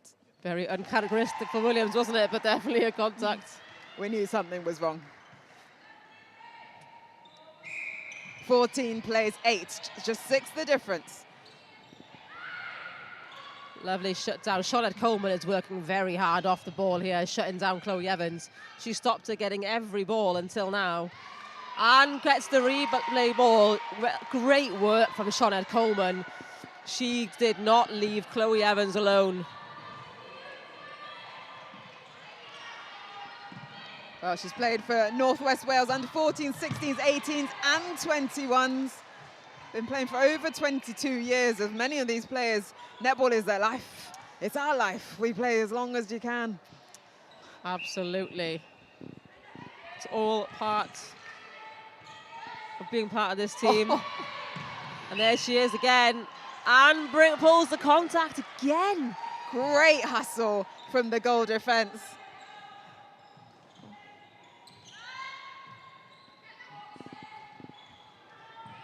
Phillips is there on the backup. She looks long and in. Oh, that would have been beautiful, but they're putting each other on a lot of pressure. Well, the quick hands just a little bit too quick.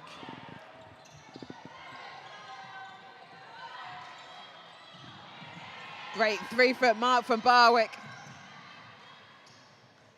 Nice.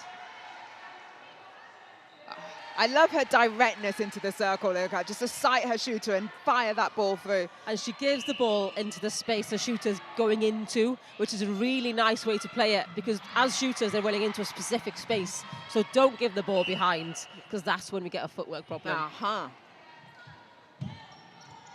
Well, Walker-Jones was the one to get that turnover for Coastal Heat. 15 plays 18. James all by herself on that backspace. Oh, falls short. Chloe is the message from the bench. She listens.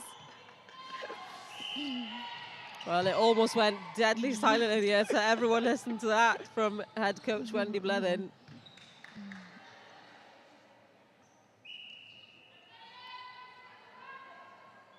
She wasn't needing to be told this time. She bent those knees. She knows what is required. That's 17 now. Coastal Heat have had a little bit of a flurry this past couple of minutes. Fury now, can they stem it? Can they get themselves back into it? 23 seconds left on the clock. Well, Walker-Jones is doing very well against Williams. She is just pulled for obstruction. But her reach is just on top of the ball. Oh, Barwick unable to convert, and it was Baker Reese that came with the rebound. The obstruction is against Thompson, but the advance called. Contact goalkeeper in the circle. And a warning for Steffi Stutt. Wow. And an advance. All the way from the middle of the court to the post by umpire Charlotte Tapp. And she is a B award umpire, aiming for an A award. She's very experienced. Wow. A warning given to Steffi Stutt, and Chloe James nails the shot. Chloe James nailed the shot indeed. Well, the first half is finished. Northwest Fury 8, Coastal Heat 18. 10 is the difference. It was 7 going into that second quarter, but at halftime, we did see some really great stuff from Fury in terms of they got that margin down. They did get the margin down, and they're not scared to really go at it and throw their body into it. We see Lucy Morrow now talking to the umpires. We see Liv Hollis and Baker Reese talking to the umpires. So we know there's a little bit of clash going on. We know there's bodies on the line. We know there's a bit of contact. like I said, Lucy Moran is a very experienced umpire herself, so she knows the drill, she knows what's happening.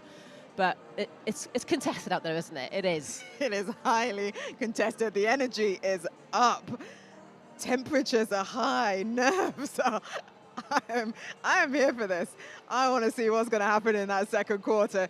You guys go have a break. Come back and join us in a couple of minutes.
It's the second half. Northwest Fury versus Coastal Heat here at the House of Sport in Cardiff. There's National League competition round 3. Coastal Heat are in front by 10 goals. 18 plays 8. It got a bit feisty in that latter part of the second quarter. I want to see some feistiness again going forward. I mean, we've got children running along in little kits. Coastal are bringing the heat, but North are bringing the fury, aren't they? Oh, I like what you did there. I love that. Love a pun.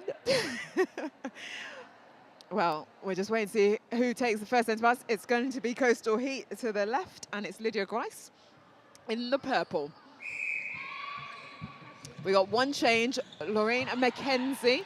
Chadwick is on at goalkeeper for Northwest Fury. That means Steffi Stutt, probably because of that warning she got earlier, is on the bench. Yeah, that warning she got right on the buzzer for deliberate contact.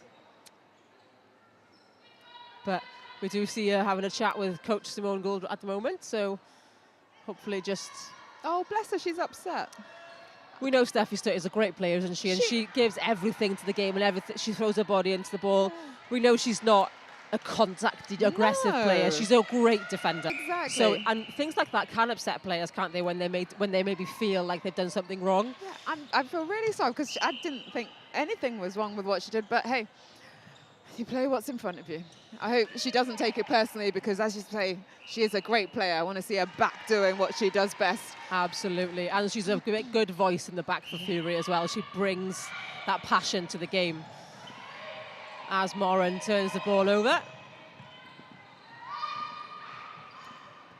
Right, Fury on attack. Moran at centre, goes back to the line, finds her teammate. Coleman came on in that second quarter, but footwork from Gwen-Anne Williams on the baseline gives the ball back to Heat.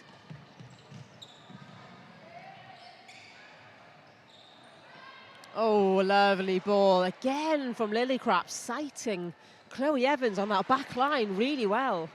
Very, very well. Just 19 years old, making her debut in the league this year, 2025. And Walker-Jones, great contest there with Williams. Tried to just tap it back to Moran, but Izzy Mills got her hands on it. There's Lillicrap now, top of the circle. She looks, oh, well weighted. Just that little show to the left. Moved Laureen Mackenzie-Chadwick to the left, and then you could play it to the right. Really nice play. Very intelligent player in Lillicrap, such a young player as well.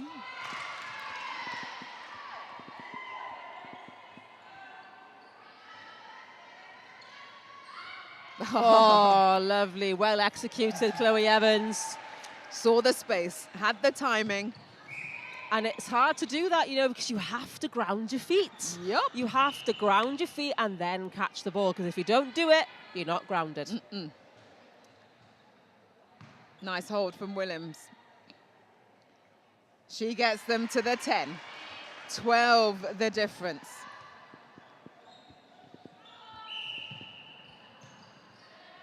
Coastal Heat looking to get their second win of today. Their fourth win of the competition so far. They've had wins over Phoenix and Sparks. Nice from Izzy Mills. And also Blaze earlier today. Full stretch for Izzy Mills there. She gets a little low five from her teammate in Baker Reese. The wing defense, wing goal defense combo. Oh. Williams saw Baker Reese there, but Baker Reese didn't see Williams.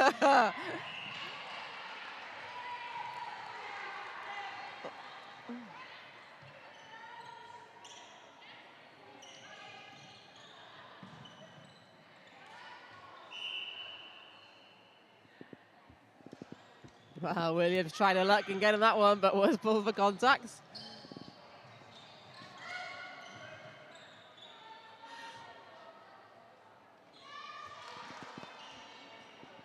And it's a Fury ball as well. Good turnover from Mackenzie-Chadwick and Coleman.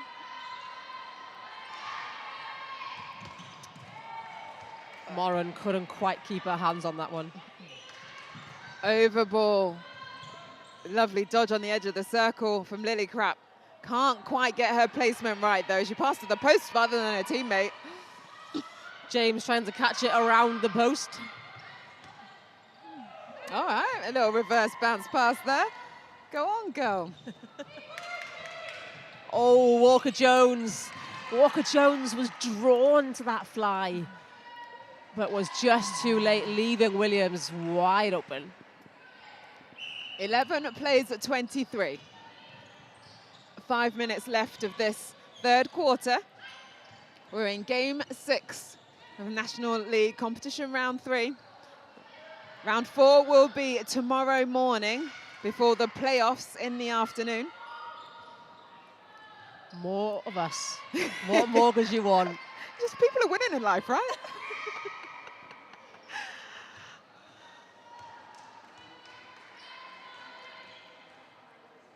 Evans has another opportunity. This time, Lovely. It goes through. Takes them to 24. Moran in at centre. She has to go back. Coleman passes off to Barwick. Barwick now with ball.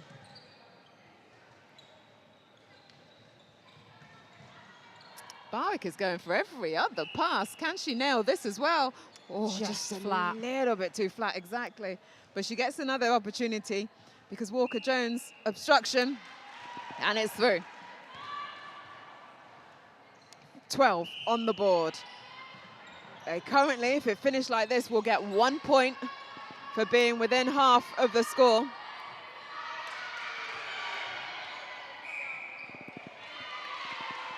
Good hustle in defense. And another turnover, but a footwork for Lillicrap. Oh, Baker Reese, unheld Baker Reese. What a turnover that was. Fabulous Wonderful play from the goal defense. And down the other end is the other goal defense. It's Sean Coleman.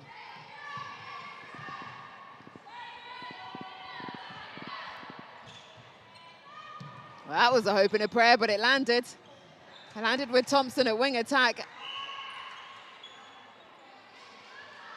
Just, of course. This game is just up and down and up and down. The defence, it's a battle of the defence.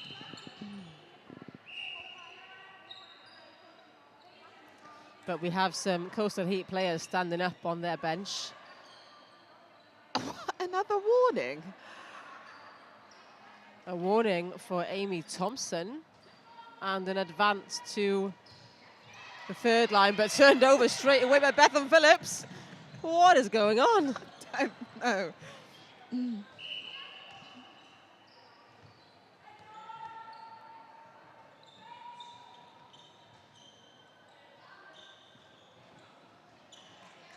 Lovely Barwick work by Baker Reese. He's been so calm and composed under the post in terms of shooting, but just a little bit array. Yeah. It's almost as if they're a bit rattled, both of them.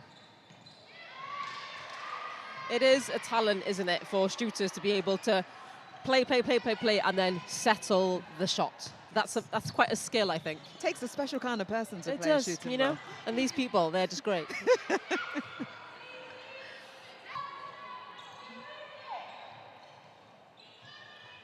Oh, there's that space. Williams had it. Reese wanted it. Tactical changes happening all over the court at the minute. Right, let's start with Coastal Heat. Sarah Langford is coming on to goal defence. That tall, airy jumping coming in from her. Maddie Newton coming on to centre for Coastal Heat. And Emily Edwards onto wing attack. Lily Doodson is on at wing defence for Fury. Bethan Phillips moves into centre for Fury. Lucy Leonard is on at wing attack for Fury. And I think that's it. Well done, you.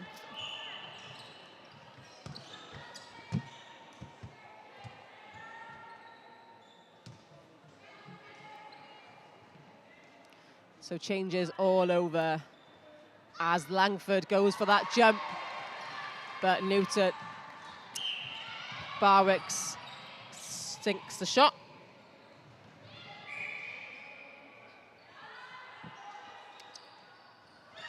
Right, we've got 32 seconds left of this third quarter, so what can these changes do in preparation for the fourth?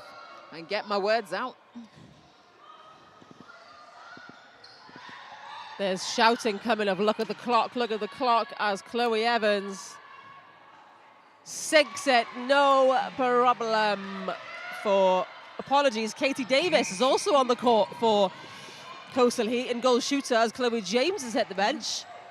And Gwenna Williams on the buzzer pops that last one in for Fury. Wow, 25 to Coastal Heat, 15 to Fury. That margin of 10 continues. That was a draw in that third quarter. Lifting the game. I mean, all those changes I just rattled off. I can't catch my breath. Well, we've got one more quarter coming your way. Coastal Heat versus Northwest Fury. Can Coastal Heat make it 2 wins from 2 on competition day 3? Or can Northwest Fury get their first win of the day, but their second of the competition? We shall see in a few minutes.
It's the final quarter. 25 plays 15. Northwest Fury are on 15. Coastal Heat are on 20. Katie Davis, and she does not miss.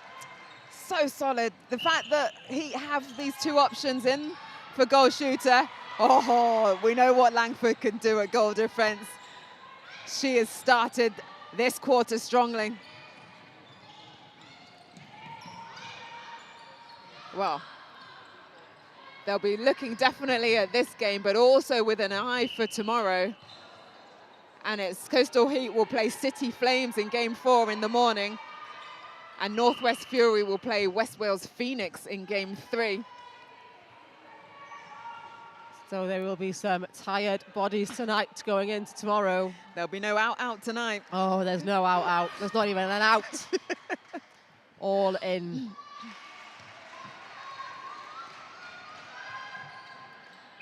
As the deficit goes back to 10. So 27 plays 17. It was all square in that third quarter. What can this final bring? Remember, it's 2 points if you come within 5, if your team is the losing team. 3 points for a draw, 5 points for a win. And 1 point if you're within half and you lose. Lovely take from Barwick, albeit a little bit wide. Williams out of the circle, go on. Fury would benefit a lot from coming a little bit in. They're playing the centre passes very wide, so they're starting wide, then they have to work themselves in. Instead of, you can see Coastal Heat centre passes start a little bit more, a little bit narrower, I think. So I think Fury would benefit from that because they're being pushed wide from the beginning from centre pass. So maybe if they just had their centre pass a little bit narrower, they can hit circle edge quicker.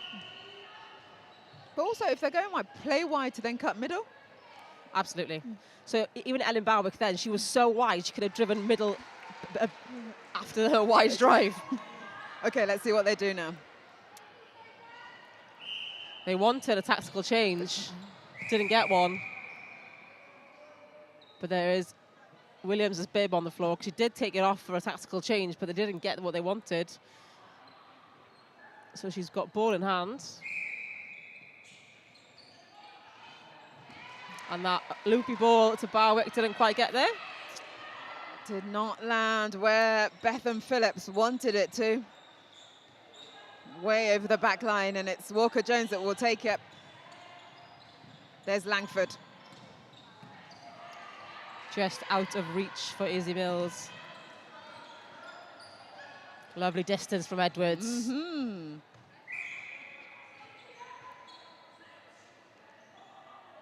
Emily Edwards, normally their starting wing attack, but she's come off the bench. They're getting a little rest for tomorrow. There is the change. So Williams now will get her rest, and Sophie Cocking comes on at goal shooter. We saw that change earlier today, didn't we? We did. And with both captains now off the court, Bethan Phillips dons the captain's band and is pulled for obstruction at the same time whilst putting on the captain's band.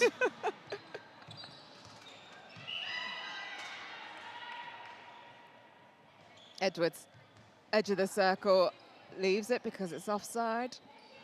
Big step in. Oh, lovely defensive work from goal defense. Coleman. Fury on attack. We got another bib. Jinxed. We've become one person. That's what 8 hours together does to you. And still to more tomorrow. And Dudson wins the ball. And that ball falls to Langford, who was tiptoeing on the line. Oh, it's feisty out there. Walker-Jones tries to settle it. She takes that pass. Oh, quick bullet, threading the needle. Every other superlative for that pass from Emily Edwards. Nice work from Katie Davis. 6 as usual. Strong take from Leonard. Puts it down. Dudson coming on at wing defense.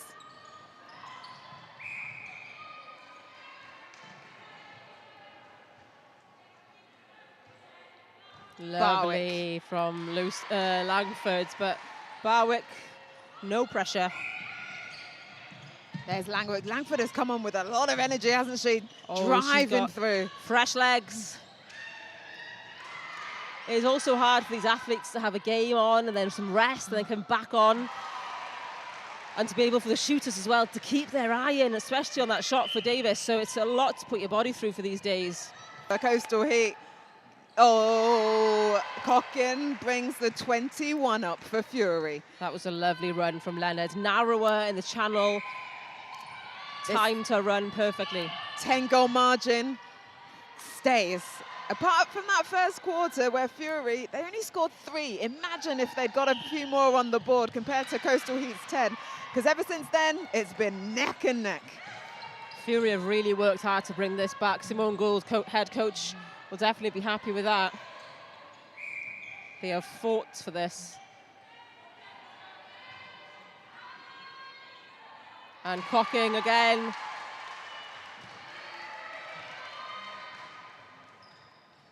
Oh, everyone just lets the ball drift.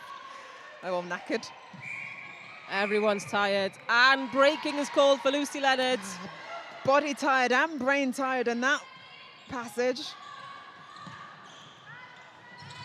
Nice lift from Newton.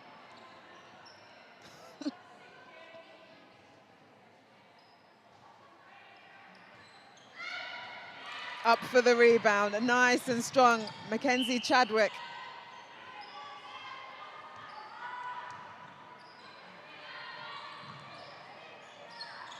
Dudson looks long, she finds Leonard.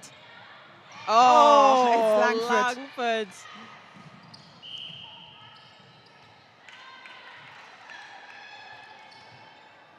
And a word for Lily Dudson to tidy up. Dudson and Edwards, another competition that I'm enjoying watching. Oh, but Mackenzie Chadwick again comes off with the goods.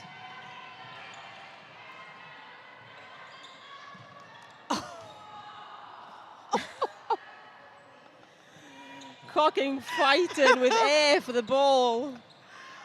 Oh, it's getting a bit messy out there now, isn't it? Someone needs to take control of this game. Oh, and it won't be Emily Edwards.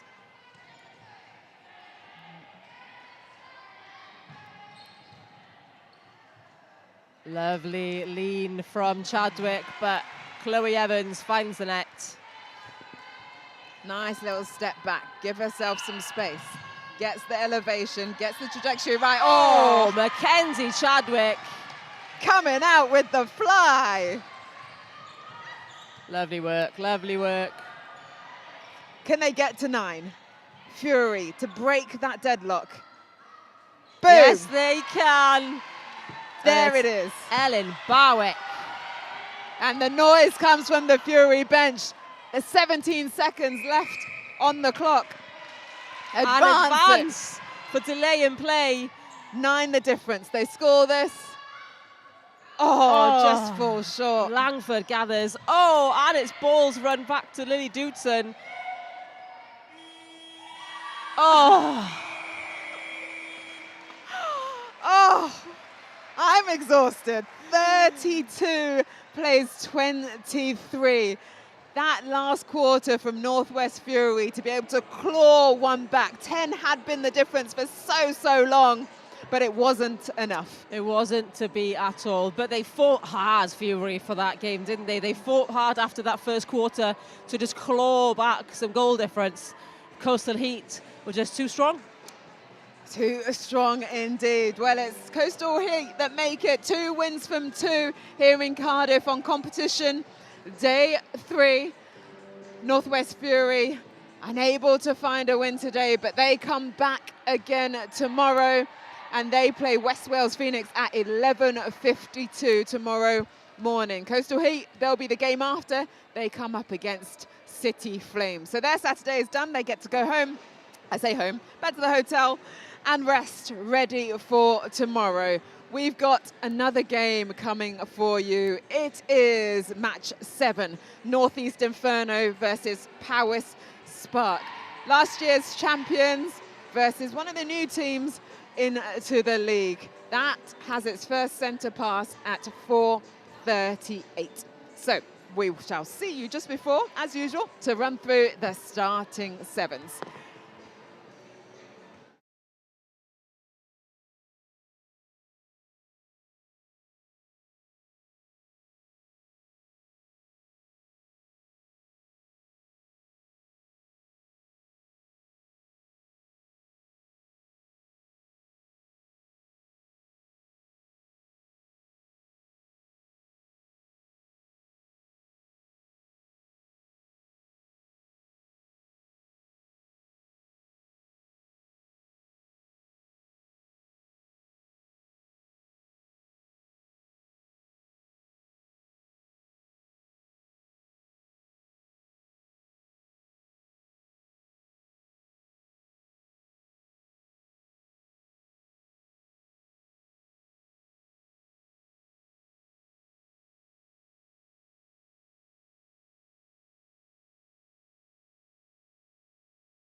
Welcome back. It's the penultimate game, Northeast Inferno versus Power Sparks. We're going to go straight to the starting sevens because the teams are coming out.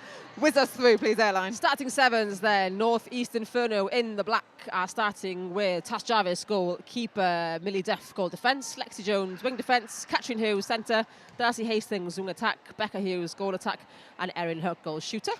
Power Sparks have got Mary Bailey in goalkeeper, Ellie Richardson in goal defence, Fiona Williams in wing defence, Mally Davis in centre, Rihanna Millington in wing attack, Kira Edwards in goal attack, and Josie Williams in goal shooter. Our umpires for this match, Catherine Murray and Joe Williams. So it was Inferno centre pass, and they get the first goal of the game, courtesy of Erin Hook at goal shooter. Centre, Mally Davis for Power Sparks in the orange and the yellow, the Butte Energy Power Sparks.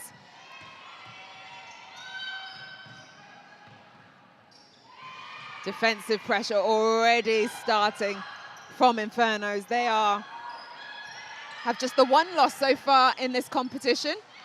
Lost to Valley's Volcanoes last month in Swansea. Still vying, though, to keep their championships alive so they can lift that trophy again. They're current reigning champions.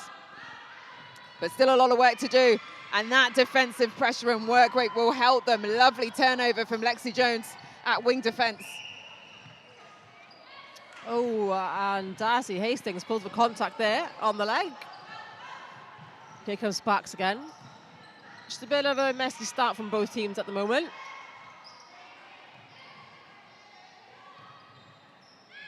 A little bit of more patience we see from Sparks. Great drive to the edge of the circle from Millington. And Millie Duff collects the rebound.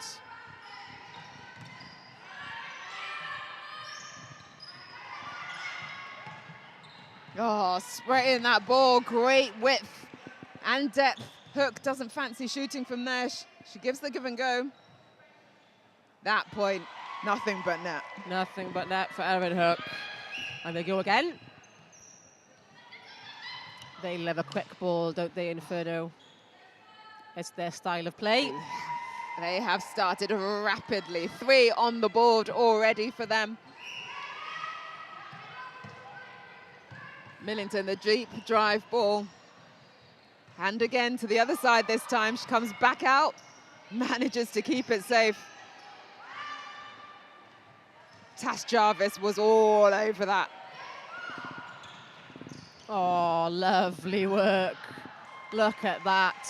What, 5 passes from one end of the court to the other? And the run from Catherine Hughes to the ball in Becca Hughes in the corner. Great work.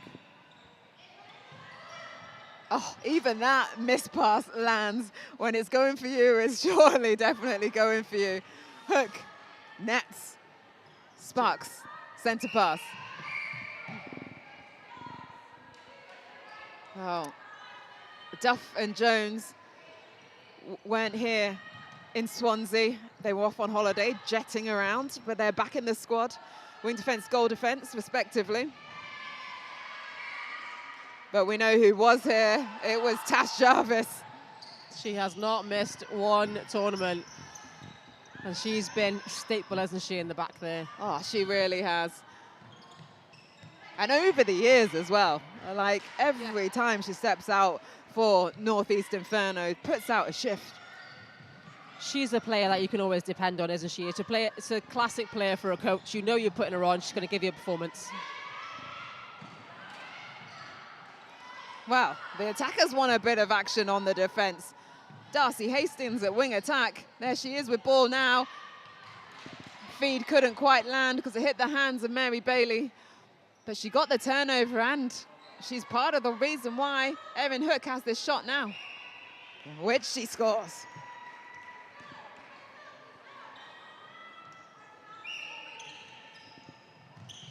Oh, Darcy Hastings wanted to give that one, but instead, Catherine sees Becca. Yeah. This is a masterclass.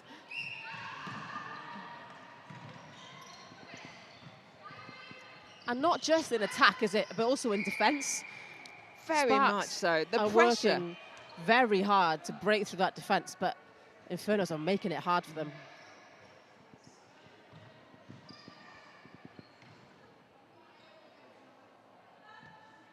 Lovely from Jarvis. And there is the first point on the board for Sparks. 7 goals to 1.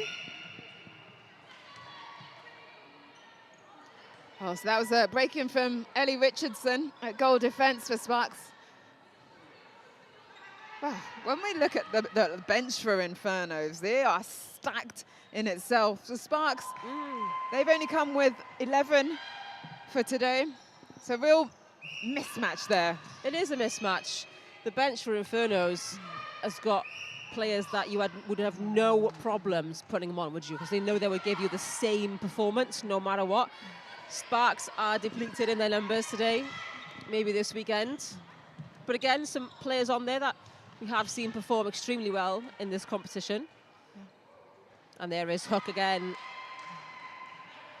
It's the speed from Infernos that Sparks are finding themselves on the back foot. So you would think get behind and push up.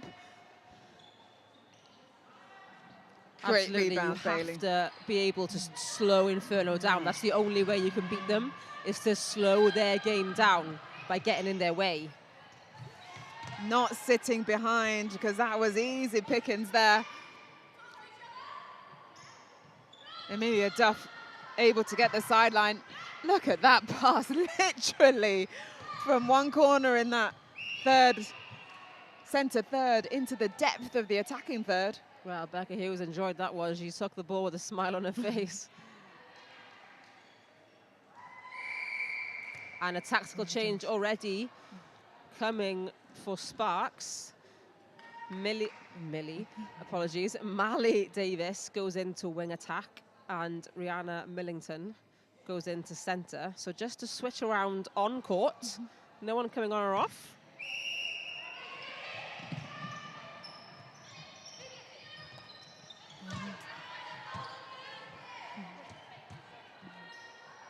And Mally Davis already tired, I think, as she came up to the comms table just then. Nice feed, nice drive into the circle from Kira Edwards. Unable to finish the shot though, and look how quickly Infernos get the ball down the court. Look at that turn. That turn from Darcy Hastings was wonderful, wasn't it? Her head Beautiful. went first, the ball came after. It was a full body and the ball went. Well, that's what young kids playing. If you want to turn quickly, your head goes first, then your shoulders, and the rest of your body will follow through just as quick. That was clinical from Darcy Hastings. That's what Inferno do so well, is they move, they let the ball do the work. So they're not overtired. They don't have to move so hard.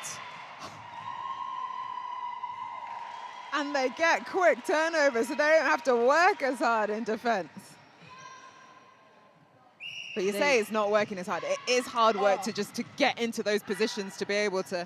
Absolutely. They do the work before they have to do the work. Exactly that. You're not chasing.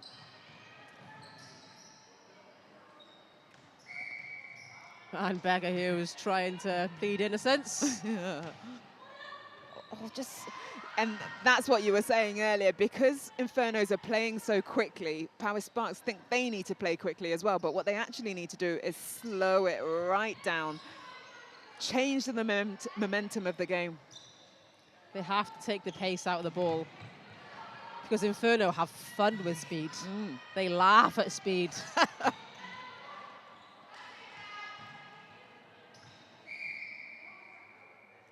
Josie Williams, goal shooter for Power Sparks, sets the penalty.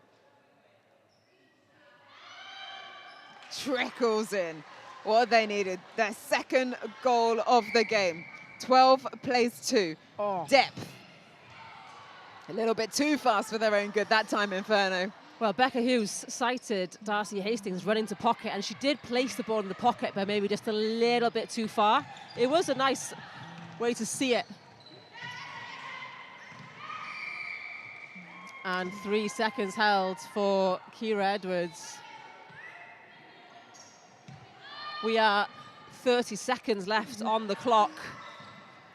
Inferno. Oh, Mary Bailey There's what she can do. Well, we said her name quite a bit in Swansea, didn't we, in terms of trying to get some turnovers for Sparks.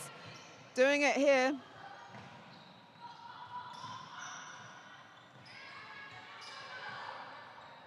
Into the corner.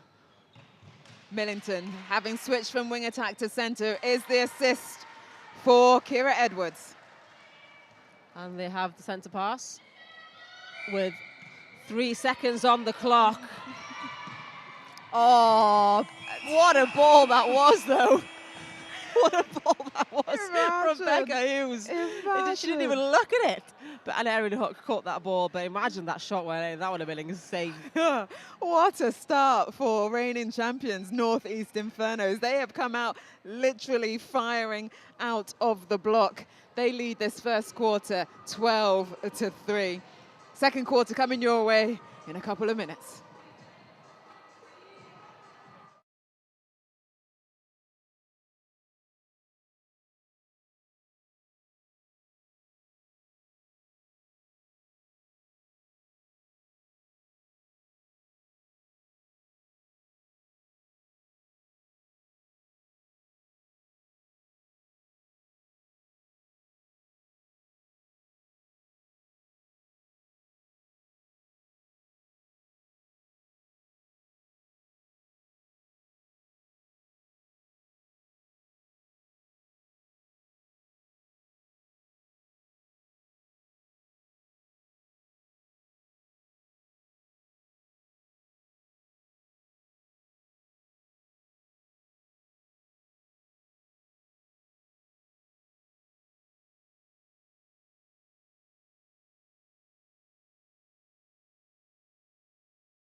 It's the second quarter, Northeast Inferno versus Powys Sparks here at the House of Sport. This is match 7, our penultimate match of the day for the National League competition, day 3. It's Northeast Infernos with a convincing lead so far, 12 to Powys Sparks, Butte Energy Powys Sparks. Just 3 goals on the board so far. They'll be looking to try and stem this fast momentum that Infernos have come flying out of the blocks for this game. And it's going to be Inferno with the centre pass to take us into this second quarter. Katrin Hughes about to step in.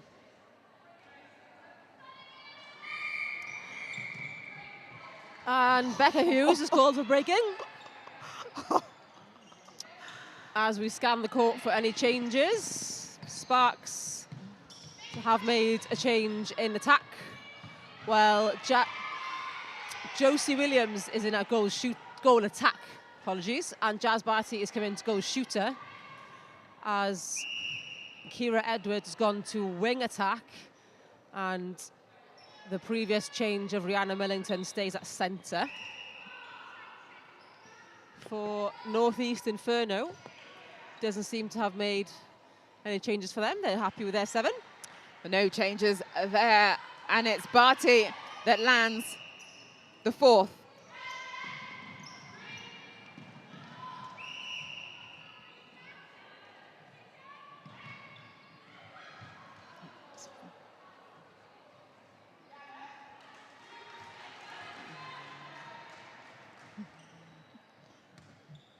Well, that's another one for them. So now 5 for Powys Sparks.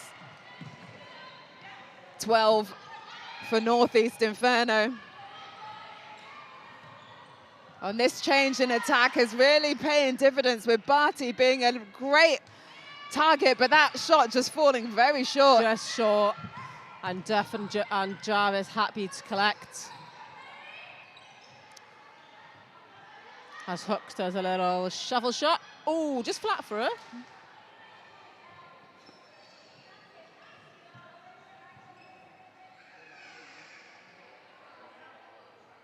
The bibs seem to be a little loose this weekend. Kath Murray happy to step in and put that one back on Becca Hughes. The many hats and jobs of an umpire, eh?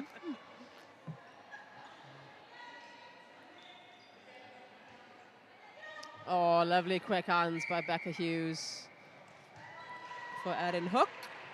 Their first of this quarter. Sparks. Strong take from wing attack. Kira Edwards, just ball in hand now, looks for Barty, doesn't like it, so goes back to the line. That's smart play, now she finds her. Barty used to play in the defensive end, she's moved to the shooting side. That shot not showing why she moved.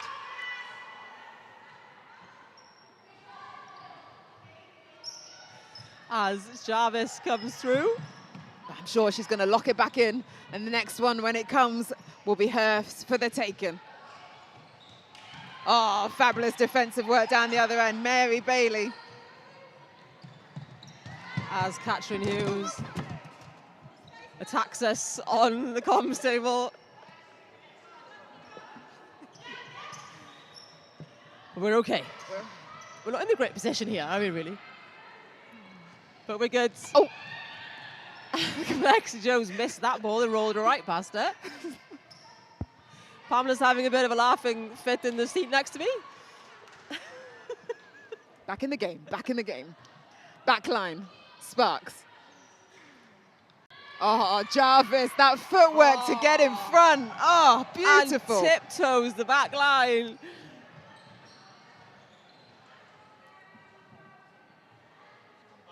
Nice work. Just like that.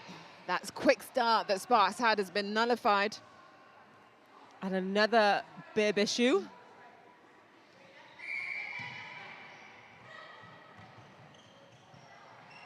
Nice, but who read it? Oh my God, that would have been amazing from Richardson. Oh, Richardson read that perfectly, but it fell into the hands of Hughes. Yeah, oh, you can't catch a break, can they?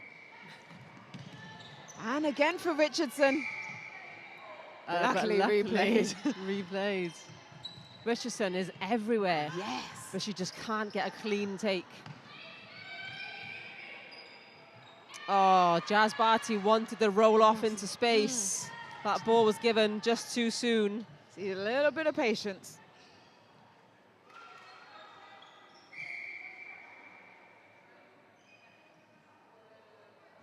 Erin Hook adds another one to Inferno's total, making it 16 goals to 5.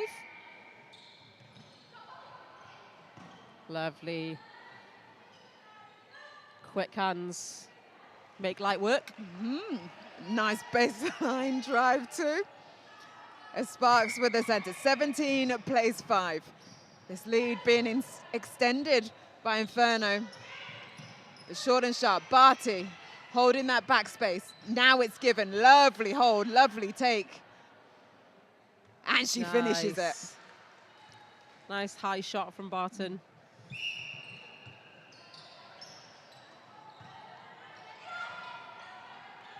Nice again, quick hands from Inferno. Oh! Thought about it, didn't quite want to go in. Just rolling out, but Hughes is there for the rebound.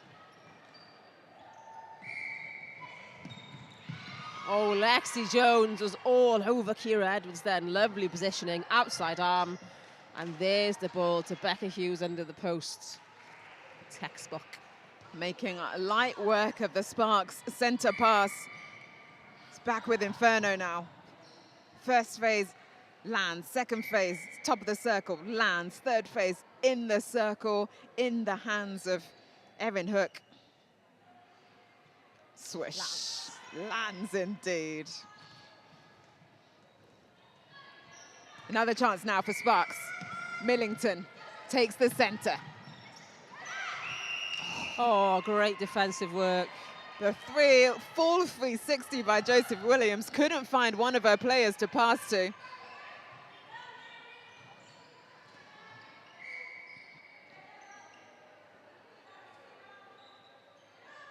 The hook again, adding to the total. 21 now plays 6. That deep pocket second phase by Darcy Hastings is working so well for Inferno, isn't it? Very much so. Hastings just running the show. Fionn Williams at wing defense needs to change up what she's doing to try and put a little bit of doubt into Hastings' mind. And with some of these passes just not landing where they're targeted to be, it's just giving Infernos these many, many opportunities to get this scoreboard ticking. Look at that pass. Williams in no woman's land. Instant pass from twin to twin.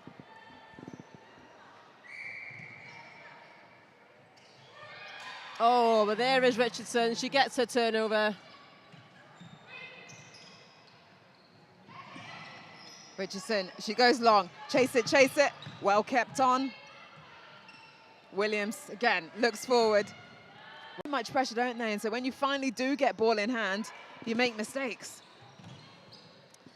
Absolutely. Oh, that's a lovely driving ball. Another nice driving ball. See, you can turn and shoot.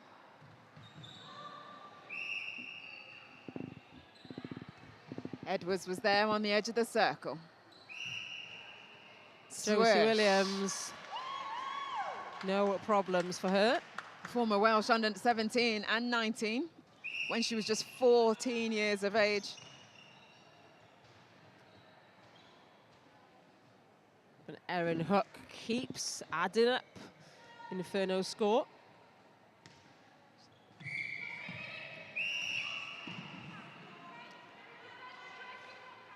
Edwards nice and strong up against Jones. Jones being warned to address the contact, and that's what you normally see, players being advised first. Just told to tidy up. But we know how these Infernos, they bring contested play, don't they? Lovely. Erin Hook is just turning and lifting balls. She doesn't even know where the post is. It's just going in. It's like she hasn't got a care in the world. She's just doing what she loves to do. Barty just a little bit more legs. That's better. Takes their score to 10. 10 plays, 24. Oh. Hughes wanted to take that one quickly, but it was a little bit too quickly. Her sister wasn't quite ready. But the score going into the third quarter will be 25-9. It's the halftime break. We've waxed lyrical about Northeast Infernos. What can Powys Sparks do to get themselves more competitive into this game? Honestly, they need to look after their own ball, firstly, because if the other team, if you've got the ball, the other team can't score, right? They're sending very loopy passes, they're sending long balls because they're running away from ball, and those are the balls that Northeast Infernos like to take and they'll fly on. They have to play their own game, not try and play that fast game that Infernos play, but just be clever. They have to take front cut and run front ball and not hide behind the defender. They have to be patient with their ball, and they cannot keep throwing these long passes because it looks like you're free, but when it comes to Infernos, you're not. You're not, indeed. Well, coaches have got all their charges in front of them to give them some information. Well, have a break and come back for the second half here at the House of Sport in Cardiff to see how that information translates into the play on court. We'll see you in a couple of minutes.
Myself and Airline here at the House of Spa for the second half, House of Sport, for the second half of this match 7. Northeast Inferno versus Butte Energy Powis Sparks.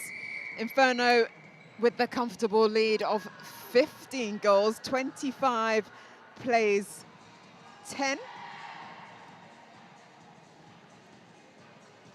And it's Sparks that have some work to do to keep themselves in this game. You can still get a point if you can't. And she's totally fine. Amazing. Good to see her back on the court. Inferno's 27, Butte Energy Powis Sparks 11. And there's Britain on at goal shooter. Seen her in at goalkeeper. Just having a little stint down the other end now. We saw her play goal shooter in the first game actually today as well. We did. Erin Hook obviously having a rest, putting her feet up, having a bit of a chill. Well, she's done her job for today, hasn't she? She's done a great job. Very good job. Nice shooting. Josie Williams at goal attack for Sparks.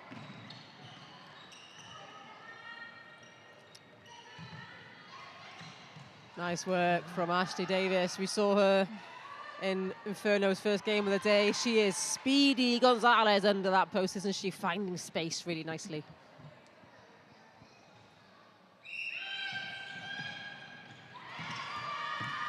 And Fisher just getting a hand to that ball.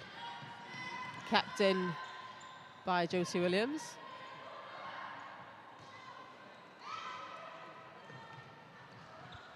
Oh, lovely feet control there by Lexi Jones. And Ashley Davis as well, like, just working so well together. The timing is on point, the space is on point. And now we're starting to bowl the ball. They can just do what they like, Inferno. And there is Brereton as a powerhouse under the circle, under the post. Even if you're that close to the post, you can sometimes miss. Oh, but great hustle. Great work there from Nicole Davis to get that ball back for a teammate. Ooh. But Mary Bailey gets a hand in. She's moved out to goal defence. There she is now with ball. She fires it down the court to find her teammate, Richardson, who's moved from goal defence to centre.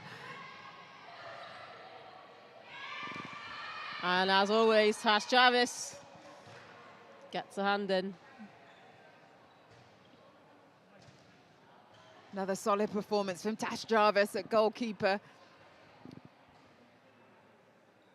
Now the movement starts to try and stop this becoming a shooting opportunity for Sparks, but it does come. And a great shot from Jazz Barty. Millington powering through Hughes. Better play coming through from Sparks now.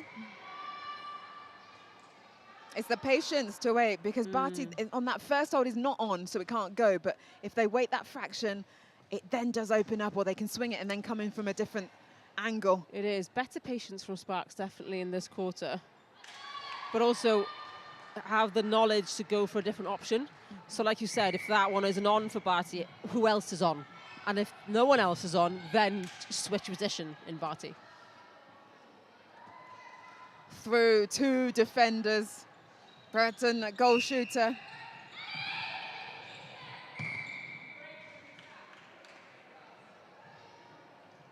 Well, Millington is called for breaking. A little bit too quick for herself off the centre pass. Oh. Mary Bailey holds on to Brereton and they have a little cuddle. Oh, friends. All friends, yeah.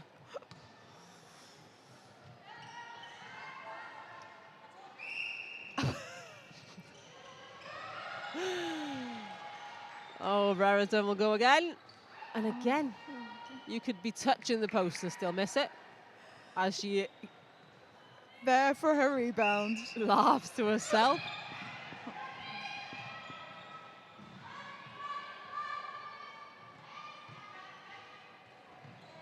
nice from Barty. Turning fully, getting the defender moving before playing the ball out and back in again. Takes it to 15. We're going to see another change. So Bailey's going to go back to goalkeeper and Witts is going to go to goal defense. Just a straight swap.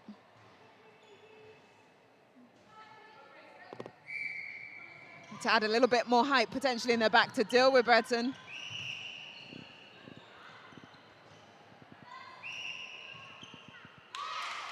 They get the turnover. Big shout from Richardson. Nice hand in there. Oh, and there goes Catherine Hughes, but she's called for replay ball. Not basketball, honey. And the contact. Oh, but she gets it back anyway. They should have waited for her to set the penalty. She was out of play. Sparks' fault. They decided to take the penalty. Yes. And if it's Catherine Hughes, you wait for her. You wait, yeah. And Jo Williams was spot on.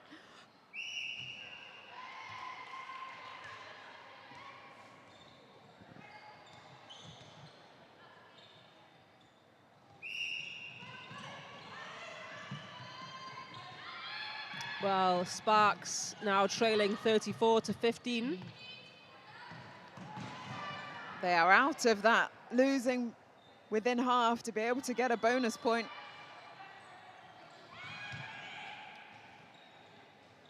As there's no doubt Inferno will keep ticking over.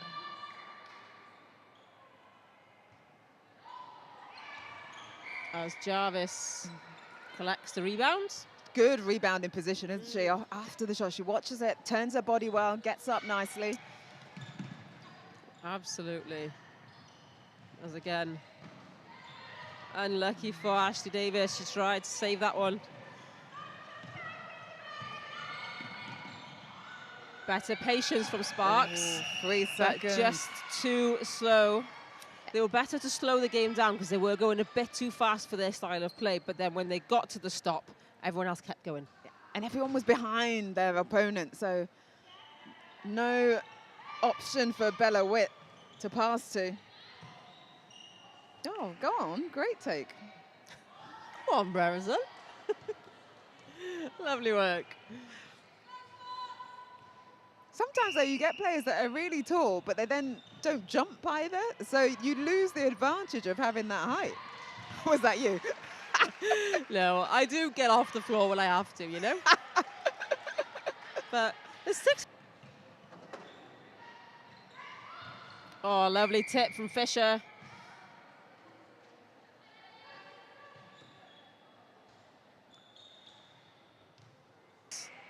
Nets, but no goal contact against Jazz Barty. That they could have really done with that goal to get them within that half. Very much so.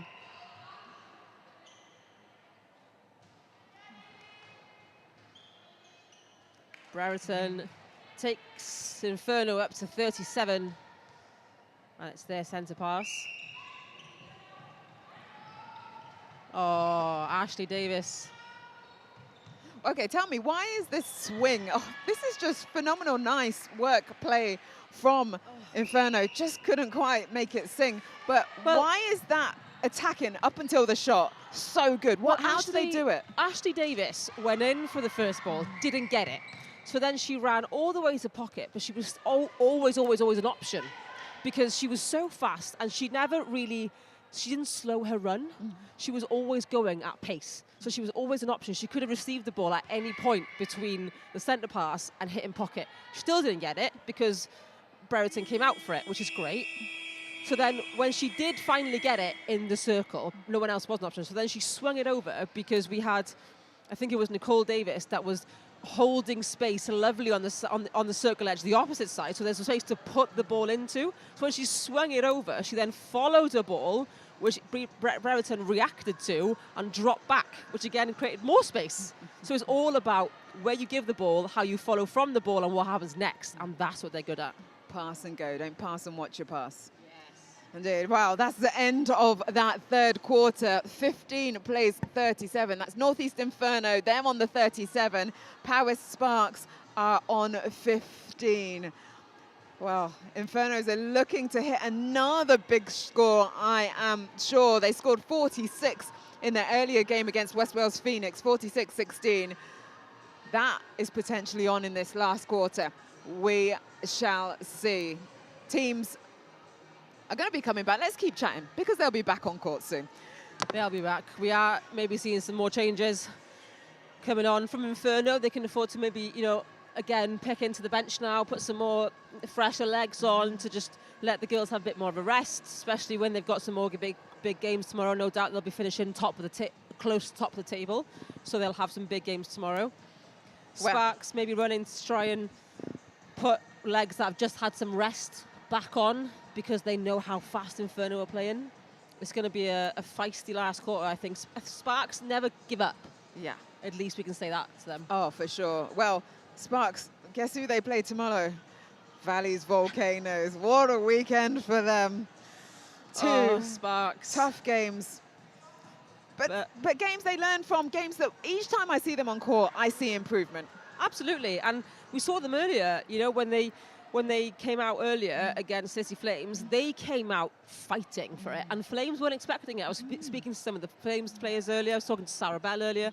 They weren't expecting Sparks to come out like they did on that first quarter of that game. And it made them kind of, oh, we need to react to this. So they have got it. They've got it in them. I just think they need to maybe keep that level for a bit longer. Yeah. Consistency for longer. Well, they've got one last quarter to play today before, as I say, we see them back again tomorrow for competition day 4, before it's then the playoffs in the afternoon. Infernos, they come against Blaze tomorrow morning. Well, here we are then, the last quarter, scanning for changes. I can see Mally Davis has come back on as centre. She has quick feet and even quicker hands. Rihanna Millington has now moved into a goal attack, keeping Jazz Barty on as centre. Alice James is Jazz on. Barty, goal shooter? Sorry, goal shooter. My apologies, goal shooter. I'd like to see her out of centre. I don't think she wants to go out of centre. Shooters don't normally do that. No, I would definitely not be out of centre. Absolutely not. Alice James is on that wing attack for Sparks, and Ellie Richardson is back on in goal defence. For North East Inferno, Sophia Fisher has moved into goalkeeper, giving Tash Jarvis that rest.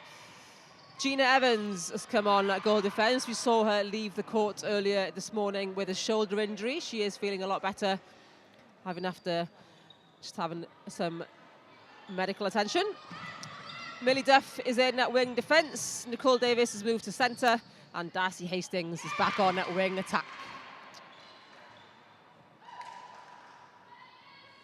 So Katrin Hughes also gets to rest her legs for tomorrow. A raft of changes to take us into this last quarter. Very much so, some resting of legs, but also ensuring that you're still ticking over well for tomorrow, because you don't want to come in cold, do you? Absolutely not, and that's something that is difficult, like we said, for these athletes. Is, for example, you know, Inferno had a game early, they had third game of the day, and they have last game, not Inferno, Volcanoes had third game of the day and last game of the day.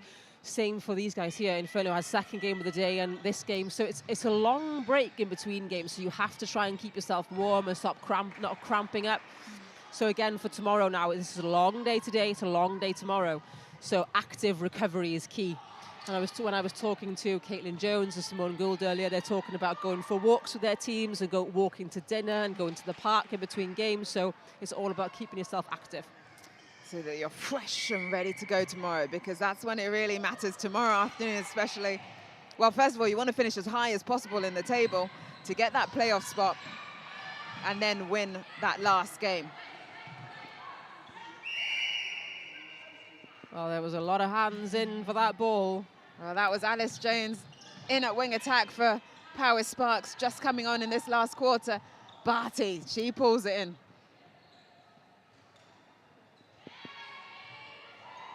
Ooh, sneaky from our new goal defence. Sophia Fisher taking it nicely on the baseline, but having to get back into defence again with that turnover. There's the ball. Apologies, it's Gina Evans at goal defence. Fisher off the back line, couldn't quite keep that in. Millington has a little quick 1-2.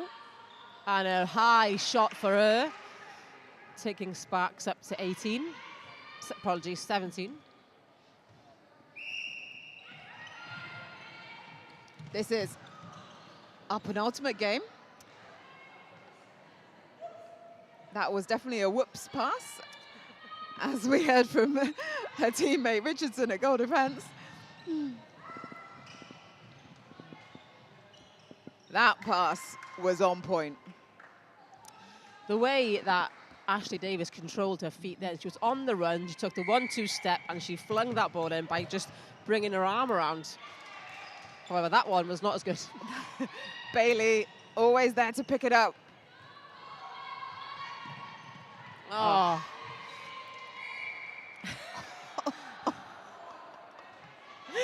Brereton can't believe it. She was on the step after taking the interception. I don't think she's ever stood so low. She was practically in a splits.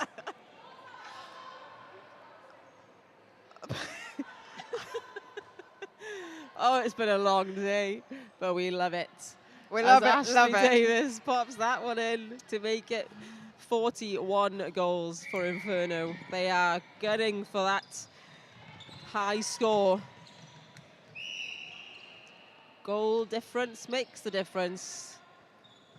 Because there is technically 3 teams that could make top 2. You've got Infernos, you've got Flames, and you've got Valleys Volcanoes. So we don't really know yet who is going to be in that final. We will after the next game. Does the last game not matter? Sorry, tomorrow. Yeah, I mean, the next game we've got City Flames and Valley Volcanoes. So if City Flames beat Volcanoes, they'll all be tied. Exactly. So we'd have to wait till tomorrow morning to find out. Definitely. Well, another change coming on for Sparks as Barty comes off and Josie Williams comes back on in shooter.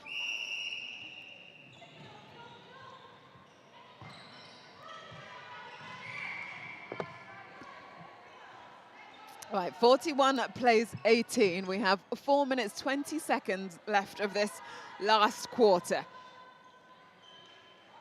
Infernos have a commanding lead, and they're trying to target their 46. I can imagine that they scored earlier against West Wales Phoenix. They're now on 42, just 4 left. Well, Bella Witt has also come on to wing defence for Power Sparks. As Hannah Evans takes to the bench.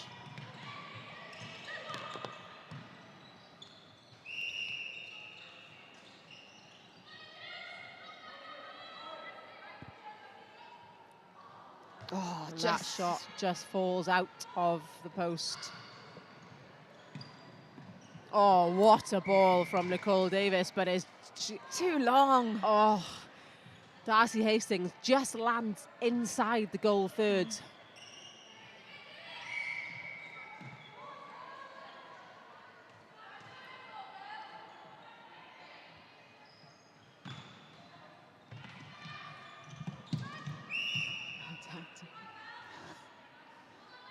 That's a big hit. Came from Hastings. She steps out. Spark. Oh, nice from Williams to exit the circle through the top. Well, there's bodies on the line now, isn't there? We've got contested game all through the court. Davis takes the back line. Sets it. Nicole Davis tries her best. A little bit too close. Just a little bit. Within the 3 foot. They go longer this time. A little bit more space. The quick in and out. Jones is out of play. Nice roll there from Williams. Fisher doing well to confuse the space for Williams.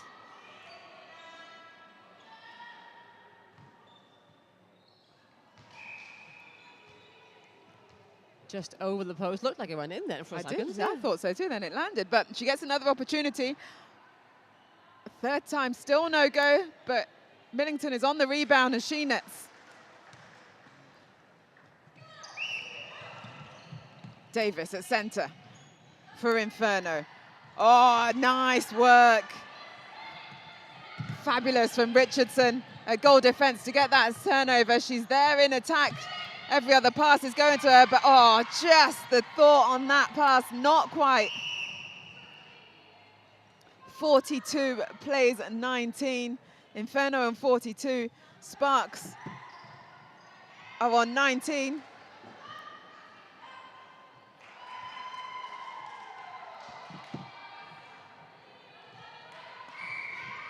Well, 43 now for Inferno.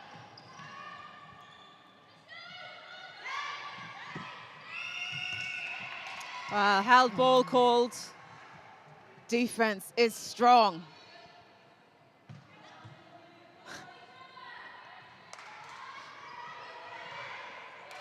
As the last minute of this quarter. 44 now plays 19.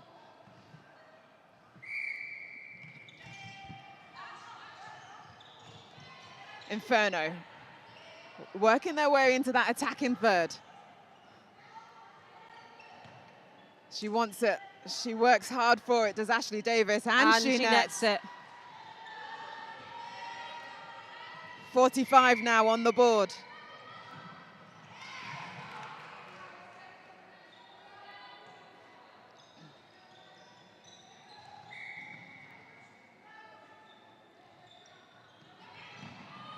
Pius Sparks, someone needs to come forward. They go long though, luckily for them.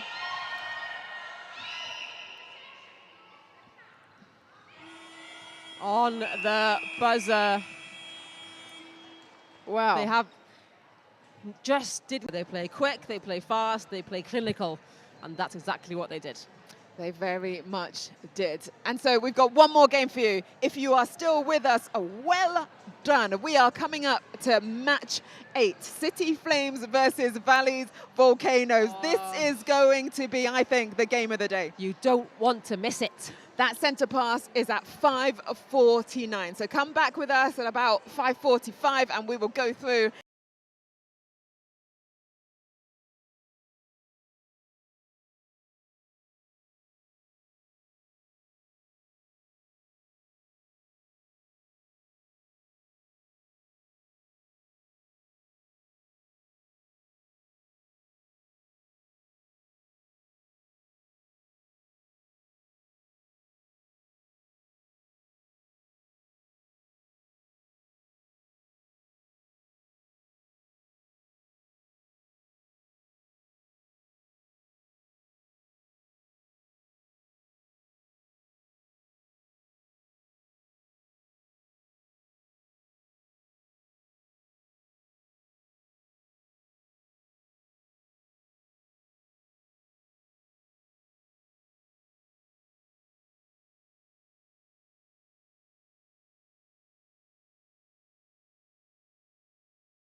We have reached the last, but it might come to decide it. This game might decide it.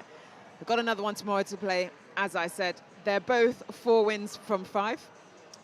Volcanoes are 5 from 5. Sorry, 5 from 5 for Volcanoes, 4 from from 5. 5 for City Flames. If Valleys Volcanoes win this, they are sure to be in that final. Sure. For sure. They are in. They are top there spot tomorrow afternoon. If City Flames win this, that means 3 Level teams pegging. are level. City Flames, Valleys Volcanoes, and last year's reigning champions, Northeast Inferno. Let's get straight to the starting 7s. So, starting 7s for this final game. For City Flames, in goalkeeper, Katie Darlow. In goal defence, Caitlin Bennett. Wing defence is Harriet Skinner. Centre is Elise Hayward. Wing attack is coach captain Sarah Bell. Goal attack is Zoe Stapley. And goal shooter is Tash Charles. For Valley Volcanoes, in goalkeeper, Letitia Kidner. In goal defence, Ella Porter. In wing defence, previously Lauren Barber, recently married Laura McCarthy. Congratulations. Just this week, married. Centre is Nick Cook, coach Nick Cook. Wing attack is Bethan Johnson. Goal attack is Carriage Reynolds. And goal shooter is Macy Lane. Both teams are going for it. Very, very strong. Well, tomorrow, City Flames play Coastal Heat. So even if they beat Volcanoes in this one, they've got a hard game tomorrow. So, but it could be a nice little run-up to Coastal Heat tomorrow, right? So it's all to play for. And Valleys Volcanoes, they come up against Sparks, Paris Sparks, so you would think they would win that tomorrow morning. You do think you would win that, but finishing strong today could be good for them tomorrow as well, just to kind of roll into that game before the playoffs. So both teams have a lot to lose, a lot to gain. What we love. I'm excited for this game. I think this is going to be epic because both teams, not that you ever step onto the court thinking you're not going to win, but this game especially, both teams will be gunning for that big W. Absolutely. Well, Volcanoes are already on the court, ready to go. Flames are having a last-minute team talk. The umpires for this match looking after us, Fiona Shepherd and Becky Scott. Third umpire is Catherine Murray. Oh, dream team there. We've got lots of experience on the umpiring bench, or what do you call them, bench chairs, umpiring chairs. For our last game here of the Fleet EV National League. The ball is being brought over. It's going to be Valleys Volcanoes and player coach Nick Cook to take the first centre pass.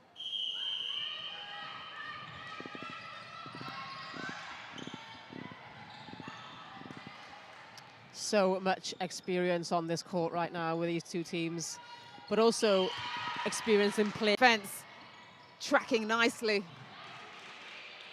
The 29-year-old in her 3rd National League season. And Ella Porter gives her a low 5 as the ball is netted. 4 for Volcanoes and their centre pass. City Flames will need a turnover soon.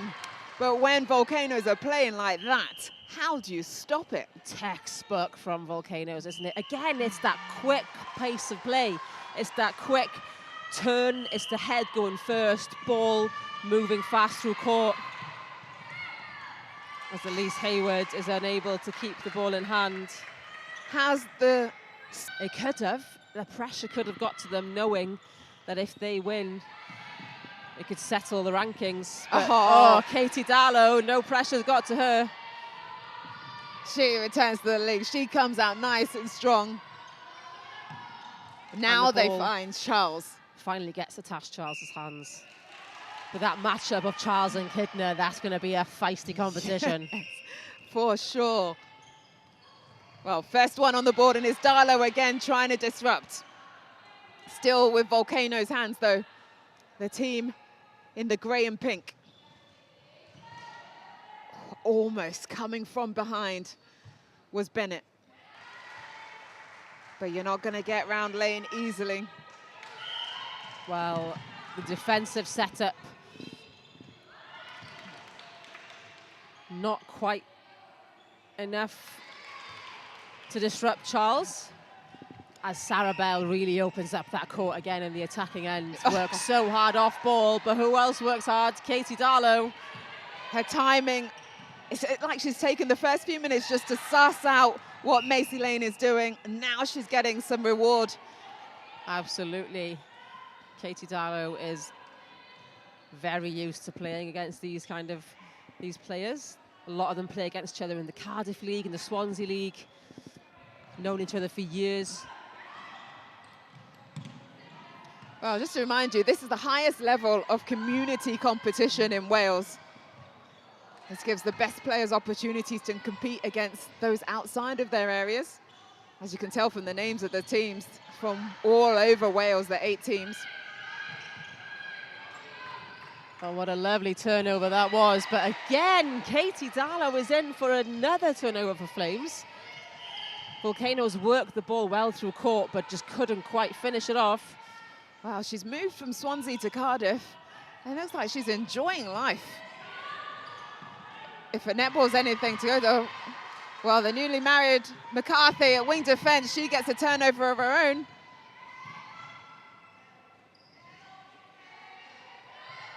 There she's there for the backup. McCarthy goes back. Rangy is Lauren McCarthy. Oh, well weighted, done. Nick Cook. Nice score, Macy Lane. That's the clever play we see from Raleigh Volcanoes, isn't it? Not to give it, if you're not giving it on the first second, that second ball is always dangerous. So wait for the third second. Indeed. Well, 7 plays 2. Kidner came out the circle to contest, but this contact is called. Oh, Ella Porter was almost on it. She just had her foot caught in Tasha Charles. She was very unlucky not to take that ball from Stapley. Nice move from Porter. But good also from Charles, though, to get her body in front, so she had to stumble. She had to try and fight her way through. She read Porter well then, because Porter was on one side of Charles, rolled around to get it to Stapley, but Charles read it perfectly. Well, down the other end, the speed of Johnson at wing attack to get ball side.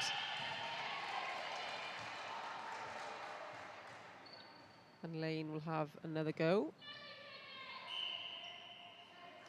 Now both out. Third go. There it is. 8 plays 3. Oh, Lauren McCarthy again coming through. Off the centre pass.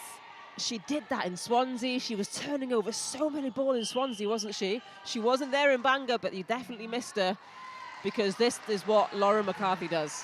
So well.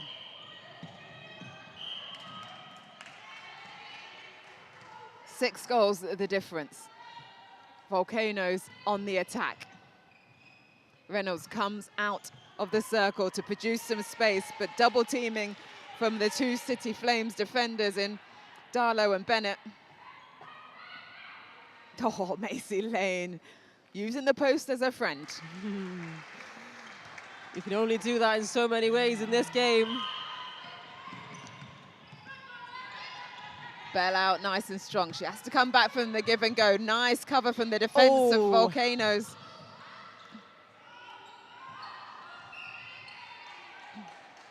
Charles has front position.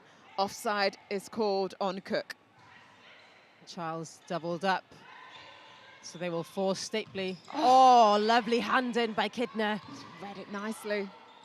Lovely reach by Porter, but contact called. That's just the time that I want to see a little bit of a wait. So you've gone quick, then slow. Get the defender to drive, and then you can play the other person. And they would have been 2-on-1, but now it's a turnover. Great work from the Volcanoes defense. Just short for Stapley on that shot. There's the quick ball. Lovely run, Johnson and Reynolds.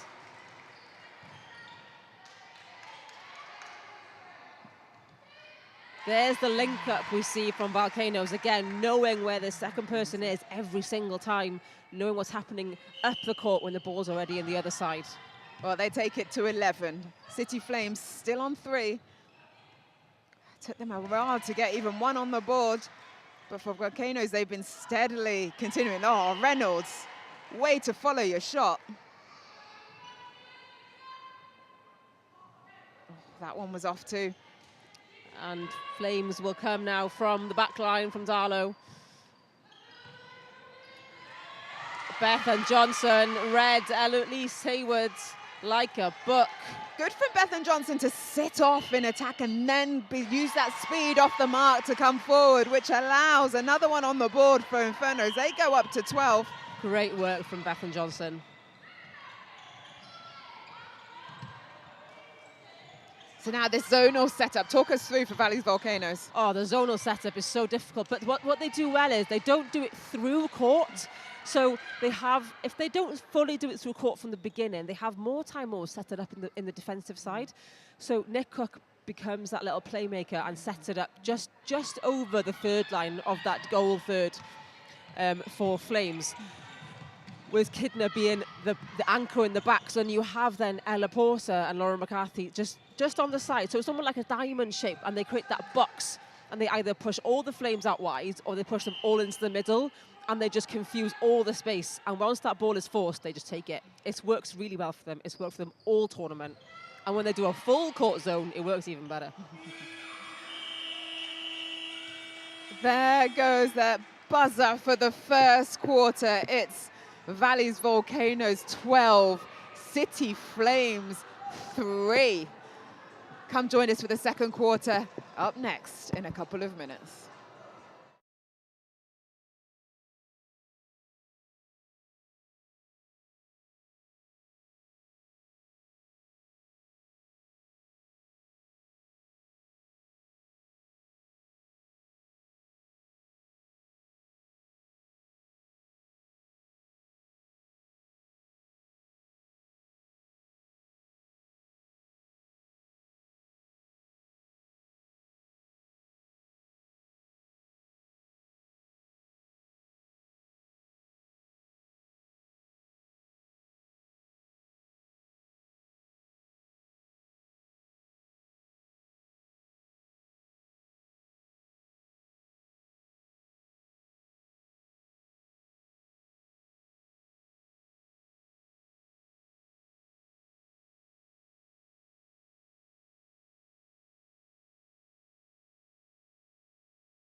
It's the second quarter here at the House of Sport in Cardiff. City Flames up against Valleys Volcanoes. Not the start we imagined from City Flames. They find themselves behind 3 goals to 12.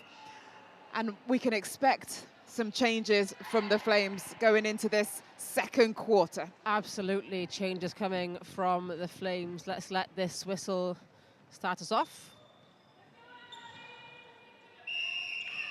So for the Flames, Meg Cooper has come in to wing defence with Elise Hayward moving into centre. Harriet Skinner has moved into a wing attack, and Sarah Bell has moved into goal attack, sending Zoe Stapley to the bench. She was just getting a little stuck, wasn't she, Zoe? She couldn't quite find her going in attack. She was getting a little bit stuck. I feel Bethan Johnson was running Harriet Skinner well, But then with the combinations of Kidner, Porter and McCarthy, Zoe Stapley couldn't find her space.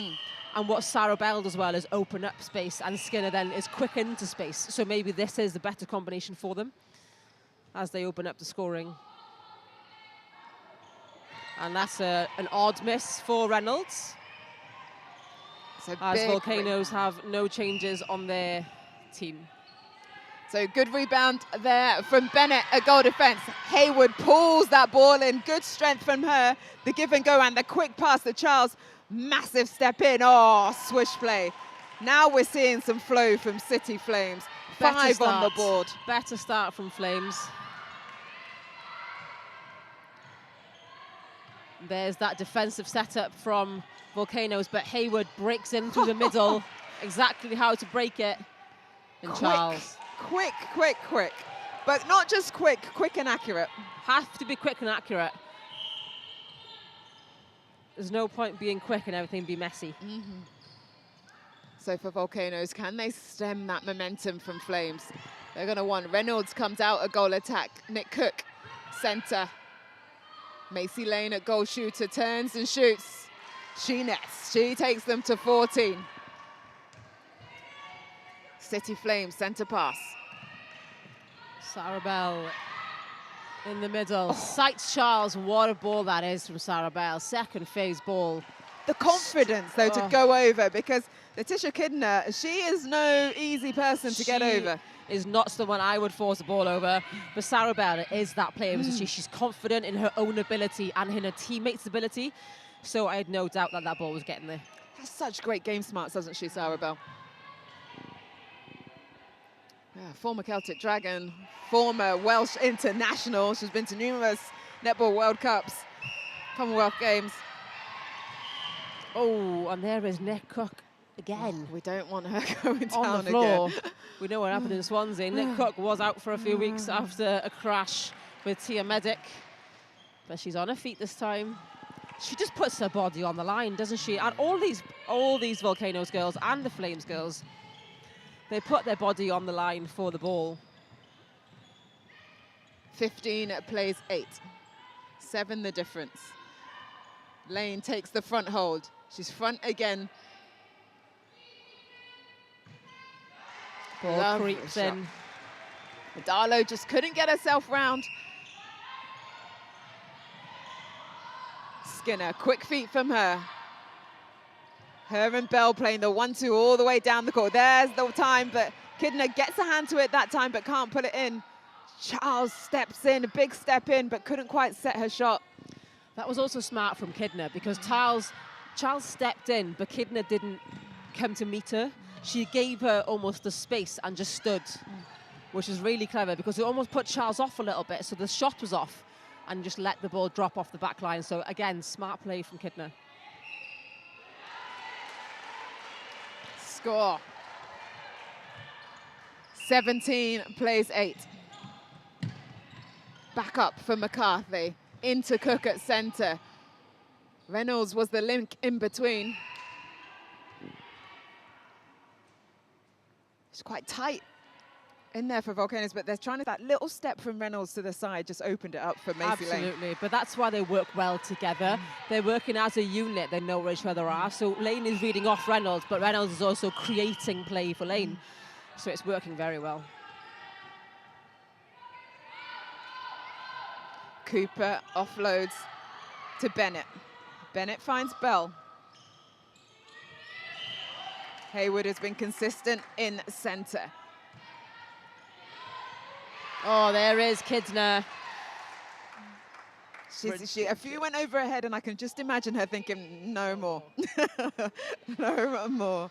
No more coming this way.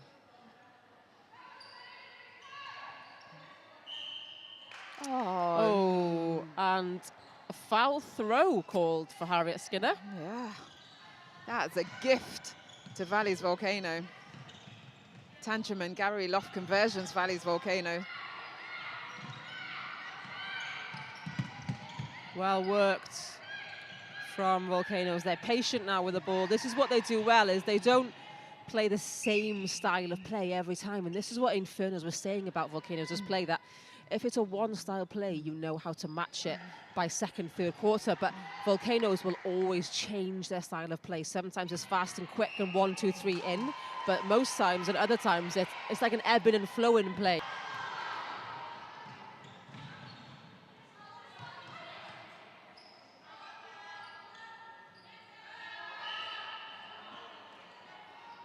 Too close from Porter. Gives City Flames another chance, and Sarah Bell moved from wing attack to goal attack in this second quarter.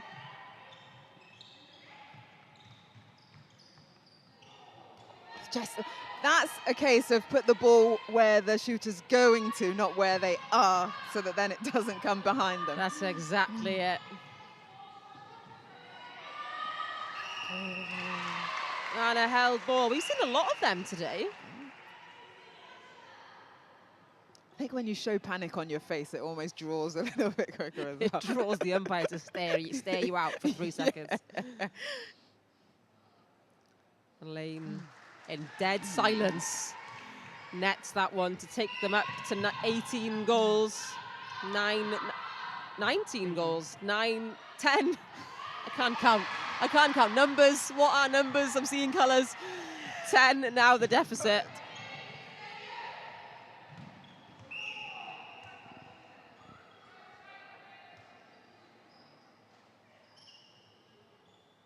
Lane makes it 11, 20 plays.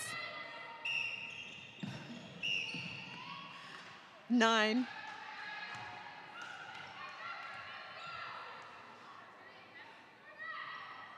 McCarthy goes to a player coach, Nick Cook, the baseline drive from Lane. There it is. Macy Lane is in her element now. And this is the Valley Volcanoes we are used to seeing. This is a championship side right here, right?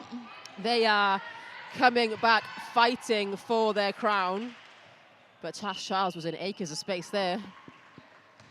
Well, they were first in 2023. They came second to Infernos in 2024.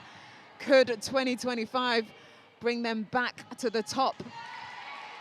They are really looking like they are. They are strong indeed, and they've been strong and consistent. They haven't. There hasn't been a game where they've wobbled. There hasn't been. Even when their coach went down against Infernos in Swansea, they kept going and kept playing and won that game. Yeah. So it's nothing really rattles them that easily. So 5 was that difference against Inferno in Swansea. City Flames currently in third, wanting that second spot. But so far, unable to catch up. Half the score currently, 11 plays 22. Oh, fabulous. Reynolds delayed entry into the circle, gave herself a whole heap of space for Macy Lane to pass into. And a high five indeed between those two shooters. Wonderful play. Cook got high.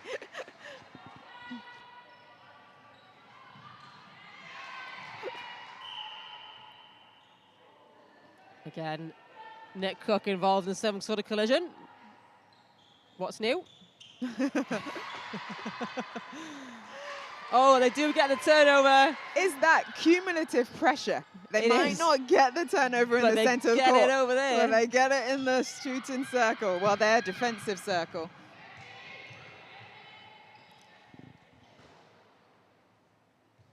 Nice Lovely shot from Kerrish Reynolds, nice and high. Her action is very smooth, isn't it? It is, and it's always, again, it's consistency. Reynolds gets back to her feet. Taking some knocks today. She is indeed. Reynolds, another one, always on the floor, but always gets back up. It's the bodies on the line for the ball. On the buzzer by Macy Lane. Takes us to 25-11 on the buzzer. So that is the score to take us into the half-time break. City Flames 11, Valleys Volcanoes 25. Talk us through Valleys Volcanoes and their work rate and their, not even their work rate, their tactical nous in how they've been able to break down City Flames as they have done, because this scoreline is no mean feat. This scoreline is incredible. It's not even about their work rate, because that is, of course, unmatched, but it's how they move the ball. And we've talked about it before, about how they almost play themselves and work off the third player in advance. So you see, for example, a goal defence or a wing defence with the ball. You see the goal attack ready and moving for the ball that comes after that ball. So it's the third pass they're waiting for. It's the next movement after the next movement. No one is standing still on the court if the ball's coming down court. No one is standing still. They're all moving. They take ball on the movement, take ball on the run. They never take ball standing still. Take ball standing still, and it's easier for a turnover, right? It's easy to intercept the ball and to tip the ball.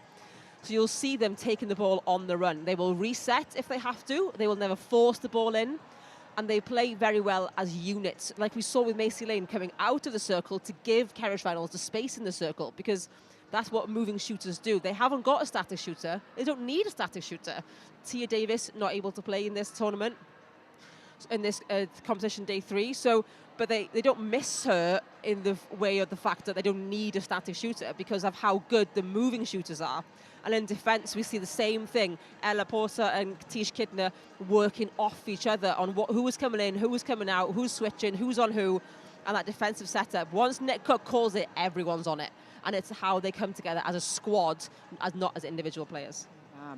And it was City Flames that had a much better second quarter. They scored 8 compared to just the 3 in the first quarter. So a much better when they made those changes, adapted, a lot stronger, but still not enough to keep on par with Valleys Volcanoes. But it's half-time, 5 minutes in total. We've had a couple of minutes going, but we're just going to see if there's going to be any changes in this half-time break, and then we'll be back for the third quarter. We'll see you shortly.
Second half, the last half of today of our last game. It is competition day 3 of the Fleet TV National League, and it's City Flames up against Valleys Volcanoes. The first half saw Valleys Volcanoes fly out. They have a 25-11 lead, currently undefeated so far in 2025, and they look to be keeping that crown. City Flames in yellow with the centre pass. Well, the changes on the court for Volcanoes as coach Nick Cook takes that turnover. Ashley Bourne has come into goal defence as Laura McCarthy is balled up for footwork. And Georgia Jenkins has come into goal shooter, another long-range shooter for them. No changes for City Flames for this third quarter. Their second quarter was much better than their first. That's 2 unforced errors in the first minute of this game for Valleys Volcanoes. The footwork and the offside. There's Bourne. Bourne forces Tash Charles, and a heel look to be out of court as Becky Scott picks up a leaf off the court and gives us a quick smile.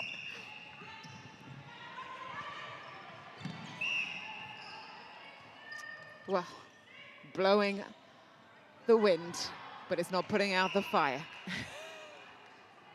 As you can tell from all the names of the teams, it's to do with fire. Oh, we love the Or puns heat. today. We love it. Tash Another one. Charles. 14. 3 quickly off the bounce for City Flames coming into this third quarter. Jenkins. She is not shy of a shot. First goal of this game for her. McCarthy again, not scared of going in for ball, but just a bit late on that one on Skinner. Reynolds the same. Yeah, just want to watch that timing, because they are good at getting those clean interceptions. Good drive and drop there from Skinner. Charles, she loves that step in. It's working nicely for her that time. 15, the lead is cut to 11. Nick Cook fighting for space. Wasn't quite happy to give Jenkins that ball, so happy to reset.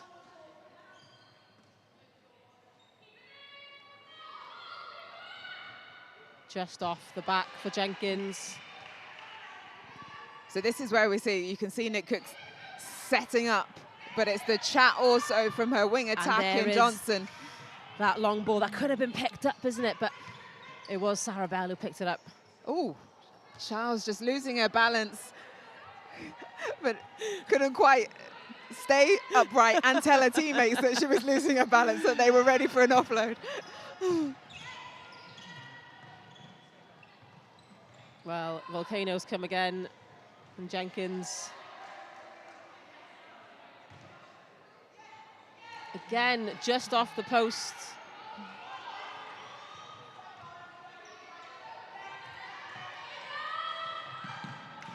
Drive through the middle to break up that zone from Bell.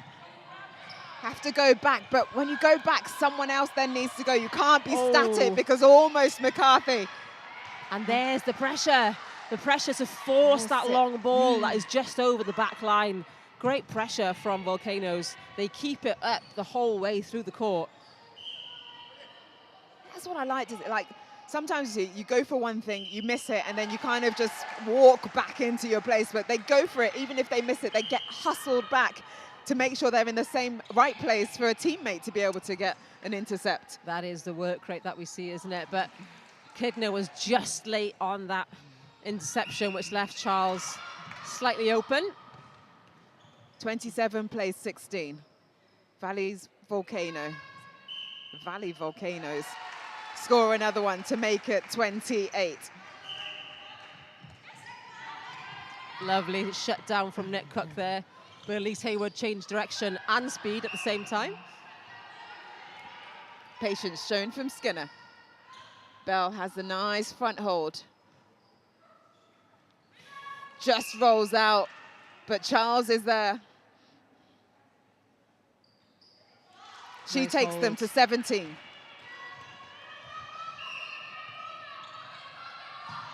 Lovely fast play again from Volcanoes. As Jenkins sinks another one.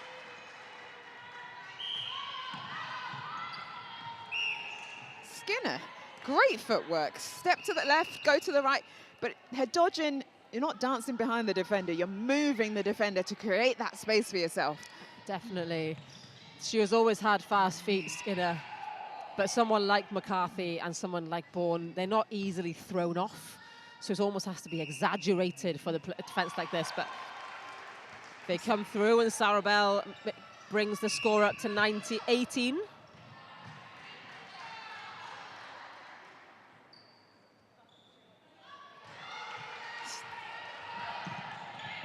Jenkins with a miss. Rebound gives City Flames the opportunity for an attack. 4 minutes 20 left of this third quarter. We are in the last game of competition day 3. That defensive setup again being broken by a run through the middle, but again, McCarthy and Bourne and Kidner just hustle for that ball every single time, shutting down all the space, making it look so crowded. Oh, the Sarabel. She was in a great shooting position. I don't know why she didn't go. She should have backed herself. The extra pass gives an extra opportunity for an intercept, which Valley Volcanoes took advantage of. Down the other end, though, Bennett hustling hard. Kerrish Reynolds, unfortunate there to run her feet off the back line. Oh, Ashley Bourne was going to pick that one up.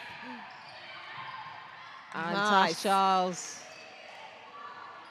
Well, what a passage of play that was. Sarabel claps her defence. When you get the defenders off foot, back on their heels, you can do that pass over the top.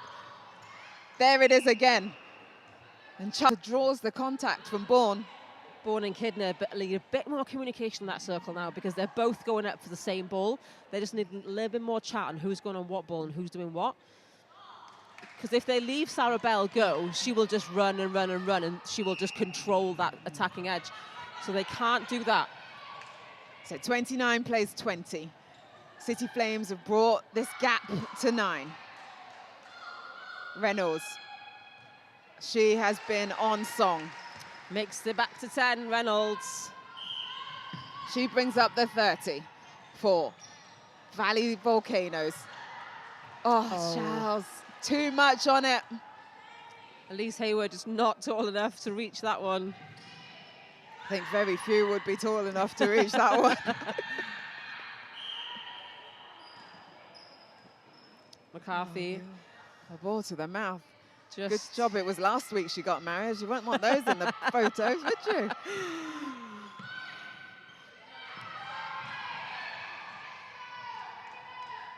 And a swing over. Jenkins holding for space. But Reynolds playing herself. And sinks as usual. Gives herself a big clap, well deserved. And there she is on the transverse line, going for first phase of the centre pass. Oh, is she going to score this one as well? Of course she is. Of course she is. Fabulous work. 32 plays 20. Kidner putting that pressure on Charles again, but Charles keeping her balance then. Look at that little swivel, eh? Nice. Knowing Charles, she would have put it up behind her head if she could. I would have loved to see that. But this ball, that one especially from Johnson, flying through the air into that circle. I think Tash Charles needs to just come off the back line just a little bit. A lot of these balls now for Flames, she's balancing off the back line, isn't she? She's just about reaching it or it's going over. Yeah. So what we need now from Charles, I think, is just to hold herself just a little bit further up the circle to give herself that room for the ball to be placed into the circle. She's making the feed harder. Jenkins, a little step back into the left. Oh, beautiful. Again, a very clinical shooter in the way she shoots. Lovely run by Johnson again onto circle edge. City Flames 21, Valleys Volcanoes 34. 14 seconds left of this quarter. Jenkins, oh, it teeters, but she gets the contact. There's going to be time for one more to be put on the board before the end of this quarter. And that is that one, bringing Volcanoes up to 35 to play 21 for City Flames.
Games there in the yellow and the black. They have been increasing games there in the yellow and the black. They have been increasing their performance and their lead each quarter, but it's just not been enough to stem this onslaught from Valley's Volcanoes.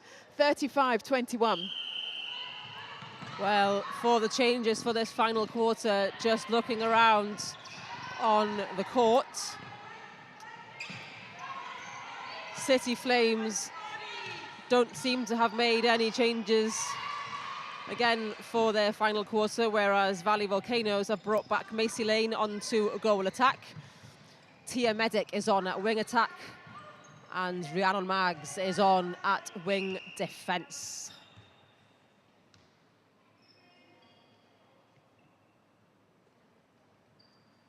And we kick off the scoring with Macy Lane back in shooting action at goal attack. So 36 for Valley Volcanoes. Off the back of that third quarter break, Jenkins, quick shooter to Lane. Under the post, she's not going to miss him there. The high fives come. And for City Flames, they need the points. They need to keep their scoreboard ticking over if they want to have a chance of being in that top two to be able to go into the finals for tomorrow afternoon. Again, that ball just off the back line, isn't it? She's too close to the back line for that feed to come in, especially going up in the air against Kidner and Bourne.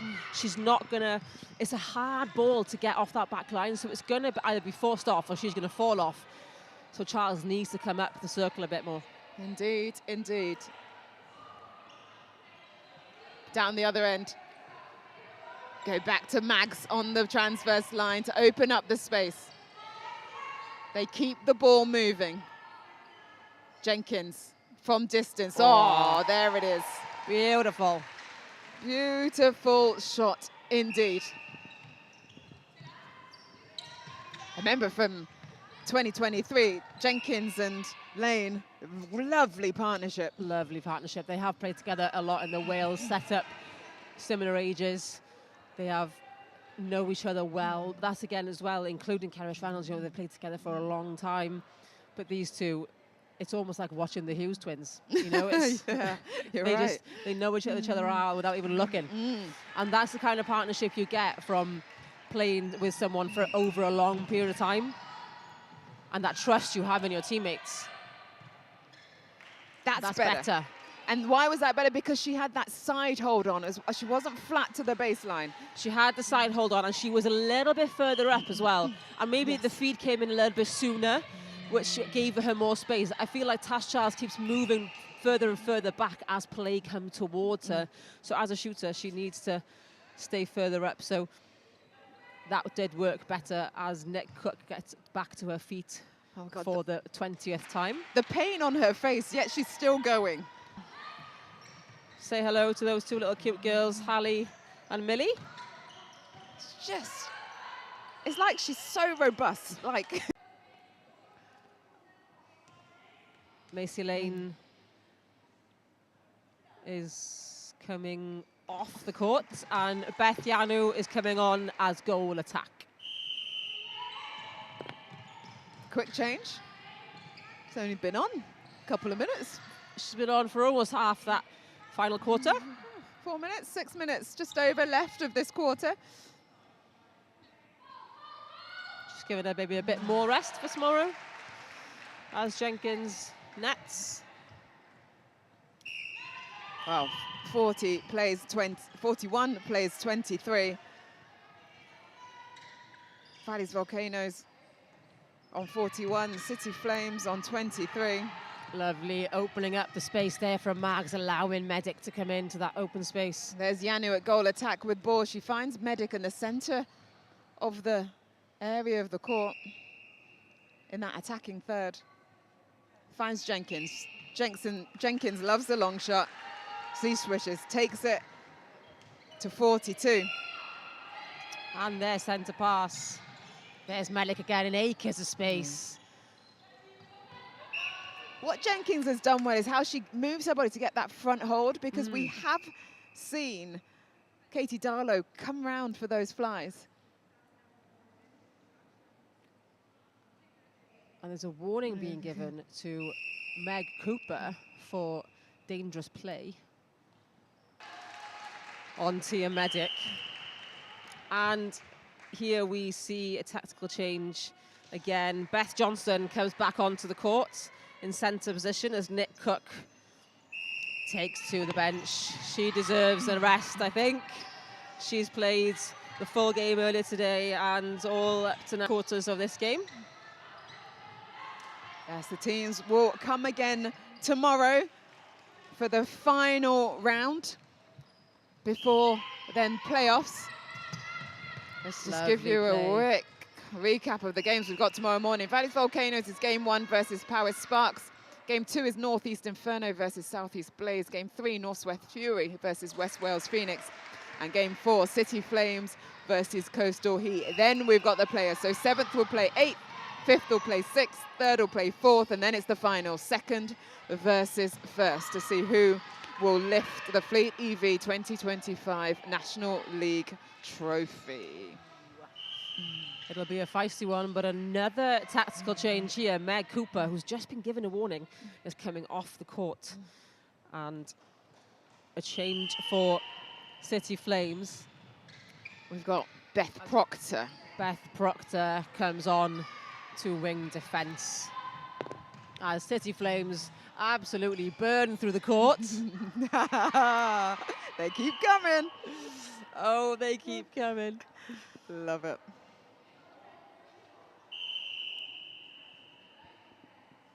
And wow, time is called as Ashley Bourne has lost a contact lens. It looks like. And Ella Porter is in at goal defence. It looks like Ashley Bourne's either been poked in the eye or lost the contact lens.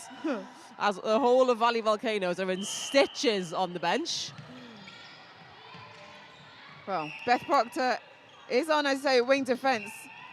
She said her pre-match routine consists of taking out all 13 of her earrings. I'm glad she came on just so that I could say that. I'm glad she does take them all out. She can't come on the court with them in. Obviously. But imagine though, before every game, 13 earrings. I struggle taking 2 out. I forget to take 1 out.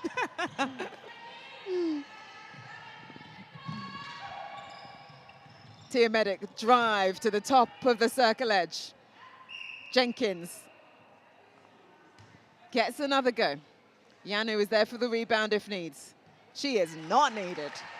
But Jenkins sinks the shot.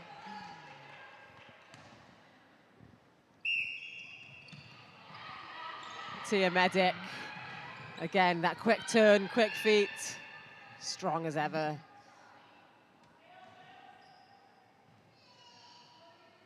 Oh, beautiful shot by Jenkins.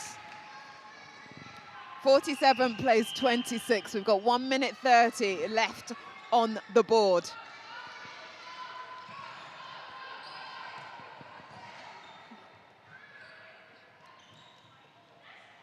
It is Valleys Volcanoes 47, City Flames 26.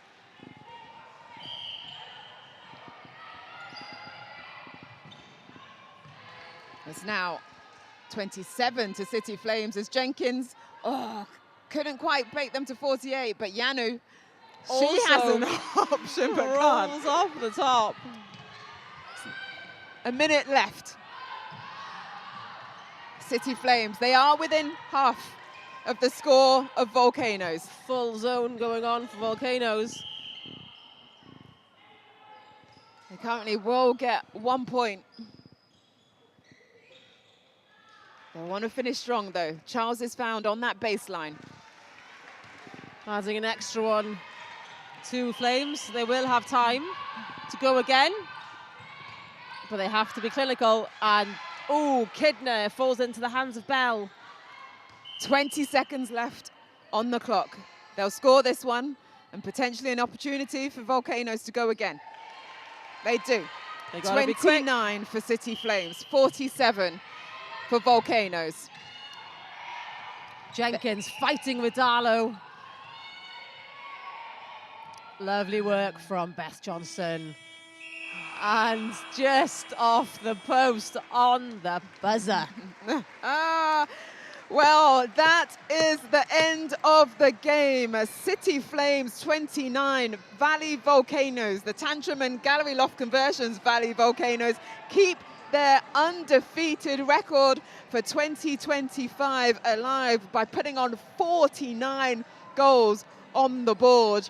That is some great work from them. Considering they're up against the third in the table, that is the highest score that they have put on so far this year in this competition. What a performance there from Valley's Volcanoes, really showing that they want to be lifting that trophy tomorrow afternoon. Great performance by them to show the difference between top of the table and third of the table, and the only one between them is Northeast Inferno, which they beat by 5. So we can really see the difference in these teams. And credit to City Flames, they came back after being down by quite a few goals in the first quarter. They came back fighting and did not give up through that whole game. But Volcanoes were playing with confidence, they were playing with style.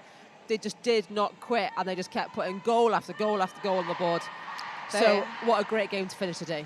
Indeed, indeed. Well, that was game 8 of 8 for your Saturday netball plethora of funness and excitement and joy and competition here at the House of Sport in Cardiff. We will be back tomorrow morning from 9:30. That is the first game, Valley's Volcanoes versus Power Sparks.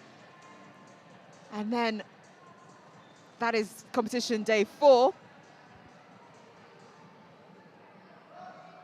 Competition day 4, and then in the afternoon we will have the playoff games. As I said earlier, 7th will play 8th, 5th will play 6th, 3rd will play 4th, 2nd will play 1st, and then we will have the trophy and medal ceremony. So if you weren't able to come today and you are in the Cardiff area tomorrow, I advise you, and I strongly hope that we will see you here at the House of Sport for some more netball as we close out the Fleet EV Wales National League 2025. Airline Roberts, you have been a pleasure as always. It's me and you again tomorrow. Me and you again. Let's do it. Let's do it indeed. Thank you all so much, and we will see you tomorrow.